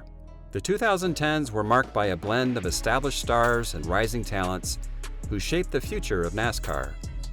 Drivers like Jimmy Johnson, Kevin Harvick, and Kyle Busch continued to dominate, while new stars like Chase Elliott and Ryan Blaney brought fresh energy to the sport. The decade was characterized by thrilling competition, fierce rivalries, and the continued evolution of NASCAR as it adapted to the changing landscape of motorsport and fan engagement. The 2010s were characterized by intense rivalries in NASCAR that captivated fans and added drama to the sport. These rivalries often stemmed from on-track incidents, differing driving styles, and the competitive nature of the drivers involved. Here's an overview of some of the most notable rivalries from the decade. This rivalry began to heat up around 2010 and reached a boiling point in 2012 after several on-track incidents. The conflict between Dale Earnhardt Jr. and Brad Keselowski stemmed from a controversial race at Talladega, where Keselowski bumped Earnhardt, resulting in a wreck. The rivalry was marked by heated exchanges in interviews and on social media, reflecting the deep-seated competitive tensions. Despite the rivalry, both drivers maintained a level of respect for each other, and it ultimately contributed to the storyline of the season. Brad Keselowski found himself at the center of another rivalry with Jeff Gordon during the early part of the decade. Their conflict intensified in 2014 after an incident at Texas Motor Speedway, where Keselowski and Gordon made contact, leading to a heated confrontation on the track. This rivalry featured several confrontations and dramatic moments, as both drivers were top competitors in the series. Gordon's iconic status and Keselowski's rising prominence added to the intensity of this rivalry. Kyle Busch and Denny Hamlin, both drivers for Joe Gibbs Racing, had a complicated relationship characterized by mutual respect but fierce competition. While they were teammates, the rivalry occasionally flared up on the track, especially during critical races. Their most notable confrontation occurred during the 2016 season when Hamlin bumped Busch at Daytona, resulting in a wreck that ended Busch's race. This rivalry highlighted the fine line between friendship and competition in NASCAR. The rivalry between Kevin Harvick and Kyle Busch intensified throughout the 2010s, marked by a series of confrontations on and off the track. Their rivalry was fueled by aggressive driving and strong personalities. A particularly memorable moment occurred during the 2018 Cup Series playoffs, when Harvick and Busch exchanged heated words after a race, showcasing their competitive fire. This rivalry captivated fans and added excitement to the racing narrative during the decade. Joey Logano and Denny Hamlin's rivalry emerged prominently during the latter part of the decade, starting around 2013 and intensifying over the years. The rivalry reached a peak during the 2017 and 2018 seasons, with several on-track incidents, including a significant confrontation at New Hampshire in 2017 that resulted in a dramatic wreck. The rivalry was marked by post-race confrontations, heated exchanges, and a palpable animosity, which kept fans engaged and divided over their loyalties. Chase Elliott, NASCAR's rising star and fan favorite, developed a rivalry with Kyle Busch, particularly after the dramatic encounters in the playoffs. Their conflicts included a notable incident at Bristol in 2019, where Elliott and Busch clashed on the track, leading to post-race discussions about respect and racing etiquette. This rivalry showcased the contrasting personalities of the two drivers and added depth to the narrative surrounding Elliott's ascent in the sport. While not a traditional rivalry between individual drivers, the competition between Kyle Busch, Kevin Harvick, and Martin Truex Jr. throughout the 2017 and 2018 seasons was often referred to as the Big Three. These three drivers consistently dominated races, leading to fierce battles for wins and points in the playoffs. Their rivalry represented a clash of talent and strategy, and it became a central storyline during the playoff seasons. The 2010s were marked by dynamic rivalries that brought excitement and drama to NASCAR. The conflicts between drivers not only captivated fans, but also fueled storylines that kept viewers engaged throughout the season. These rivalries underscored the competitive nature of the sport, highlighting the intense emotions that arise when talented drivers vie for victory. The rivalries of the 2010s played a significant role in shaping NASCAR's narrative and contributed to the ongoing evolution of the sport. Dodge's departure from NASCAR in 2012 marked the end of an iconic chapter for the manufacturer, which had been an integral part of the sport's history. The decision to exit was influenced by several factors, including financial challenges, shifting corporate priorities, and the complexities of competing in NASCAR's modern era. Dodge's parent company, Chrysler, faced significant financial challenges in the late 2000s, culminating in a government bailout and bankruptcy filing in 2009. The economic downturn forced the company to restructure and reevaluate its marketing and sponsorship investments, including its NASCAR program. Under the ownership of Fiat, which acquired a controlling interest in Chrysler after the bailout, the company shifted its focus away from motorsports, seeking to reduce expenses and concentrate on its core automobile business. Dodge's departure was accelerated by Team Penske, its premier team, deciding to switch to Ford for the 2013 season. Penske had been Dodge's flagship team since 2003, and with the team moving to Ford, Dodge was left without a top-tier organization to field its cars. The decision to leave was likely influenced by Penske's desire to align with a more stable and established NASCAR partner, as Ford had deep resources and a strong legacy in the sport. Without Penske, Dodge faced a significant hurdle in securing a competitive team to represent the brand in future seasons. Dodge's future NASCAR plans hinged on the development of the 2003 Dodge Charger, which was to compete under NASCAR's new Gen 6 car regulations. However, with Penske's departure, Dodge was left scrambling to find teams capable of running the new Charger competitively. As a smaller manufacturer compared to Ford and Chevrolet, Dodge found it difficult to keep up with the financial and technological demands of developing a new car and supporting teams at the highest level. The lack of a strong team structure made it increasingly unviable for Dodge to continue in NASCAR. The 2012 season became Dodge's swan song in NASCAR, and it proved to be a fitting finale. Brad Keselowski, driving the number 2 Dodge Charger for Team Penske, won the NASCAR Cup Series championship, delivering Dodge its first championship since Richard Petty's title in 1975. Keselowski's performance throughout the season, combined with Dodge's powerful Charger, cemented Dodge's legacy as a successful manufacturer in the modern era. Brad Keselowski's 2012 title was a highlight not only for Dodge, but also for Team Penske, which had been a key partner for over a decade.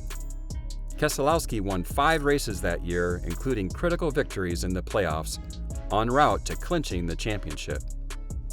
Following Dodge's withdrawal, the manufacturer's absence was felt in NASCAR, leaving only 3 major automakers competing at the Cup Series level. In the 2010s, NASCAR introduced several significant changes to its playoff format, officially known as the Chase for the Cup.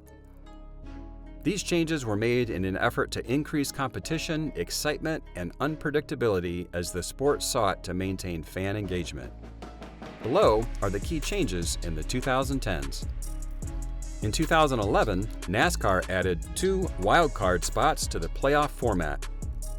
The 12-driver playoff field now included the top 10 drivers in points, plus 2 additional drivers with the most race wins who were ranked between 11th and 20th in points. This encouraged drivers to take more risk to win races rather than focusing solely on consistency.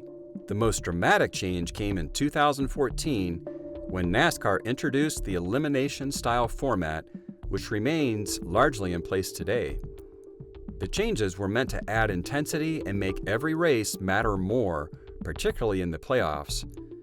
Key aspects of this overhaul include the number of drivers in the playoffs was increased to 16. Race winners from the regular season automatically earned a playoff spot, provided they were in the top 30 in points and attempted every race. Consistency became less important than winning races. The playoffs were divided into 4 rounds. Round of 16, 16 drivers, 3 races. Round of 12, 12 drivers, 3 races. Round of 8, 8 drivers, 3 races. Championship 4, the final race where 4 drivers compete for the title, with the highest finisher among them winning the championship. After each round, 4 drivers were eliminated based on points, adding a survival element. drivers could guarantee advancement by winning a race in that round. After each round, points were reset for the advancing drivers to level the playing field, ensuring that drivers could not build an insurmountable lead before the final races. The Championship 4 round, introduced as the final race of the season, pits the 4 remaining drivers in a winner-take-all format. Whoever finishes highest among the 4 wins the championship, regardless of their points total heading into the race. In 2017, NASCAR refined the point system, introducing playoff points to reward race wins and strong performances. These points carried through each round of the playoffs, helping the best regular season drivers maintain a cushion. The changes included drivers earn 5 playoff points for a race win and 1 playoff point for winning a stage. These points were added to a driver's total at the start of the playoffs and rolled over through each round, except the final race. The regular season points leader was awarded 15 additional playoff points. These changes made winning races and performing well in the regular season much more important, with the potential to influence a driver's progression throughout the playoffs. The 2010s overhaul to the playoff system has created more high-stakes drama in the latter part of the NASCAR season. With the win and you're in concept in elimination-style rounds, the changes have resulted in more aggressive racing and a sense of unpredictability, giving underdog drivers a chance to challenge for the championship. These adjustments remain a defining shift in NASCAR's modern era, keeping the focus on winning races and increasing tension throughout the playoffs. The 2010s were a pivotal decade for safety improvements in NASCAR as the organization continued to respond to past incidents and prioritize the well-being of drivers, crews, and fans. Following significant accidents in previous years, NASCAR implemented a series of enhanced safety measures that fundamentally changed the sport's approach to driver protection and race safety.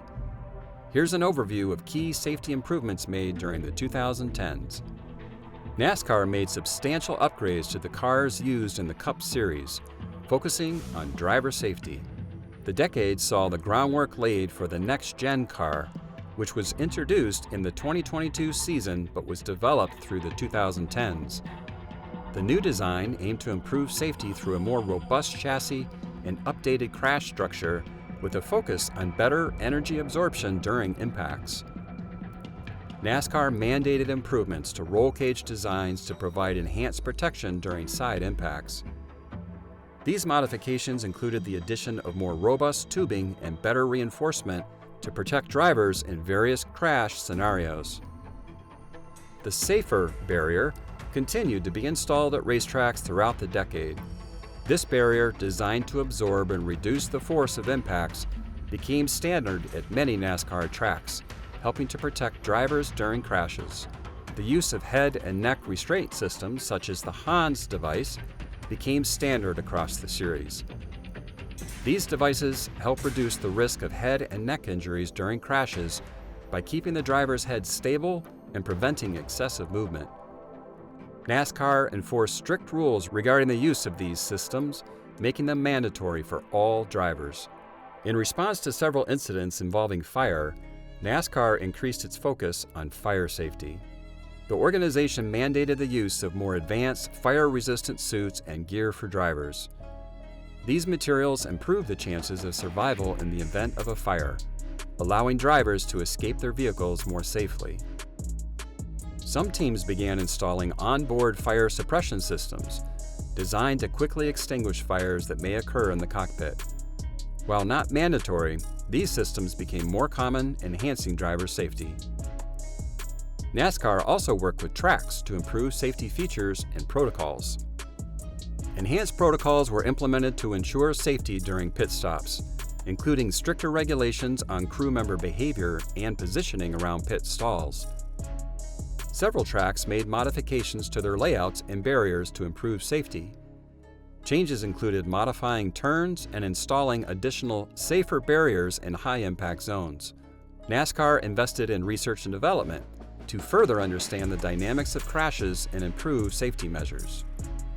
NASCAR conducted extensive crash testing to study the impacts on drivers and to analyze how improvements could be made. This research informed safety guidelines and car designs. NASCAR collaborated with experts in biomechanics and crash safety to continuously evaluate and refine safety measures, ensuring that the sport remained at the forefront of driver protection. The 2010s also saw a growing recognition of the importance of mental health in sports. NASCAR began implementing programs to support the mental well-being of drivers, recognizing that the pressures of racing could take a toll on their mental health. Initiatives included access to mental health professionals and resources aimed at promoting overall well-being. The 2010s represented a critical period for safety improvements in NASCAR as the organization and its teams worked diligently to enhance driver protection and reduce the risk of injuries. Through advancements in car design, the implementation of head and neck restraint systems, fire safety measures, and ongoing research, NASCAR demonstrated its commitment to the safety of its competitors. These efforts not only help protect drivers, but also reinforce NASCAR's reputation as a sport that prioritizes the health and safety of its participants, paving the way for future developments in racing safety. The 2010s were a decade of transition, growth, and challenges for NASCAR. The sport evolved with the introduction of new safety technologies, championship formats, and a younger generation of drivers. It also faced the challenges of declining viewership and attendance, the retirements of iconic drivers, and the ongoing need to attract a more diverse fan base. Despite these obstacles, NASCAR's ability to adapt through the introduction of stage racing, safety innovations, and playoff enhancements helped keep it competitive and relevant heading into the next decade. NASCAR's legacy today is a multifaceted tapestry woven from decades of thrilling competition, cultural impact, and a commitment to inclusivity and innovation. While the sport has evolved significantly since its inception, its foundational principles continue to resonate with fans and participants alike. Here are some key aspects of NASCAR's legacy in the present day. NASCAR's origins trace back to the post-Prohibition era, where bootleggers modified their cars for speed and evasion. This spirit of ingenuity and resilience laid the groundwork for what would become a major American motorsport. Today, NASCAR embodies that same pioneering spirit, continually adapting to technological advancements, safety improvements, and changing audience preferences. The introduction of the next-gen car exemplifies this commitment to innovation while honoring the sport's roots. NASCAR has had a significant influence on American culture, particularly in the southeastern United States. The sport has produced legendary drivers like Dale Earnhardt, Jeff Gordon, and Richard Petty, whose stories have transcended racing and became part of the broader cultural narrative. NASCAR events often draw massive crowds, creating a sense of community among fans. The sport's integration into popular culture through movies, music, and merchandise demonstrates its lasting relevance and appeal. One of NASCAR's most commendable legacies is its gradual journey toward inclusivity and diversity. Pioneers like Wendell Scott and Bubba Wallace have paved the way for underrepresented groups in motorsports. NASCAR's commitment to diversity initiatives, including driver development programs and community outreach, reflects an ongoing effort to foster a more inclusive environment in a sport holistically dominated by white male participants. This evolution contributes to a richer narrative within the sport, showcasing diverse talents and perspectives. NASCAR has played a crucial role in advancing safety in motorsports. The tragic loss of Dale Earnhardt in 2001 catalyzed significant changes in safety protocols, including the development of the Hans device and the implementation of safer barriers at tracks. These innovations have not only improved driver safety in NASCAR, but have also influenced safety standards across all motorsports. NASCAR's commitment to protecting its athletes is a cornerstone of its legacy.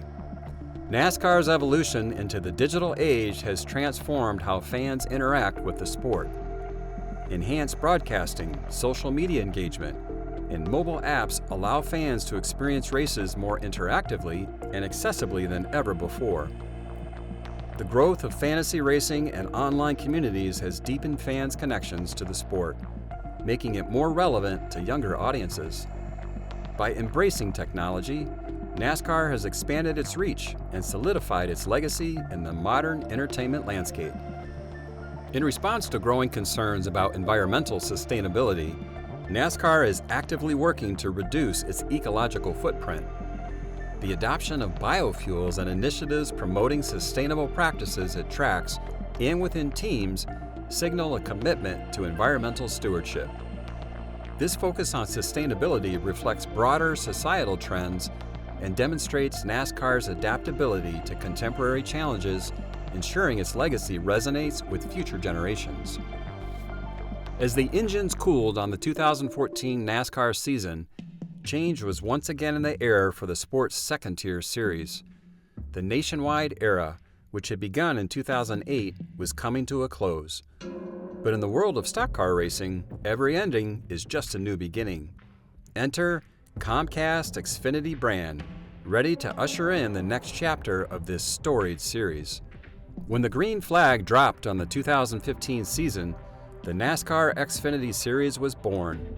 Comcast had signed a 10-year agreement to be the title sponsor, marking the beginning of the longest sponsorship deal in the series' history. The distinctive Xfinity logo with its bold X and vibrant colors became a new symbol of NASCAR's developmental league. The transition wasn't just about a new name and logo. Comcast, as a telecommunications company, brought a fresh perspective to the series. They saw an opportunity to blend the high-speed world of racing with the high-speed world of internet and cable services. This new partnership promised to bring cutting-edge technology and enhanced fan experiences to the forefront of NASCAR. As the series entered its Xfinity phase, several key changes took shape. Comcast leveraged its technological expertise to enhance the viewer experience. Improved streaming options and interactive features allowed fans to engage with the sport in new ways. While this program existed previously, it was revamped and expanded under Xfinity sponsorship. This mini championship within the main series offered additional prize money and incentives for Xfinity Series regulars, addressing the ongoing challenge of Cup Series drivers dominating the field. In 2019, NASCAR introduced the Xfinity Series version of the Gen 6 car.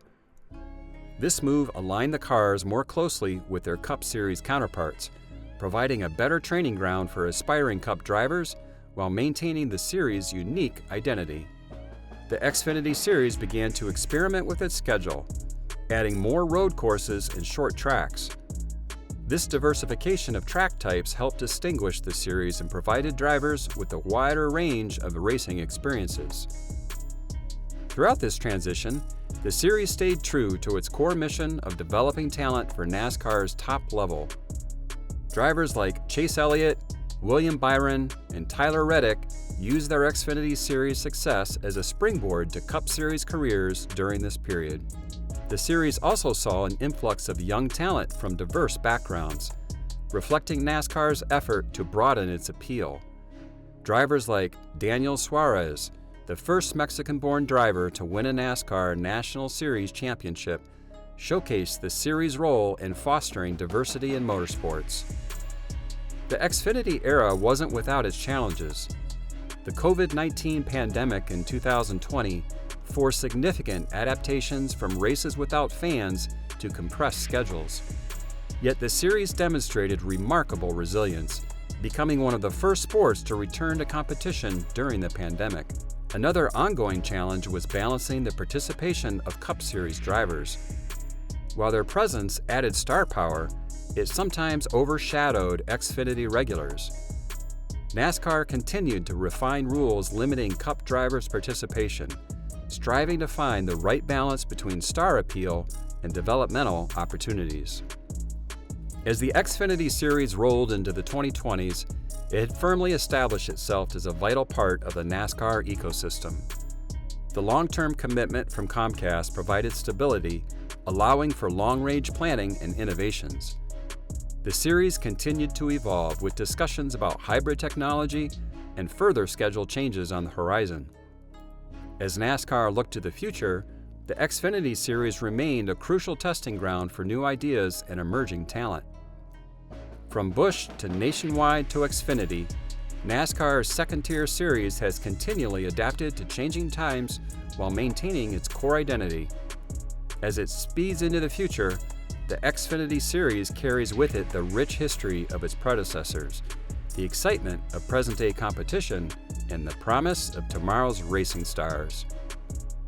In the high-speed world of NASCAR, the only constant is change. And as it has for decades, this vital series continues to navigate those changes with the skill of a seasoned driver taking on the twists and turns of a challenging road course. In 2018, ARCA was acquired by NASCAR. This acquisition further solidified the relationship between ARCA and NASCAR. Today, the ARCA Menard Series is an essential part of the developmental ladder for drivers aiming to reach NASCAR's 3 national series: NASCAR Cup Series, NASCAR Xfinity Series, and NASCAR Craftsman Truck Series.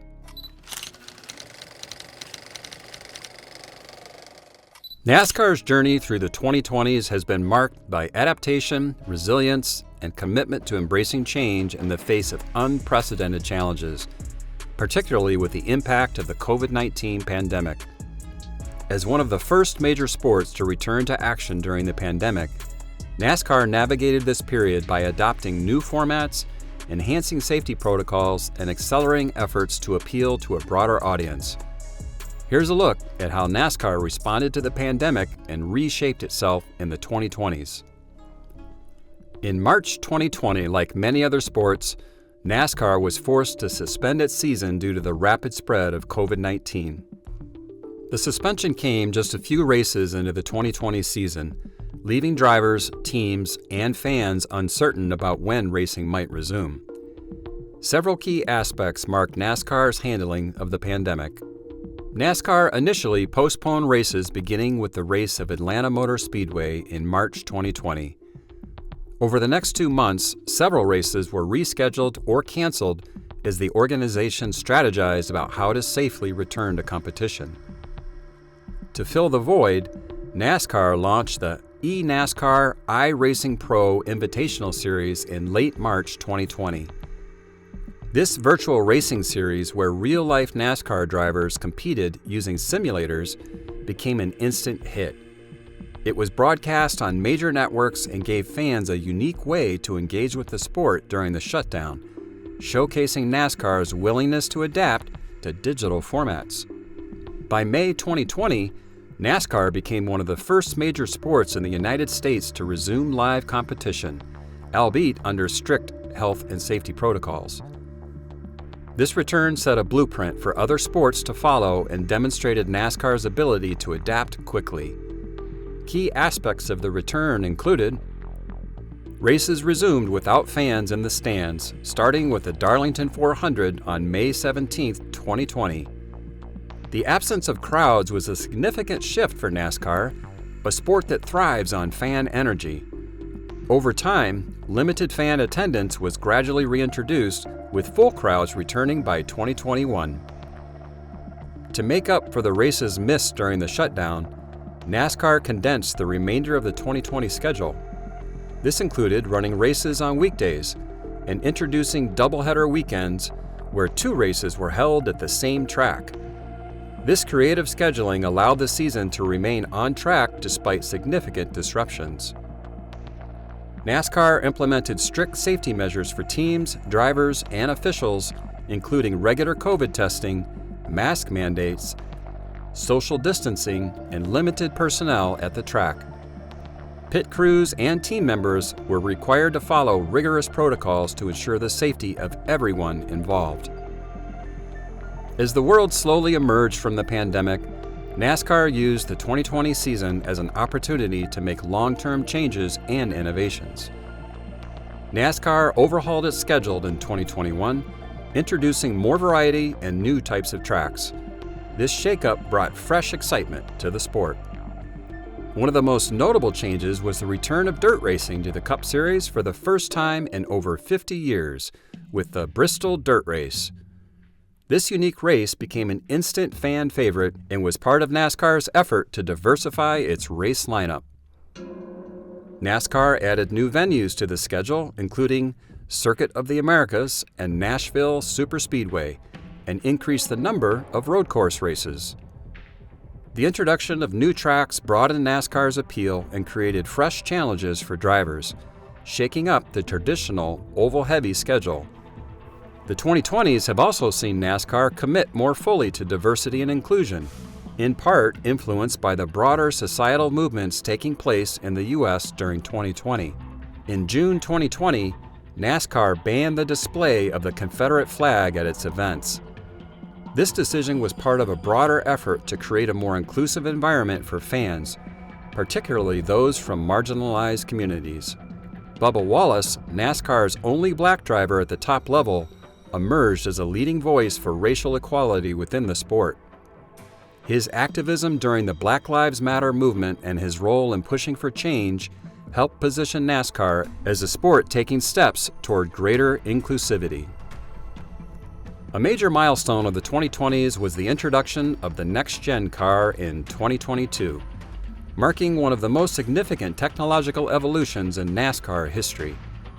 The new car was designed to improve safety, level the playing field, and reduce costs for teams while enhancing the quality of racing. Key features of the next-gen car include replacing the traditional solid rear axle. The independent rear suspension provides better handling, especially on road courses. The car's new aerodynamic and mechanical designs aim to create more competitive racing, with an emphasis on reducing dirty air and making it easier for cars to follow closely. The move from 5 lug nuts to a single center locking nut streamlined pit stops and aligned NASCAR more with other motorsports in terms of wheel changes. NASCAR has seen a resurgence in popularity in the early 2020s, bolstered by its willingness to innovate. The sport continues to face challenges, such as maintaining TV ratings, but it remains a leader in adapting to changing fan expectations, integrating new technology, and exploring ways to grow its audience both nationally and globally. NASCAR's ability to adapt quickly and effectively during the COVID-19 pandemic set it apart from other major sports. The return to racing under strict health measures, the virtual iRacing series, and subsequent innovations like the next-gen car and new race formats have positioned NASCAR to thrive in the 2020s. The sport's focus on diversity, inclusion, and innovation continues to drive its evolution, ensuring it remains competitive and relevant in a rapidly changing sports landscape. From its humble beginnings, NASCAR has grown significantly. The sport originally featured modified street cars, but over time, it transitioned to purpose-built race cars that became the hallmark of NASCAR's top series.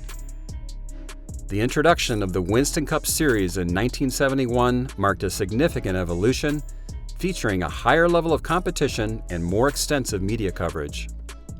The sport's popularity surged in the 1970s and 1980s, driven by iconic figures such as Richard Petty and Dale Earnhardt. Each of these drivers left an incredible mark on NASCAR's history, contributing to its status as a major American pastime. NASCAR's impact extends beyond the racetrack. It has become a symbol of American culture, representing values such as hard work, determination, and innovation. The sport has fostered a unique sense of community among its fans, many of whom are drawn to the excitement of high-speed racing and the camaraderie of race day events. The sport's influence is also evident in popular media. NASCAR has been featured in numerous films, documentaries, and television programs, bringing its thrilling races and charismatic personalities to a broader audience. Movies like Days of Thunder and documentaries such as The Last Great American Hero showcase the drama and passion inherent in NASCAR, helping to further entrench it in American culture. NASCAR has been at the forefront of technological advancements in motorsports. The introduction of the car of tomorrow in 2007 marked a significant leap in terms of safety and aerodynamics. This innovation was driven by a commitment to protect drivers and enhance the quality of racing. NASCAR's continuous efforts to improve car design, including the recent next-gen car, reflect the sport's dedication to progress. Safety has always been a paramount concern, and NASCAR has led the way in implementing rigorous standards. The development of the Hans device, improved barriers, and advanced crash testing have all contributed to making NASCAR one of the safest forms of motorsport.